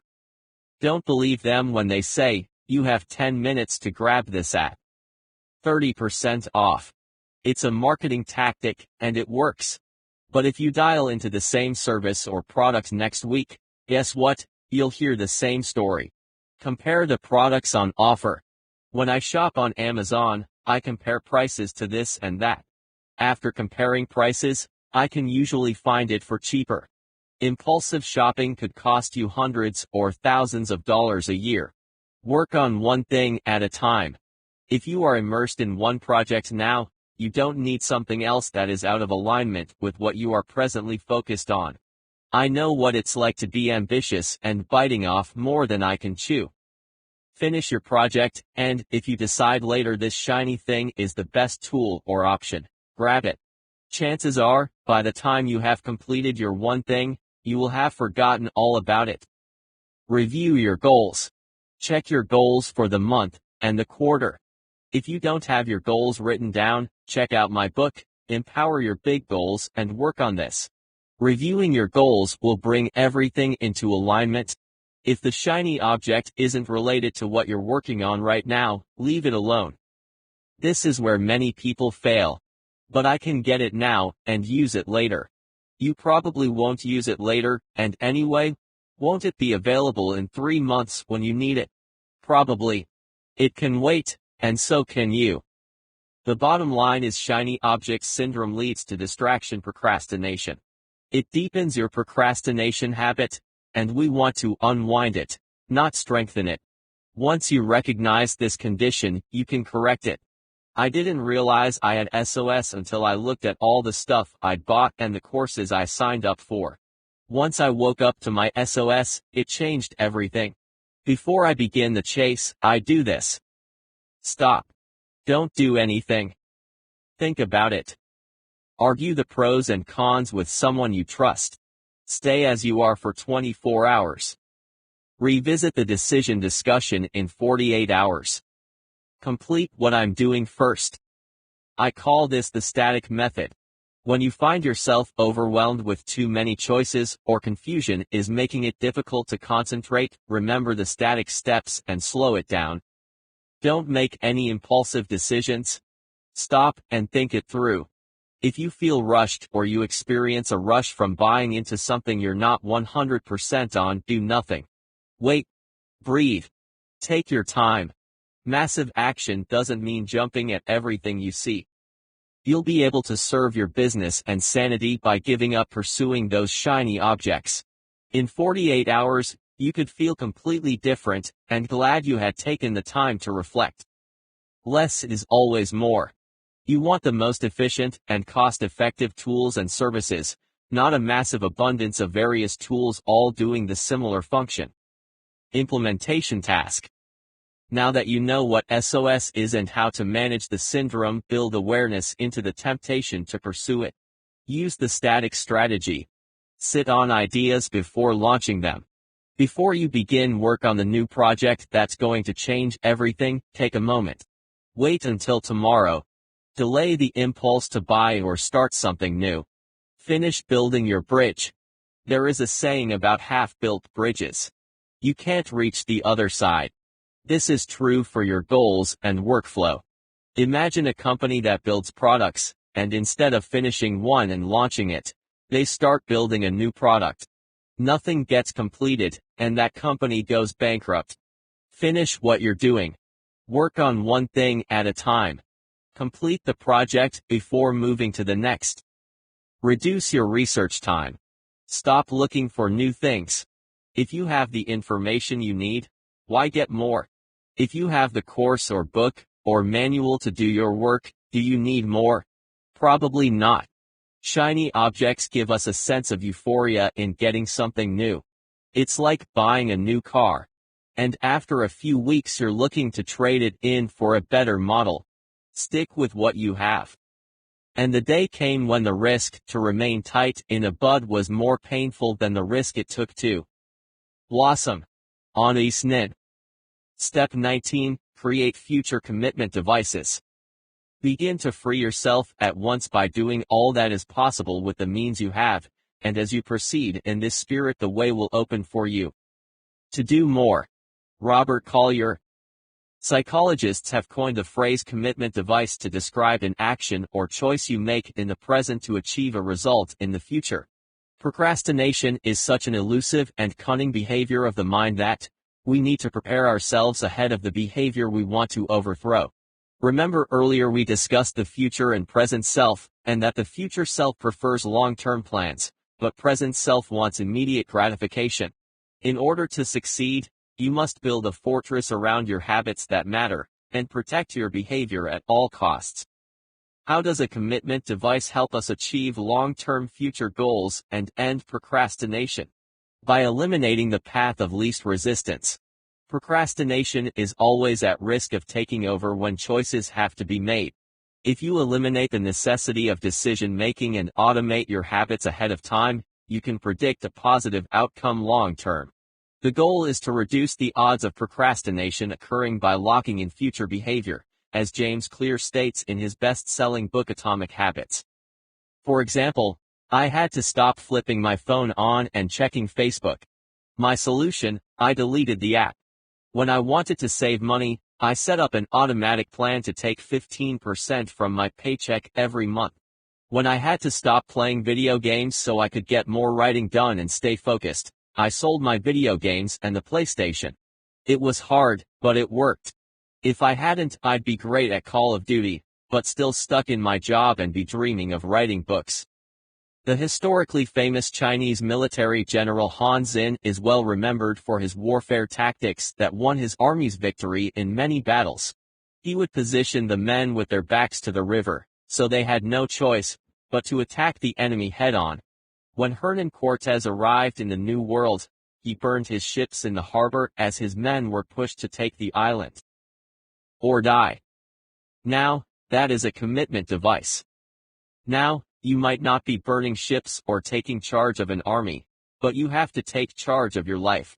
The most direct and effective method is to start easily and build up to it.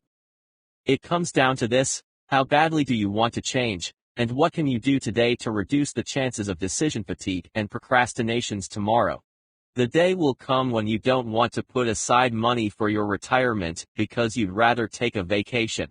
Or sitting on the couch watching television for the 7th night in a row is more appealing than starting that jogging routine.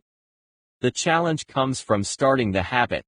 Most resistance we encounter is always in the beginning, the getting going of the process. We make plans to begin someday, but every day becomes a someday that never happens until a commitment is made to go all in to win. How can you win over procrastination and reduce your craving for instant gratification? The solution is to start small. Reduce the size of the action so that it's less overwhelming. In fact, your routine should be so easy you encounter no resistance at all. Here are a few examples. Read a book for 5 minutes. Do 5 push-ups. Jog for 100 meters down to the end of the street. Write out a sentence in the first paragraph of your book. It has never failed that all my days of procrastination and delaying taking action can be traced back to one event, the beginning. Starting the habit. Moving on that first step. It was never doing the work that I struggled with, but starting it. I wasted more time and energy putting things off than actually doing them. There are tasks I delayed for years and carried that guilt inside of me. When I sat down to get it done, I could accomplish it in a couple of hours, or stretch the task out over a few days. It doesn't matter how much you get done, but whether you actually do it. It's better to stretch for 5 minutes a day for 30 days, than for 30 minutes once a month. When I work with authors writing their first book and they struggle with the writing process, my advice is always the same. Commit to 100 words a day for the first week. Take it up to 200 words the next week. Build up to 1,000 words a day if that is your goal. You win the war against procrastination by taking things in stride. Burning ships makes for a great story, but if you want to get aggressive with stopping certain behaviors, you can remove the impulse triggers from your environment. This begins with setting up your intentions. You can't just talk about doing it someday. Do it today, but make it so easy that you get a quick win under your belt right away. By creating small, intentional commitments now, this leads to big wins in the future. It's about writing down the time and action you intend to follow through with, and then showing up to do it. This strategy created big wins for me over time, but for years I struggled due to lack of commitment. I had the desire to grow and succeed, but until I committed to an action at a certain time of day, and could show up to deliver, very little happened. It's about building momentum. Start at the top with a small snowball, roll it down the hill and watch as it gets bigger and builds momentum on its way down. Let's get the ball rolling. Implementation strategy. Write down one thing that you have always wanted to do, but struggled to really get going. Is it an exercise routine? Writing a book? Investing money for a retirement fund so you can live in Bali? Decluttering your home? Now, the goal is to reduce the size of the action to make it so easy to start the habit it becomes an easy decision. Now, using the 5-minute time block, you can lock in your commitment to getting this done. Commit to the process. Take your first step. Just get started. Breathe. And begin. 20 years from now you will be more disappointed by the things you didn't do than by the ones you did. So throw off the bowlines, sail away from the safe harbor, catch the trade winds in your sails. Explore. Dream. Discover. Mark Twain. When you're hungry and you open it, you can reach for a banana instead of a chocolate eclair. A negative trigger would be the opposite, and filling your fridge with junk instead of the good stuff. For example, did you know on average most people check their phones over 400 times per day? This is a massive distraction. A visual cue prompts you to take action, so if your phone is a negative trigger to check social media, email, or FB Messenger, you will be prompted to respond to this when your phone vibrates or pings. Here is an idea for implementation that I learned from Ed Mylett. If you're going to check your phone, set it up with the right triggers. Install your goals on your screen so when you open your phone by habitual default, the first thing you see is your goals. Many of our choices and habits feed into procrastination. Here is another example. For the first year I worked at home, the television was in my workspace. Now, I don't need anyone to tell me that is a bad idea, but that's a bad idea. When I became restless and bored and needed a distraction, what did I do? Turn on the TV. I would think, I'll just take a break and see if anything new has been added to Netflix since I checked it 10 minutes ago. Nope, not yet. This became a repetitive negative behavior.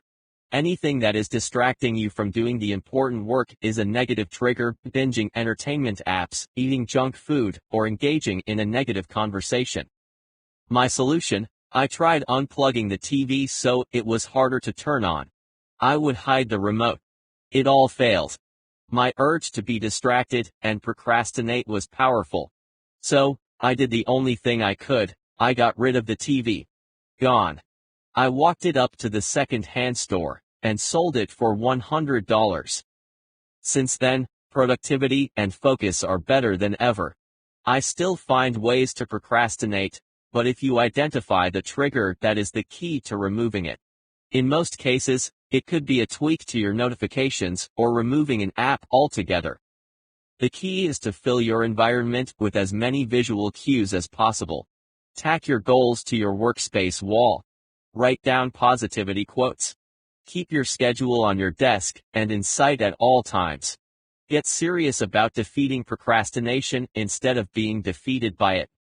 You want to win? And you will. Visual cues are critical to winning over procrastination. Visual cues and motivation. When you surround yourself with positive triggers, it stimulates your mind to take intentional action. You don't have to remember to take action now because your environment is reminding you to do it. I'm less likely to watch TV if it isn't within easy access. Or check Facebook on my phone for the 50th time this morning if the app is removed and blocked from my phone. Do whatever it takes. You must be willing to do whatever it takes to beat the inner procrastinator. You are smarter than the lazy demon living in your mind. Think of visual cues in your environment as weapons against procrastination. With every positive trigger you install, you increase confidence and fortify your strength against the enemy of distraction. The truth is in your progress. Track what you're doing on your calendar. Block it into your scheduler. Set up notifications to remind you that today is the day you committed to getting that thing done. Take control of your environment, and you control the outcome of the day. Give in to your monkey mind as it pulls you here and there and you lose momentum and confidence. I make sure to have only 3 priorities a day. No long lists. I work on one thing at a time and it's always blocked in my calendar. If it's difficult to start, I give it 5 minutes. I know if I can start it, I can take it the distance. The takeaway is this: do the one thing that makes all the difference in your day, your week, and your business. Do the most important thing each day first thing in the morning. Get it done in the first hour. Start with this. Scan your environment once a day to identify negative triggers creating procrastination.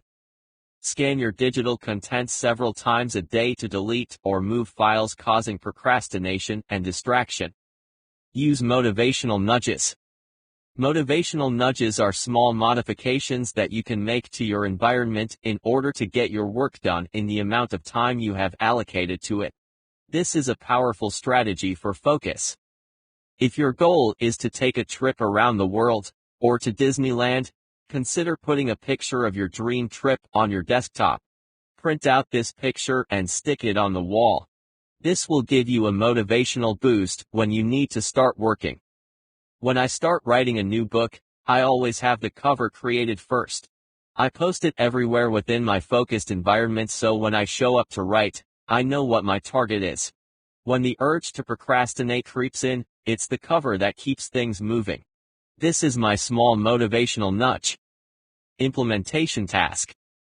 Walk into your environment and scan it for anything that is distracting you. This includes your workspace and digital space too. Start with your workspace. Throw away or pack up the clutter. Is there anything laying around just taking up space? Clutter is defeating. If it's an item you never touch, it doesn't have to be in view. Do this once a day, in the morning, before you start working and you become immersed in your environment. At the beginning of each day, I stand back and scan my environment for books, loose papers, notes, and anything that takes my attention away. Something I missed yesterday suddenly jumps out at me, and I remember it had pulled my attention away. Make this a 5-minute habit every morning. Next, set aside 10 minutes a day to review your digital environment. There is a chapter at the end of this book that walks you through the steps for decluttering your digital environment. This is most likely going to create more distraction than your physical environment. When I cleared away the files and organized things better, it saved hours per week of valuable time I would normally have wasted looking for misplaced files and documents. What is your motivational trigger? Figure out what it is and get it in front of your vision. When your mind is tempted to drift off course, let its attention be captured by your dreams and goals. Forget about the consequences of failure. Failure is only a temporary change in direction to set you straight for your next success. Dennis Waitley. Step 21. Reward your best work. The best possible way to prepare for tomorrow is to concentrate with all your intelligence, all your enthusiasm on doing today's work superbly today. That is the only possible way you can prepare for the future. Dale Carnegie. You must be good to yourself. This means rewarding yourself for taking intentional action and for having the courage to change your life for the better. It isn't easy to overcome procrastination. Don't be critical of yourself when you struggle. Take time out and don't overdo it. When you are overcoming one hurdle, treat yourself to something that is fun, relaxing, and brings joy into your day. This will raise your energy levels to prepare you for the next challenge. For example, I schedule a massage once a week and take regular trips to the park. Other reward activities include watching movies or planning a trip with the family. Just being productive and working all the time leads to burnout and fatigue. You will appreciate your success when you train your mind and body to a reward, especially after you have reached an important milestone or accomplished a goal. Here's a case in point. When I wrote and published my first book, I planned a trip to Universal Studios with my family. It was a significant reward, and I worked hard to make it happen. Now, you might not be writing a book, but whatever your goal is, do something to celebrate when you reach it. Enjoy the time, and it will make your work something to look forward to. Here are 10 ideas to reward yourself after accomplishing a hard task. 1. Attend a sporting event with friends or family. 2. Spend a movie night watching 2 to 3 of your favorite films. 3. Take in a sumptuous meal at one of your favorite restaurants. 4. Treat yourself to a 1-hour body foot massage. 5. Invest a few hours in a hobby you have not worked on in a long time. 6. Set up a chair on your porch and enjoy a drink of anything as you reflect on your future and all the great things coming your way. 7. Hire someone to clean your house in the afternoon. 8. Buy a book you've always wanted to read, Kindle, audiobook, or paperback.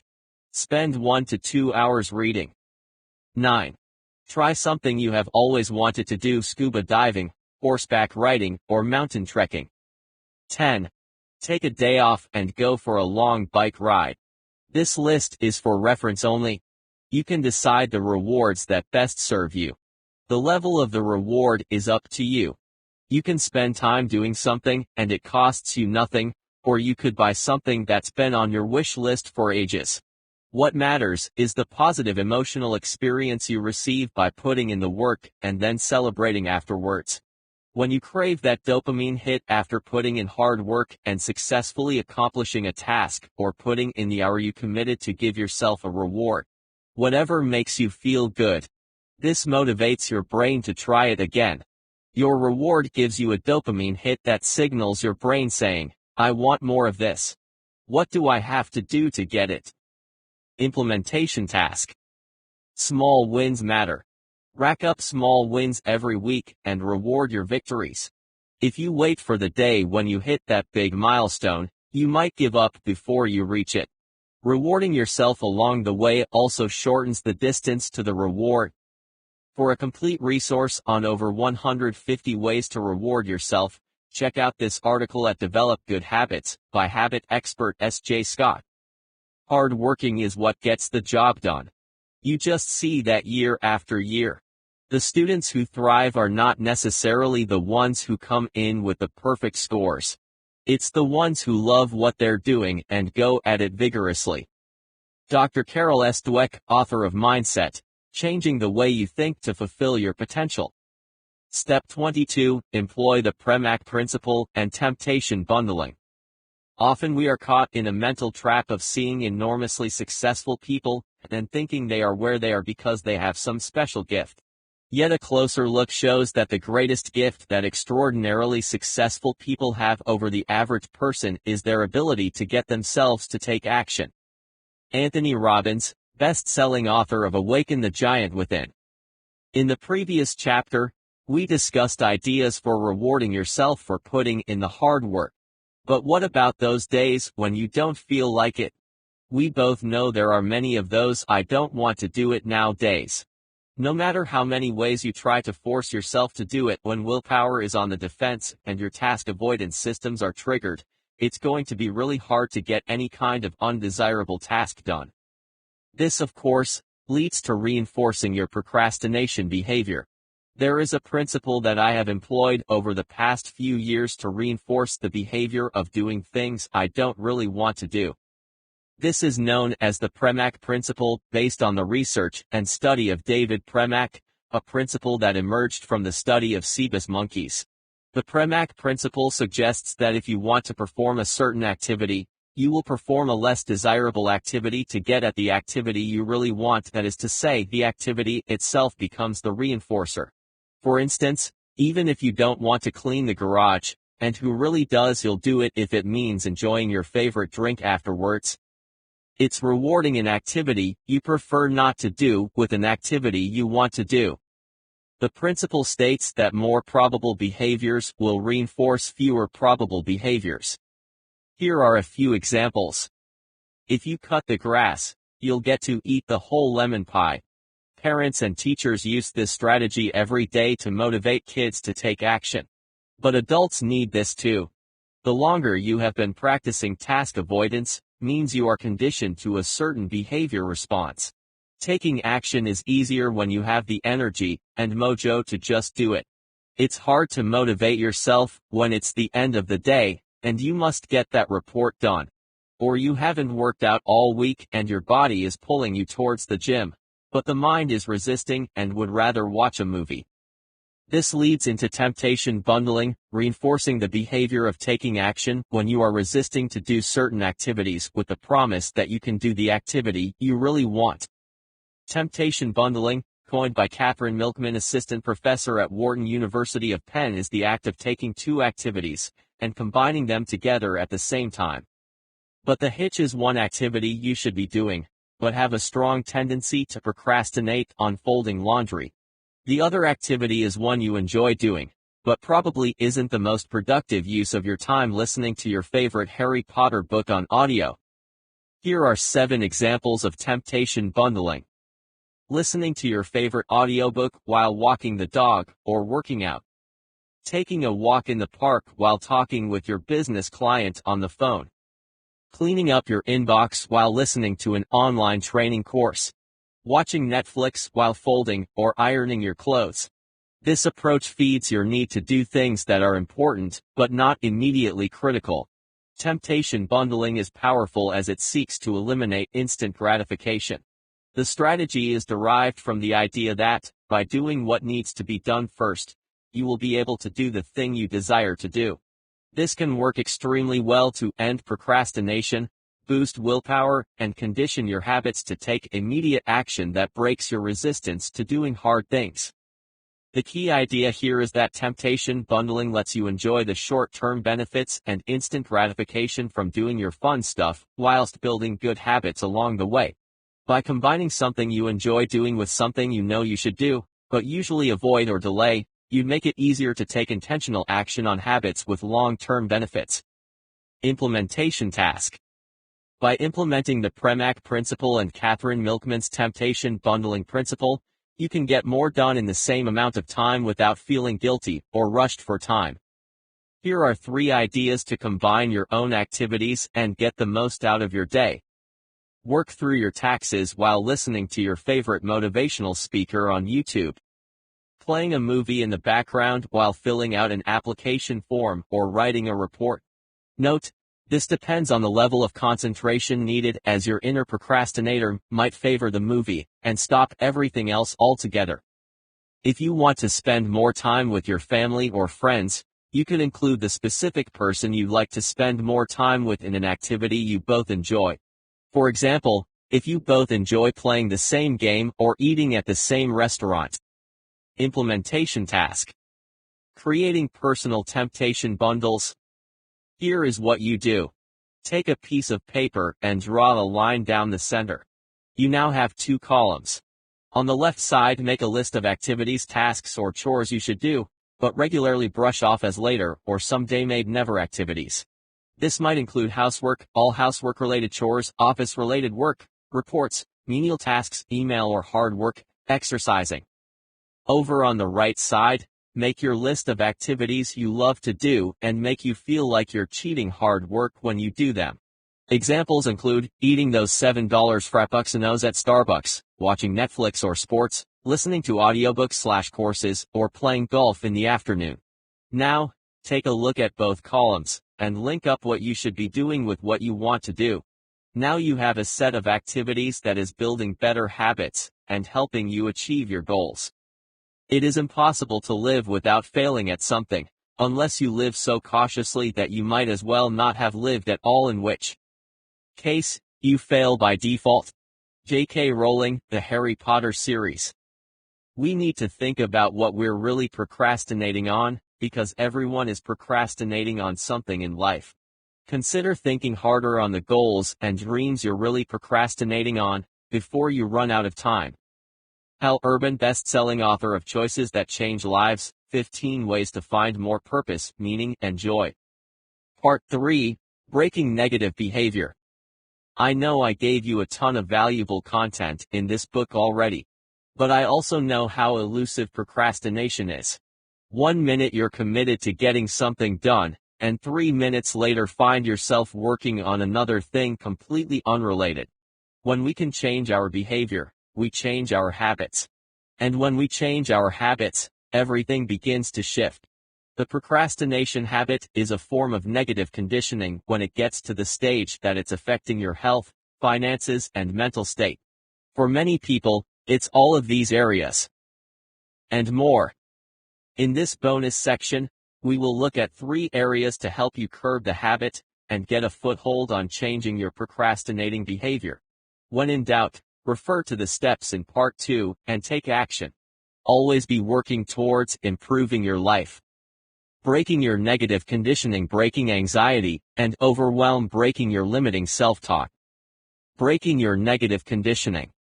If you believe you can accomplish everything by cramming at the 11th hour, by all means, don't lift a finger now.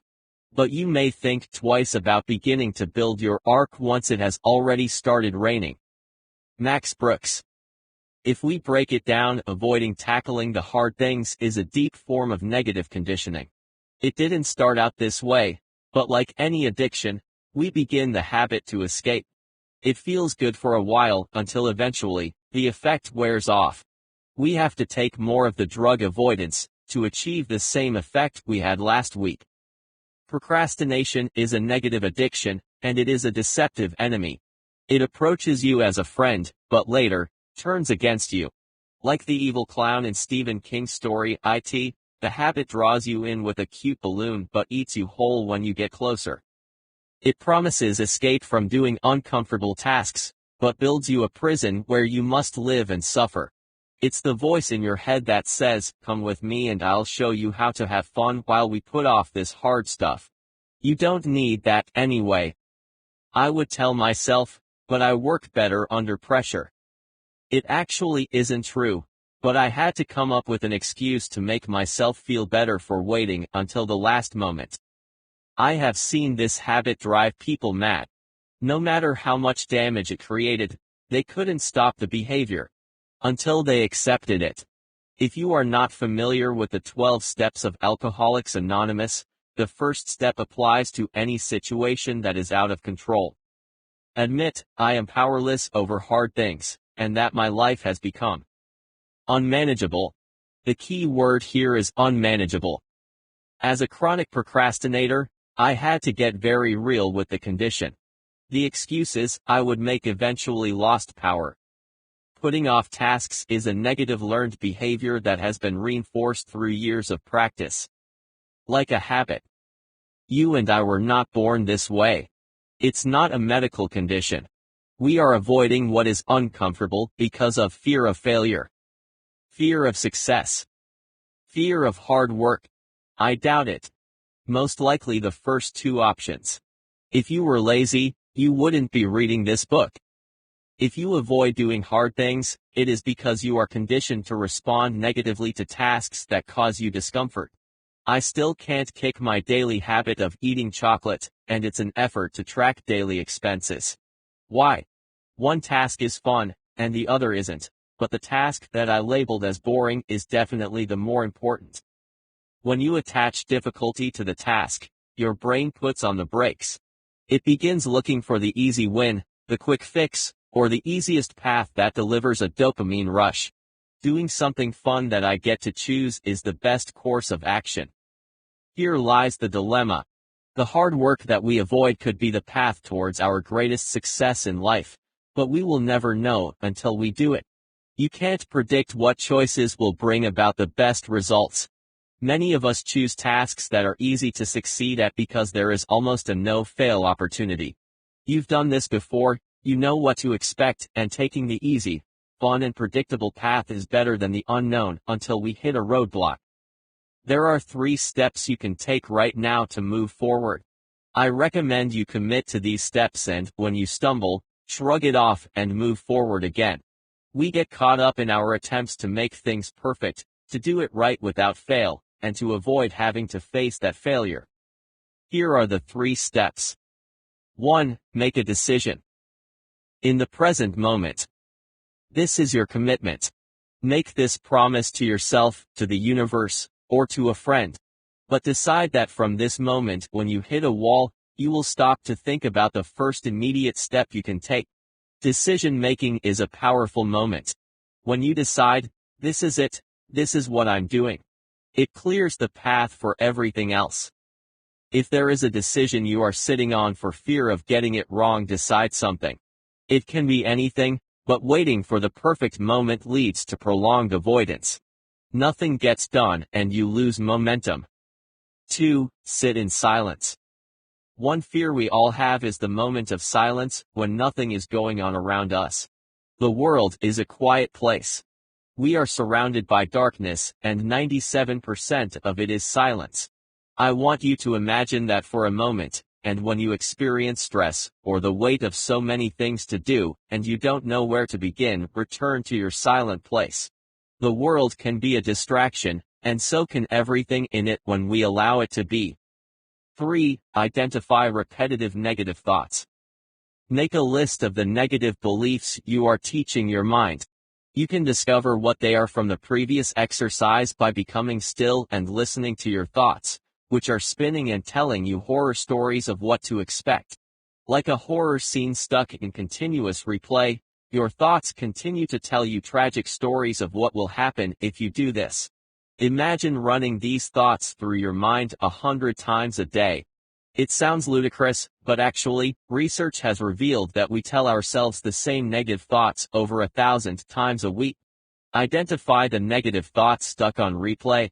Write them down in your journal, then refuse to believe in the lies anymore. Look at your list and say out loud, "I'm done with you. Get out of my head." Tear up the paper and throw it away. I use a visualization process for this too. I imagine taking the paper and throwing it into a black hole in the universe. You can visualize burning it, not recommended at home. Unraveling your negative conditioning will go a long way to replacing those negative thoughts and beliefs that stick to your mind like glue. You don't need them. You only need the truth, and that is you're a super warrior with amazing powers who completes the hard work. Everything else that tells you you're lazy, a fake, you don't have what it takes. You can identify as a false movie playing out a situation in your mind and call it out. Bring it out of your mind and burn it. This doesn't have to be complicated, and you don't need any fancy rituals, or to read the right kinds of books. Make it intentional. Make your mission amazing. You are here to change things once and for all. Breaking anxiety and overwhelm. Overwhelm is the feeling of intense pressure taking over your thoughts, mind, and emotions. It is the feeling that you're drowning, and no matter how hard you fight, the shore appears farther away the more you struggle. To illustrate, here is an example a friend of mine used. When I'm completely overwhelmed with too much to do, or if I've been putting off an important project because of the work involved, it's like I'm at the base of a mountain looking up at the peak. I start to climb, but for every 10 feet, I move forward, the peak gets further away instead of closer. I feel like I'm going nowhere, even though I'm moving. It's very self-defeating. The self-defeating habit of delaying critical tasks creates anxiety. The longer you procrastinate and delay, the heavier the burden becomes. If you put off one task, the next day you put off another, and another. By the end of the month, you could have a mountain of work and unfinished projects that need attention. Overwhelm is a paralyzing condition you create. It can result from poor planning and lack of execution. In many cases, it is postponing something until the last minute. Instead of chipping away at things gradually, we wait until the last moment, pushing everything to the brink of a deadline, and make a mad sprint for the end when there is no more time. The result is upset customers, employees anxious about when they will get paid, or your family asking repeatedly, "Have you done this yet?" The result of overwhelm looks like this. Papers piled to the ceiling. Finances in disarray. Clutter taking up space in the corner of your office. A schedule jam-packed with meetings because you canceled them weeks ago when you didn't feel like meeting anybody. Overwhelm and pressure can make you critically ill. It can isolate and give you heartache. If you have this negative habit, you know the feeling. The more you delay, the more you pay, I always say. It's time for you to stop paying a heavy price for procrastinating. To overcome overwhelm, here are 6 strategies to help you keep track of your tasks. 1. Focus on one task at a time. Multitasking is a dangerous activity. It kills productivity and throws heaps of stress and pressure on your brain to get it all done now. But you can't. The more tasks you try to do in a single hour, the weaker your brain power becomes. I was a habitual multitasker for years. I would have 20 different tabs open on my computer, and when I became bored or needed a dopamine rush, I'd flip through all the tabs, checking email, reading posts, responding to chat messages. 1 hour would pass, and I'd have nothing done. Gradually, as my priority projects would pile higher, I increased multitasking to feel good about doing something and feeling busy. To overcome this, I changed my multitasking mindset. I decided things didn't need to be all done right away, and it couldn't all be done now. Unless you have 3 brains and 6 arms, you should work on one thing, but it must be your highest priority. 2. Focus on your number 1 priority right now. When you're overwhelmed with what could happen in several minutes or later this week, you can't appreciate the here and now. Your priorities, the hard things you have been delaying, are now and not in the future. Determine what is your number 1 thing today, and block in 1 hour to work on it. If your thinking is focused on what the future holds, whether in a few minutes or several years down the road, it may make you more susceptible to becoming overwhelmed. To help remove the possibility of uncontrollable thoughts that may or may not come about, think about one moment task, and experience at a time in the present moment. What is your number one priority for today? What is your most important work now? What is the difficult, tough thing you can do in the next 10 minutes that pushes your goals forward? 3. Practice deep breathing meditation. Seriously. This is a game changer. I started this last year and spend 15 to 20 minutes a day doing deep breathing energy meditation. I promise it will change your life. Use the box breathing technique from Mark Divine. Mark Divine, author of the best-selling book Unbeatable Mind, teaches an effective breathing practice I use daily. It is called the box breathing technique. It works like this. 1. Start by exhaling all the air from the lungs. 2. Now inhale to a count of 5, and then hold your breath to a count of 5. Don't clamp down and create back pressure with this hold, just stop the inhale, but continue the upward rise of the chest. 3. After the retention, exhale the air slowly to a count of 5, and then suspend and hold the exhaled breath for a count of 5. 4. Add a powerful mantra on each hold, such as I'm winning, I'm getting better at this, and I'm improving every day. When you consciously breathe in deep, it triggers your body's relaxation response, which can come in handy during particularly stressful moments. 4. Shift your self-defeating thoughts. Procrastination always begins with your thoughts. When you think, I'll never get this done, or I have too much to do, it's hopeless, you're setting yourself up for failure. Self-defeating thoughts build overwhelm and will turn your head into a mushroom cloud within minutes. Your thoughts are your own, which means you can create thoughts that empower you instead of destroying you. The aim is to reinforce your thoughts with positive anecdotes and supporting words. Begin by replacing your negative thoughts with empowering ones. Substitute your default belief that you're no good with a belief that empowers you. Do not accept any thought that builds on your doubt and fear. Instead of I am no good, say, I am great. Substitute my life sucks with I am grateful to have everything that I do. You can make a list of your gratitude and refer to the list when doing this activity. Substitute your self-defeating thoughts with alternatives. I may not get it all finished today, but if I work on it, or if I seek help, I will probably get it done. I know I'm feeling overwhelmed right now, but if I take a break, I may feel differently about this when I return. It seems overwhelming to me right now, but if I break it down into smaller parts, it may be more doable. 5. Write it down. Every time I feel overwhelmed, I write down the task or activity that makes me feel this way. Overwhelm is the first trigger that sets you up for avoidance. You don't want to feel overwhelmed, you want to feel good. Overwhelming thoughts and associated negative feelings create fear, anxiety, and from there you become mentally frozen from doing anything. Here is a solution. Write down and acknowledge the thing that is creating this negativity. I'll illustrate. I've been an information hoarder for years. I love downloading things and then throwing them into Dropbox or a folder on my desktop. If you spend hours a day on your computer like I do, and 90% of the people I know, and your files are in total chaos, it's like sitting in a room filled with garbage. At the end of this book, I include a section on cleaning your digital wasteland. But to use this as an example, I would become overwhelmed by all the PDFs, audio files, and Word documents. When overwhelm hit, I would panic and start file dipping, searching through stuff until I found what I wanted. By that time my mind was drained. Exhaustion occurs when we are overwhelmed, and this could be anything causing you stress. Whatever it is, write it down as soon as the overwhelm hits you. Stop what you are doing. You have just found something that needs to be acted on. Not now, but later. By noting it, you have admitted this is a problem. By admitting and seeing it now, you are free to take intentional action to deal with it later. And you will. Breaking your limiting self-talk.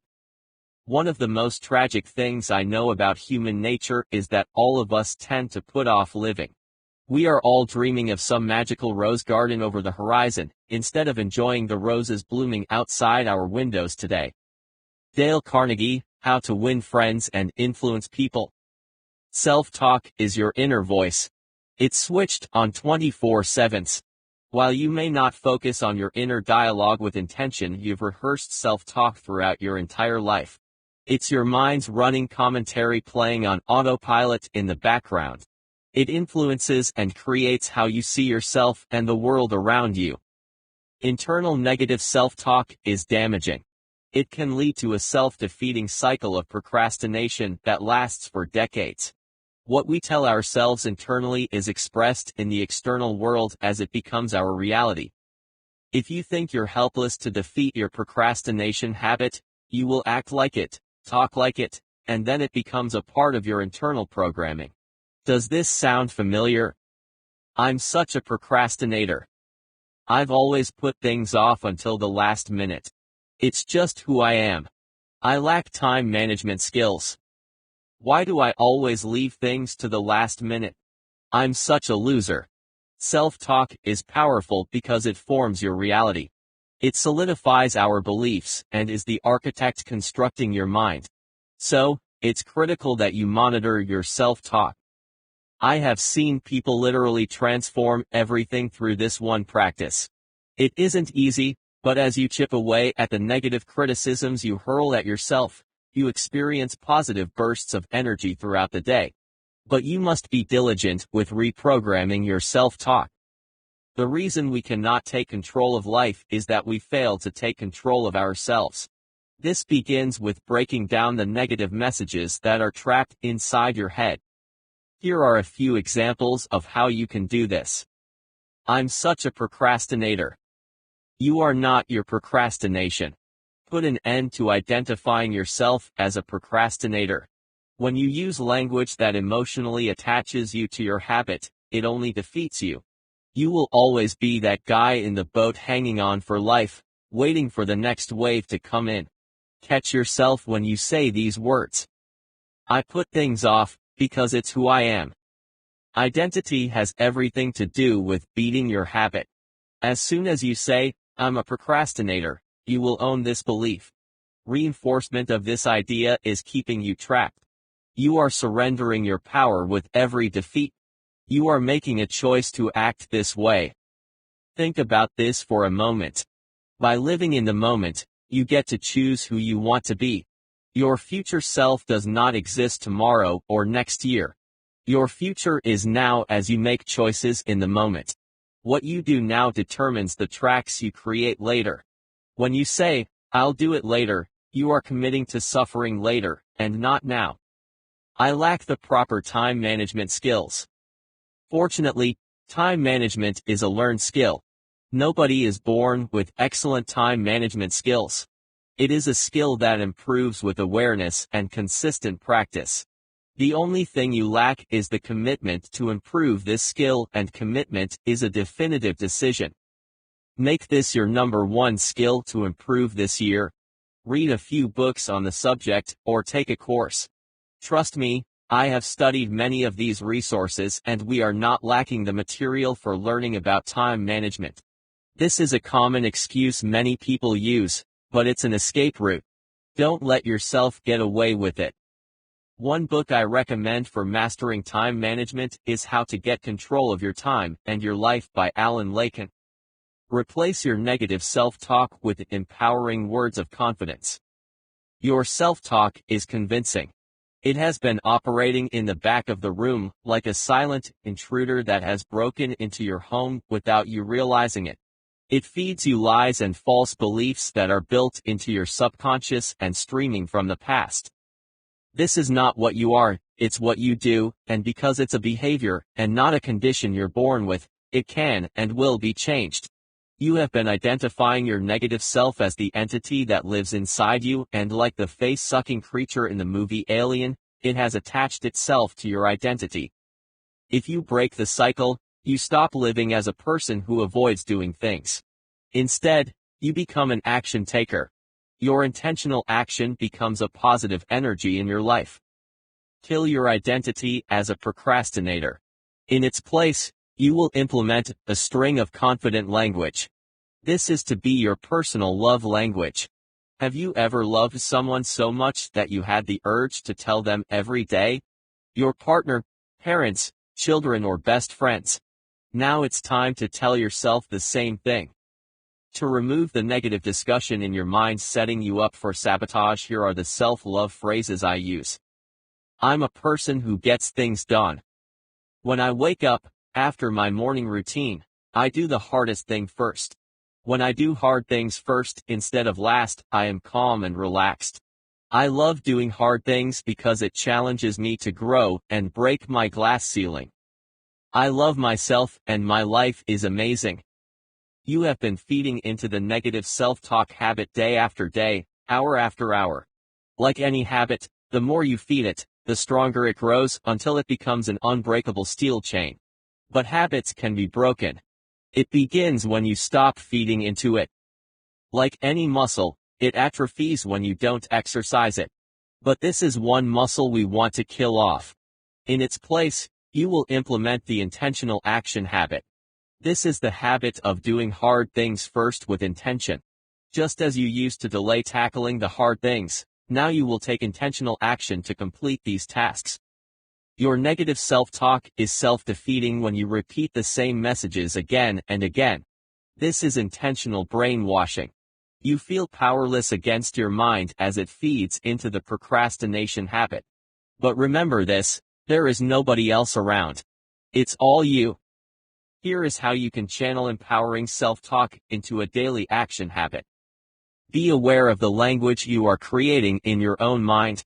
Monitor your internal conversation. Write down the thoughts you have.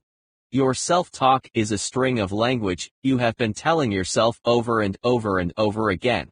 You've performed this repetition to the point that negative self-talk becomes your mind. You literally begin to believe over time, this is who I am. Be still for 15 minutes in the morning. Begin your day by reprogramming your internal software. Listen to the surrounding silence. Bring yourself into the present moment. Stay there as long as you can. Feed your mind the ideas and thoughts you want to have. Shut down the self-talk set to autopilot. Identify negative self-talk traps. Certain scenarios may increase your self-doubt and lead to more negative self-talk. Work events, for example, may be particularly hard. Pinpointing when you experience the most negative self-talk can help you expect, prepare, and act to overcome them. Surround yourself with positive people. Whether you notice it, you will adapt to the outlook and emotions of the people around you. This includes negative and positive outlook and emotions, so surround yourself with positive people whenever you can. We don't always get to choose the people we share an office with or live within our own homes, but we can choose the way we react to people's negative behavior. Your conversation circles could influence negative self-talk. Since we adopt the mindset of people surrounding us, this is a common trap for many people working in company culture. Identify the traps you are currently caught in. Is it a relationship? Corporate culture? Low self-esteem? It is difficult to identify your lack of confidence as a negative self-talk trap, but if you deal with depression, negative thoughts, or trauma, your self-talk is created from the mind, and it lives in survival mode. In this case, I recommend you find a person or professional to talk with. You will find it easier to discover the excuses and negative emotions that lead you into internal traps. Monitor self-defeating excuses. As we discussed previously, procrastination begins with internal reasoning. You have many excuses for not doing this thing today. What excuses do you frequently use? Excuses build your belief system. You tell yourself the same excuse hundreds of times per day, strengthening the justification for putting off hard tasks. Create a system of regular check-ins with your feelings. During events or bad days, stop and evaluate your self-talk. Is it becoming negative? What thoughts do you have right now? You can set a timer to go off, or lock it into your Google Calendar. Meditation throughout the day, even for brief, 5-minute sessions, can connect you consciously with your emotions. Create a list of positive self-talk quotes. The key to mastering your mind is taking control of the dialogue feeding into it. One strategy that works is keeping a list of positive language nearby. Think of this as your new script for reprogramming your mind. The habit of doing hard things first begins with the emotions we are creating. When you don't feel like doing something, it's time to check your inner dialogue. Chances are, you're creating an excuse and telling yourself this doesn't have to be done now, or I don't feel like it because. Create a list of positive quotes. You can find a list of these in my Empower Your Thoughts personal workbook. Run a quick Google search, and you'll discover hundreds of positive quotes. Begin with a list of your favorite 3. Add one a day to your list. This is to be your new inner dialogue. Here is a list of quotes you can start with. Our subconscious minds have no sense of humor, play no jokes, and cannot tell the difference between reality and an imagined thought or image. What we continually think about eventually will manifest in our lives. Sidney Madod. Remember, happiness doesn't depend upon who you are or what you have, it depends solely upon what you think. Dale Carnegie. The game of life is the game of boomerangs. Our thoughts, deeds and words return to us eventually with astounding accuracy. Florence Shinn. The person who sends out positive thoughts activates the world around him positively and draws back to himself positive results. Norman Vincent Peale. No matter where you go, or what you do, you live your entire life within the confines of your head. Terry Josephson. You and I are not what we eat, we are what we think. Walter Anderson. Life has many ways of testing a person's will, either by having nothing happen at all or by having everything happen all at once. Paulo Coelho. With everything that has happened to you, you can either feel sorry for yourself or treat what has happened as a gift. Everything is either an opportunity to grow, or an obstacle to keep you from growing. You get to choose. Dr. Wayne W. Dyer. You have powers you never dreamed of. You can do things you never thought you could do. There are no limitations in what you can do except the limitations of your own mind. Darwin P. Kingsley. Part 4. Do hard things every day. Now that you have a strategic formula for taking purposeful action, let's dive into some deeper strategies for additional backup. In this last section, I have included a bonus of 5 areas in life that most people delay doing hard things. Take your time to build out some wins in one area before moving into the next one. You could be strong in one area, finances, but weak in another area, personal relationships. Within 6 months, you will have made significant progress in one of these areas, and possibly several depending how much effort and focus you can put into this. Do hard things for your health. Keeping your body healthy expresses gratitude to the whole cosmos, trees, the clouds, everything. Thich Nhat Hanh, best-selling author of Fearless. Is there an exercise program you have been meaning to start? Is there a diet plan you've been wanting to try? If you've tried to diet or make other healthy changes in the past and failed, what were the biggest roadblocks that stopped you from meeting your goals? How can you overcome each one so that this time is different? What do you think the biggest roadblocks to starting an exercise program will be? How can you address each one so that you can fit more exercise into your day?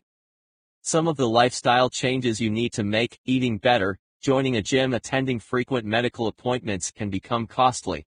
What else in your life are you willing to cut back on so that you can make room in your budget for these important additional expenses?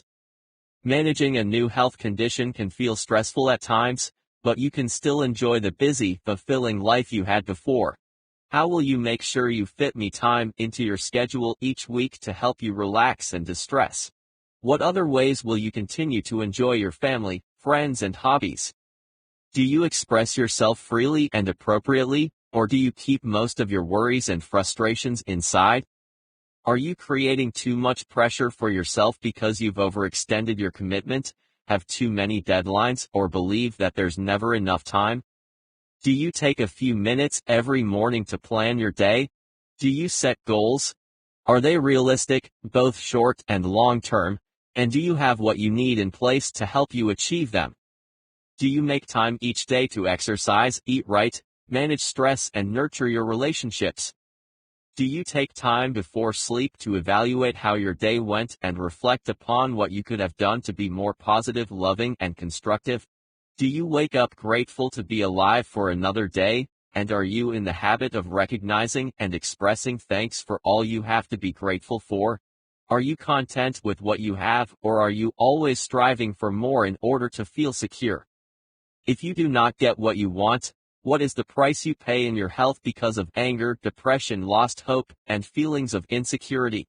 Do you see the positive side of events, even when they appear unfavorable?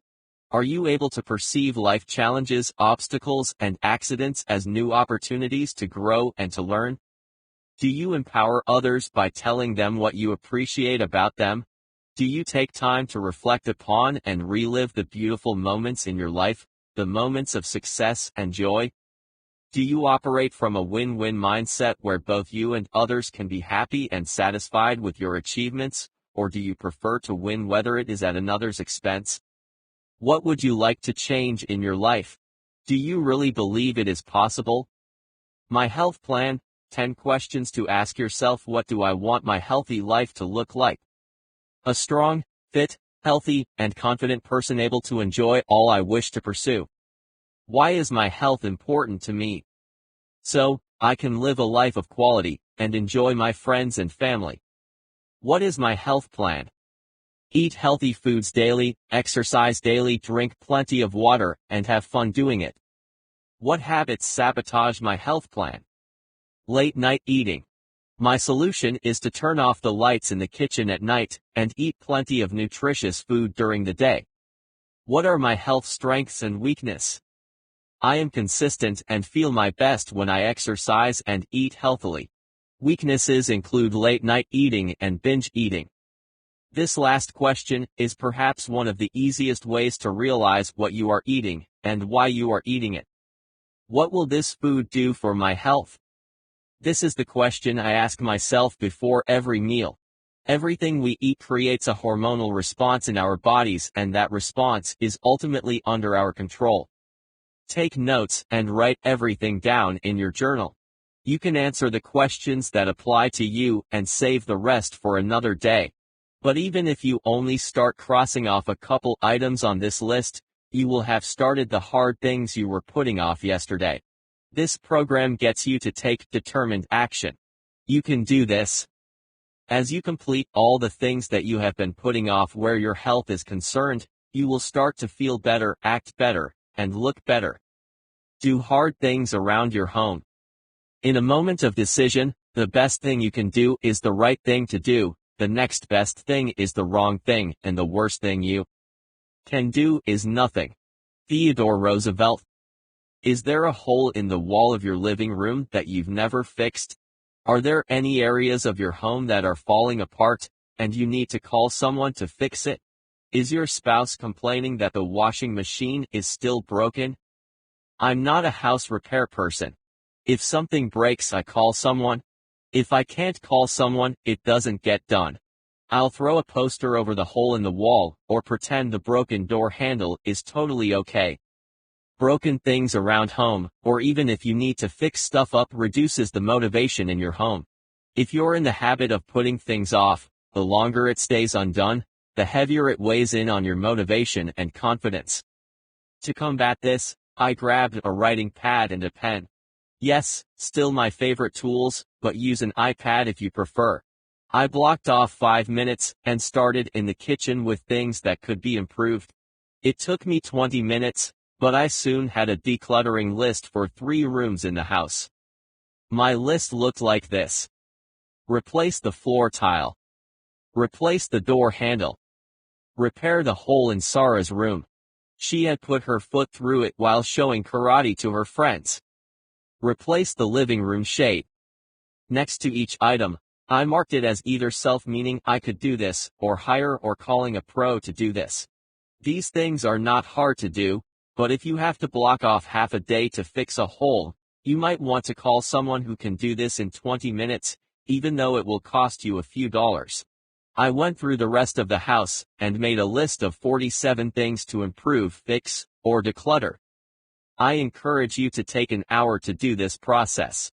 One of my greatest mental defeats is ignoring the things that are screaming for attention.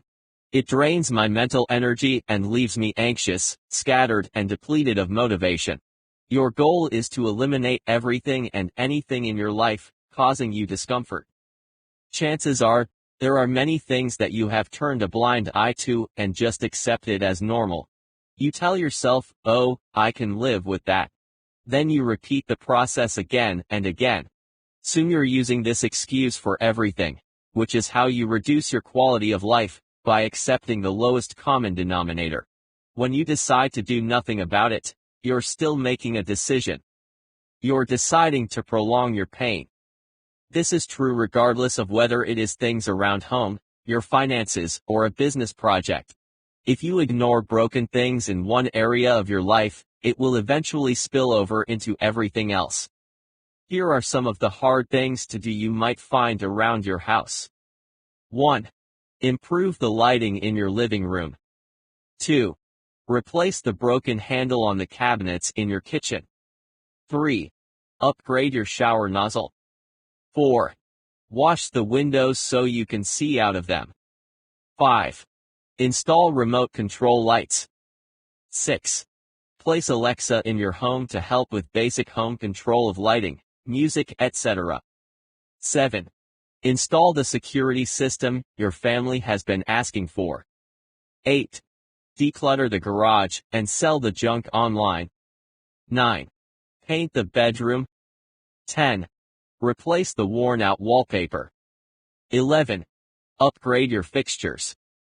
12. Get new outlet and light switch plates. 13. Make upgrades to your landscaping. 14. Update your window frames. A friend of mine spent several months repairing and upgrading all the rooms in the house.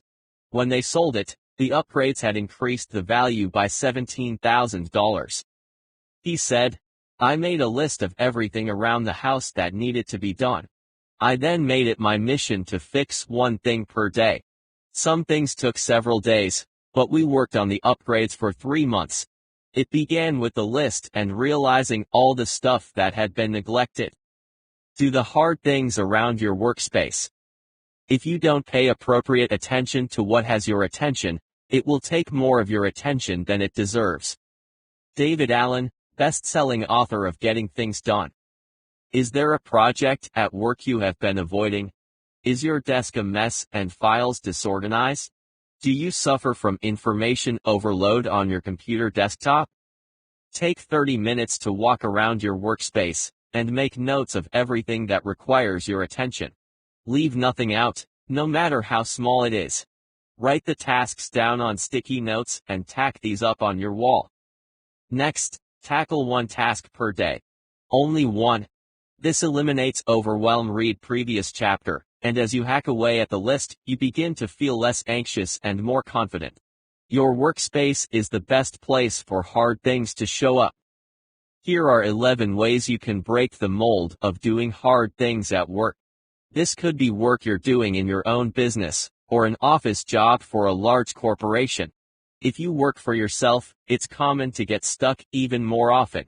If you're the only one who shows up to work every day, even the easy things can seem like obstacles. Here is how I break the mold on hard things at work. By doing so, it improves my personal lifestyle. Yes, they are intertwined. Satisfaction in one area feeds into another. But how can you do the hard things at work so everything you do spills over into satisfaction in other areas as well? We can pull steps from our 10-step system in the previous section and integrate them with our hard things at work. Here are 3 strategies you can implement. 1. Identify the reason behind your resistance. There is a reason that hard things trip us up. They are hard, and we don't want to do them. So, the mind looks for something better, more entertaining, juicier as an escape from reality that keeps us avoiding the hard things we need to. But resistance is persistent. Start with the easiest thing on your hard things list. It could be a project you're putting off starting it because of all the steps involved. What I do is make a list of all the steps. Break everything down into the smallest steps possible. You don't know the details of how you'll do the task, just what it is. 2. Delegate the work you struggle with. You don't know everything, and one area that leads to resistance is a lack in skill that the work requires. This is why we hire accountants to do our taxes. This is why we outsource to graphic designers to create a logo for our business. This is the reason why I hire someone to run marketing in my company. If it were all up to me, it would never get done. This isn't a laziness issue, but it leads to overwhelm when you try to learn skills that are not in line with your strengths. 3. Focus on your strengths and not your weaknesses. As we have discussed earlier, weaknesses take time to develop into strengths. It could take years, but your strength can be improved in a matter of days, if the foundation is already there. Balance your strengths with the strengths of others, and you have a collaborative team. Do the hard things in your digital space.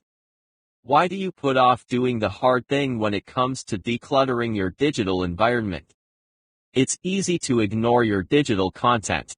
Nowadays, with millions more people taking to online services and business through digital platforms, it's easy to get lost in the shuffle and overwhelm of digital content. This is one area I ignored for years. And as we learned earlier, ignoring your tasks leads to disaster. If you spend time online and use your computer and files for business, establishing a clean, organized virtual space is essential. You will avoid burnout and brain fatigue. If you're like most people and are spending hours a day on the computer downloading and storing files, PDFs, videos and pictures is a normal habit that you give little thought to. Over the years, your digital landscape can turn into a disorganized digital wasteland. You know you should organize this better, creating separate folders for your personal content, but you have so much stuff in Google Drive, Dropbox, Evernote, and your desktop. The task has become daunting. This leads to overwhelm, and when you're overwhelmed, what do? Put things off for a later date. If you refer back to the steps covered in the Do the Hard Things formula, you only start doing something when you commit to it. But before you do, make your decision and ask yourself, is this area of my life unmanageable? And if I fixed it, how would this impact on my quality of living? Chances are, you'll feel great knowing you are taking charge of your digital mess. By doing this, it frees up your computer and storage capacity, but the biggest advantage is, it frees up your mind. My digital wasteland was costing me ages every week. I spent hours each month just searching for stuff. My files were a total mess and remained that way, and until I dedicated time to cleaning it up, I was clueless to what I had. The advantages of doing the hard things by decluttering your digital space are that it 1. Improves your focus and productivity. These two benefits go together. You become distracted by all the junk in your folders. In your folders, it gets worse when you have multiple files. I've seen people with as many as 500 files in one folder. When you have files upon files and data to scroll through to find what you want, it's like swimming in a sea of confusion. You have no room to maneuver. You open files randomly, which leads to multitasking. When you try to decide whether you need this or that, the energy needed to decide drains your mental power. By cleaning up your digital waste, you are reducing the chances of multitasking and inviting overwhelm into your life. 2. Speeds up your computer. Saving everything on your desktop slows down your computer. This reduces the life of your computer, and these devices aren't cheap. You also have to clean your computer more often, which eats into your productivity time. 3. Reduces capacity issues and saves money and time. Clutter takes up massive storage space, which you probably have to spend more money on to increase capacity. And the more capacity you have, the more you add to it. 4. It increases confidence. Like most things you put off in life, by tackling this massive dinosaur, you feel great by taking purposeful action towards completing such an overwhelming project. As your time and energy increases, so does your confidence, and this leads into greater productivity habits. It's all a win-win. 5. You discover old files. Imagine if you came across a book you wrote years ago, but lost in your digital wasteland. This happened to a friend of mine. She had spent months writing a dissertation she thought had been lost. She found it months later, buried in her digital oasis when she finally got around to cleaning it up. It had been saved under a different name, so all her searches found nothing. This saved her weeks of time. Nowadays, she backs everything up in one location to make sure nothing goes missing. Continue to ask yourself questions about your junk.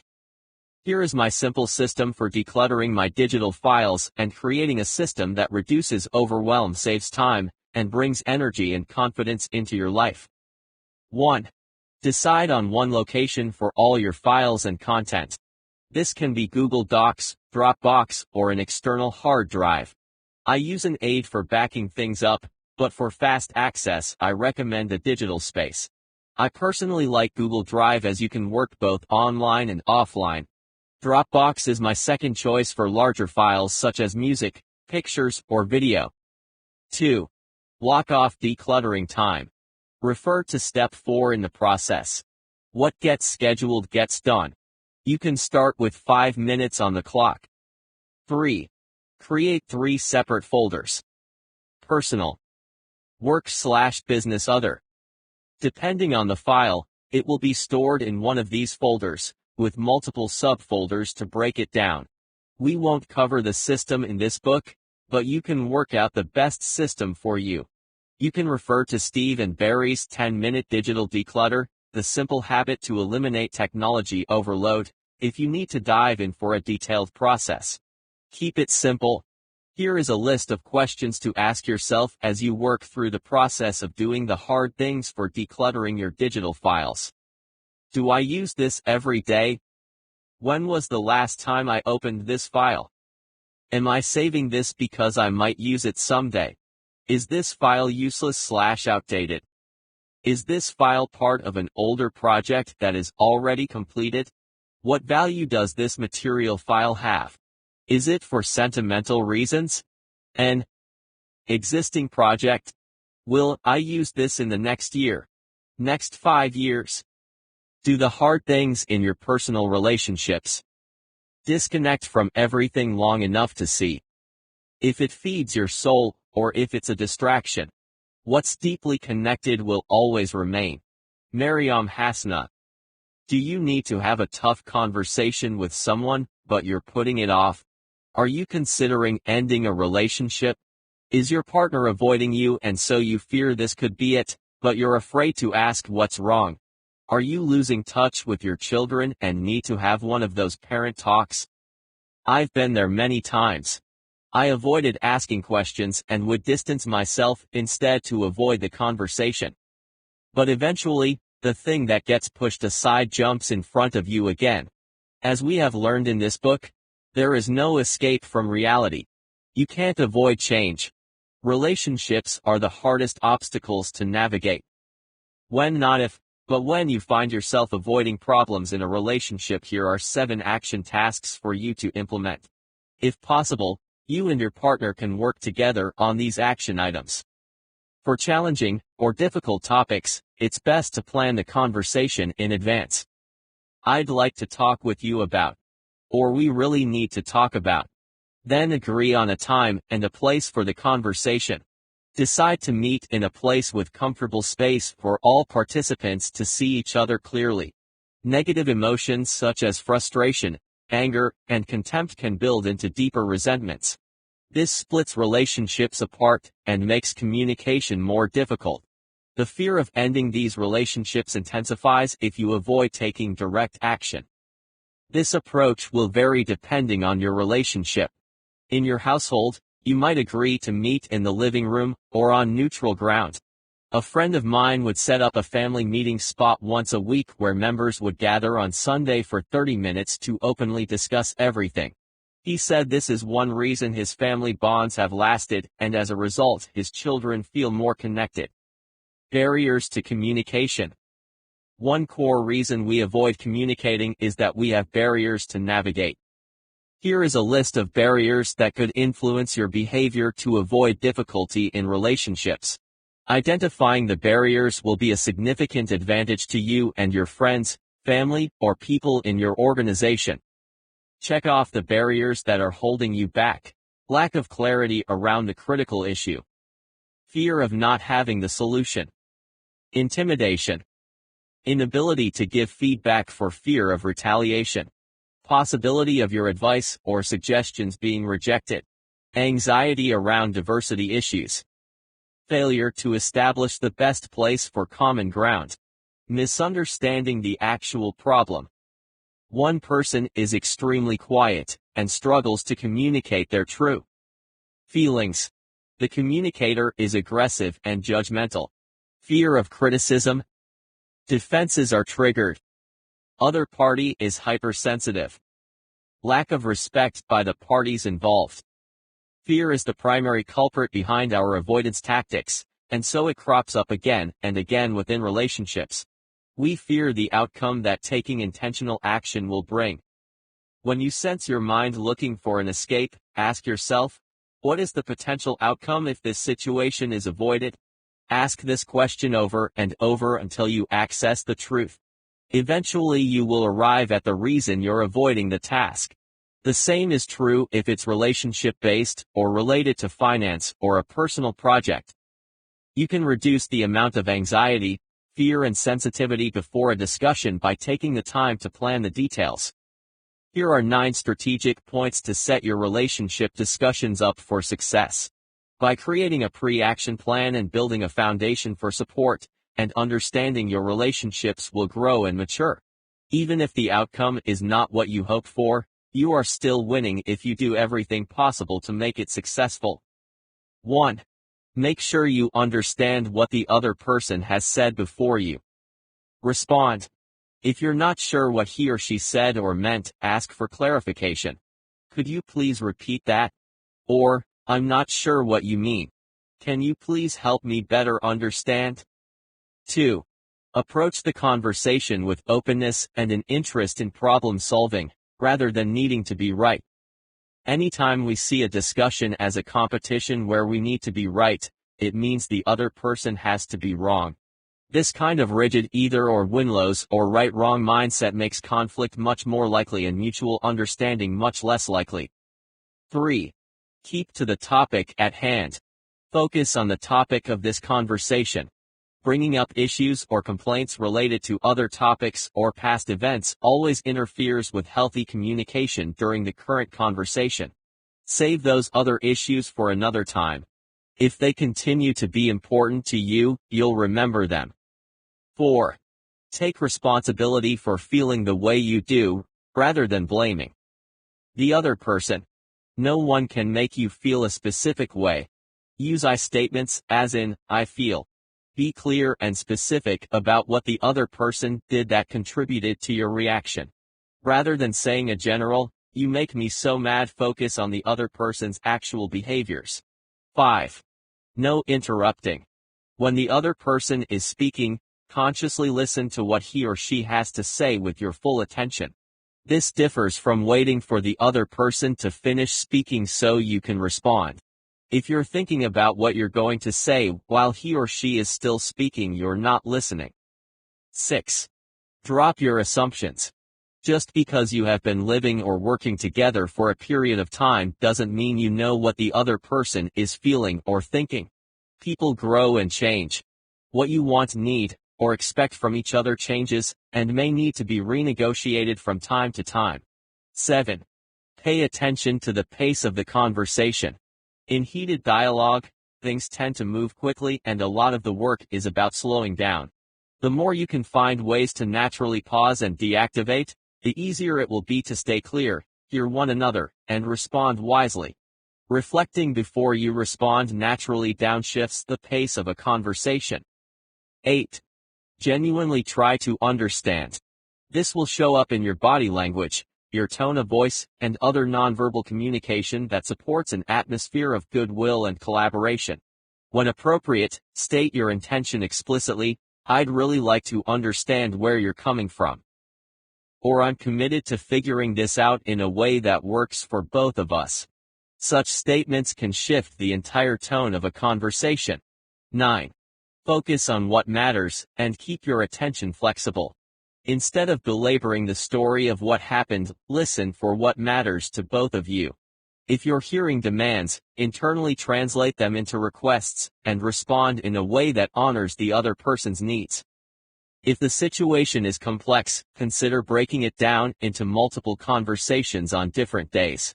Your initial pass might just focus on empathy, trying to listen and hear the other person. Next time, share your side, and endeavor to build mutual understanding. Do hard things for your finances. I never attempt to make money on the stock market. I buy on the assumption that they could close the market the next day and not reopen it for 10 years. Warren Buffett. One of the biggest areas of weakness for many people with taking intentional action and doing the right thing is with finances. Taking care of your money so it takes care of you is the dream for many.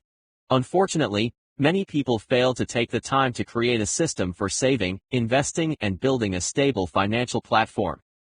In this section, I'll walk you through the basics of doing hard things for your finances, but for an in-depth dive into how to really make this work, I recommend these 4 books.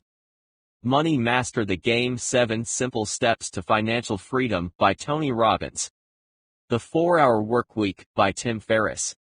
Think and Grow Rich by Napoleon Hill. The Science of Getting Rich by Wallace D. Wattles. You don't have to be a financial guru or a banker to take control of your financial destiny. You only have to decide to stop procrastinating and simply do something about it. You can get advanced later if you want to by diving into blockchain investments and other sources of investment. Here are 4 things I do consistently every month that keep my finances on track. I'm not offering financial advice here, just a set of habits to get you started on doing hard things for your future cash flow. 1. Track your monthly numbers. It's hard work, but the consistency of tracking your monthly numbers will pay huge dividends in the future. Knowing where you spend cash means you can cut expenses and save more. In what areas are you wasting money? What subscriptions can you cancel? I use Bucksfur to control spending, set budgets, and plan for future financial goals. Another alternative is to write everything down in an expense tracking journal, but it takes more work to calculate the numbers if you fall behind. 2. Pay yourself first always. The first rule to saving money I learned over 30 years ago was to put aside 10% of my paycheck every 2 weeks. No matter what. Pay yourself first before paying the bills. You put yourself first before the electric bill, your credit card, or even the mortgage. Nowadays, many companies make this effortless for people to pay themselves first by having the money deducted automatically from their salary. If you're a business owner or entrepreneur, you will have to be more disciplined to do this, but you can still automate it. Every month, a certain amount goes into savings no matter what. If you can only save 10%, that is good. If you can save only 5%, that is still better than being in debt.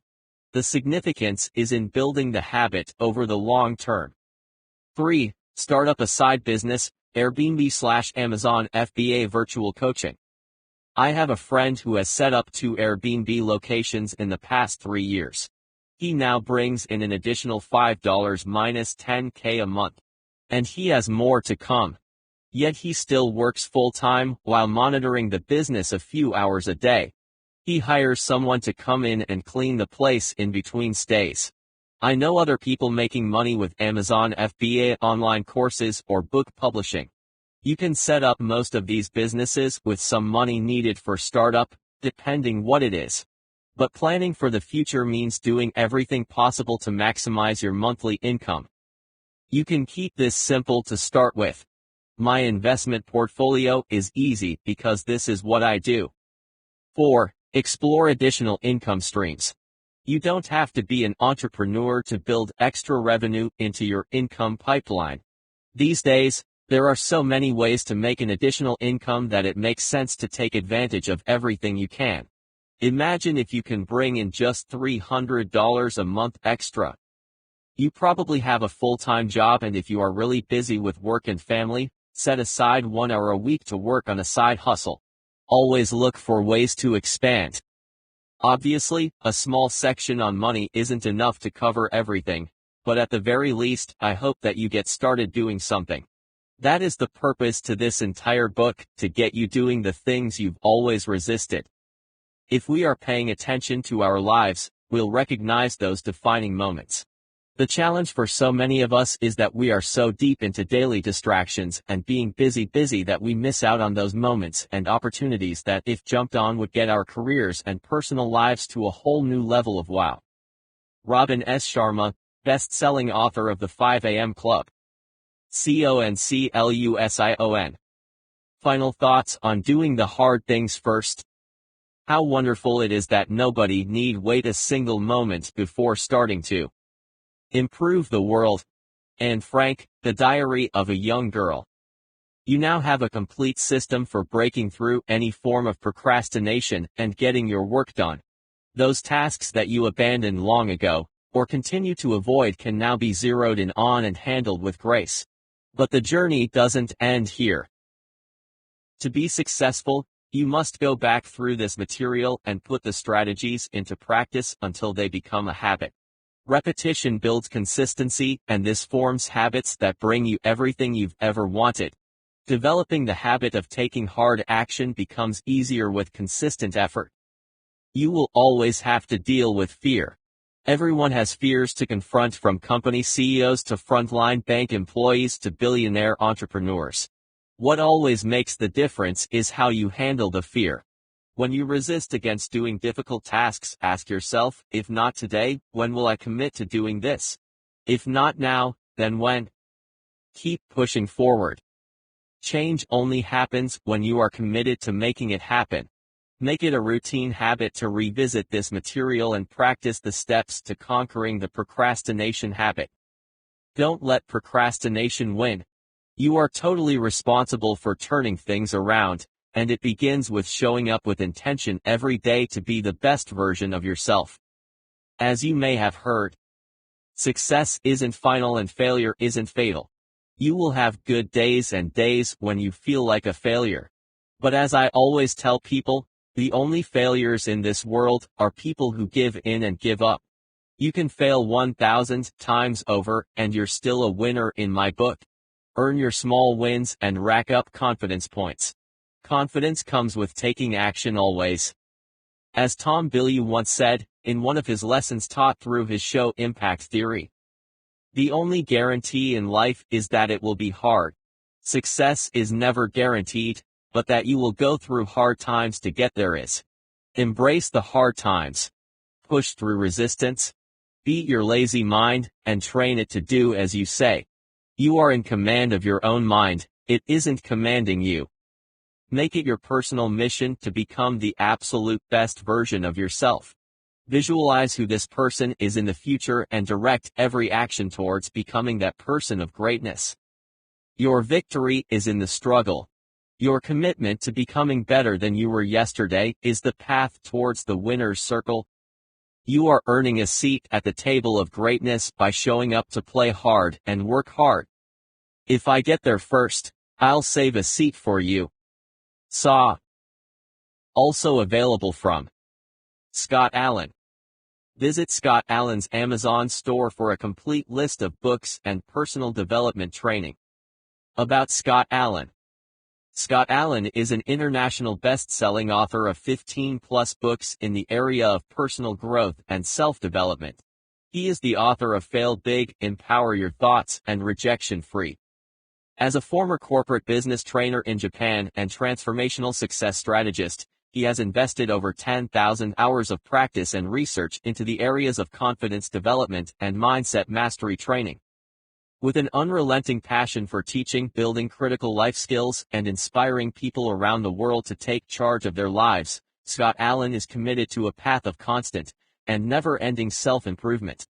Many of the success strategies and self-empowerment material that is reinventing lives around the world evolves from Scott Allan's 20 years of practice and teaching critical skills to corporate executives, individuals, and business owners. You can connect with Scott at What did you think of Do the Hard Things First? First of all, thank you for purchasing this book, Do the Hard Things First. I know you could have picked any number of books to read, but you picked this book, and for that I am extremely grateful.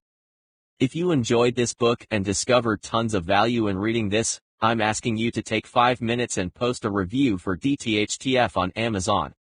Your feedback and support will help this author to greatly improve his writing craft for future projects, and make this book even better.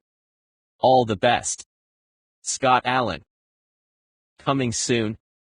We are launching the Master Training Academy shortly, and you will have the opportunity to learn from Scott Allan through online courses beamed straight into your home.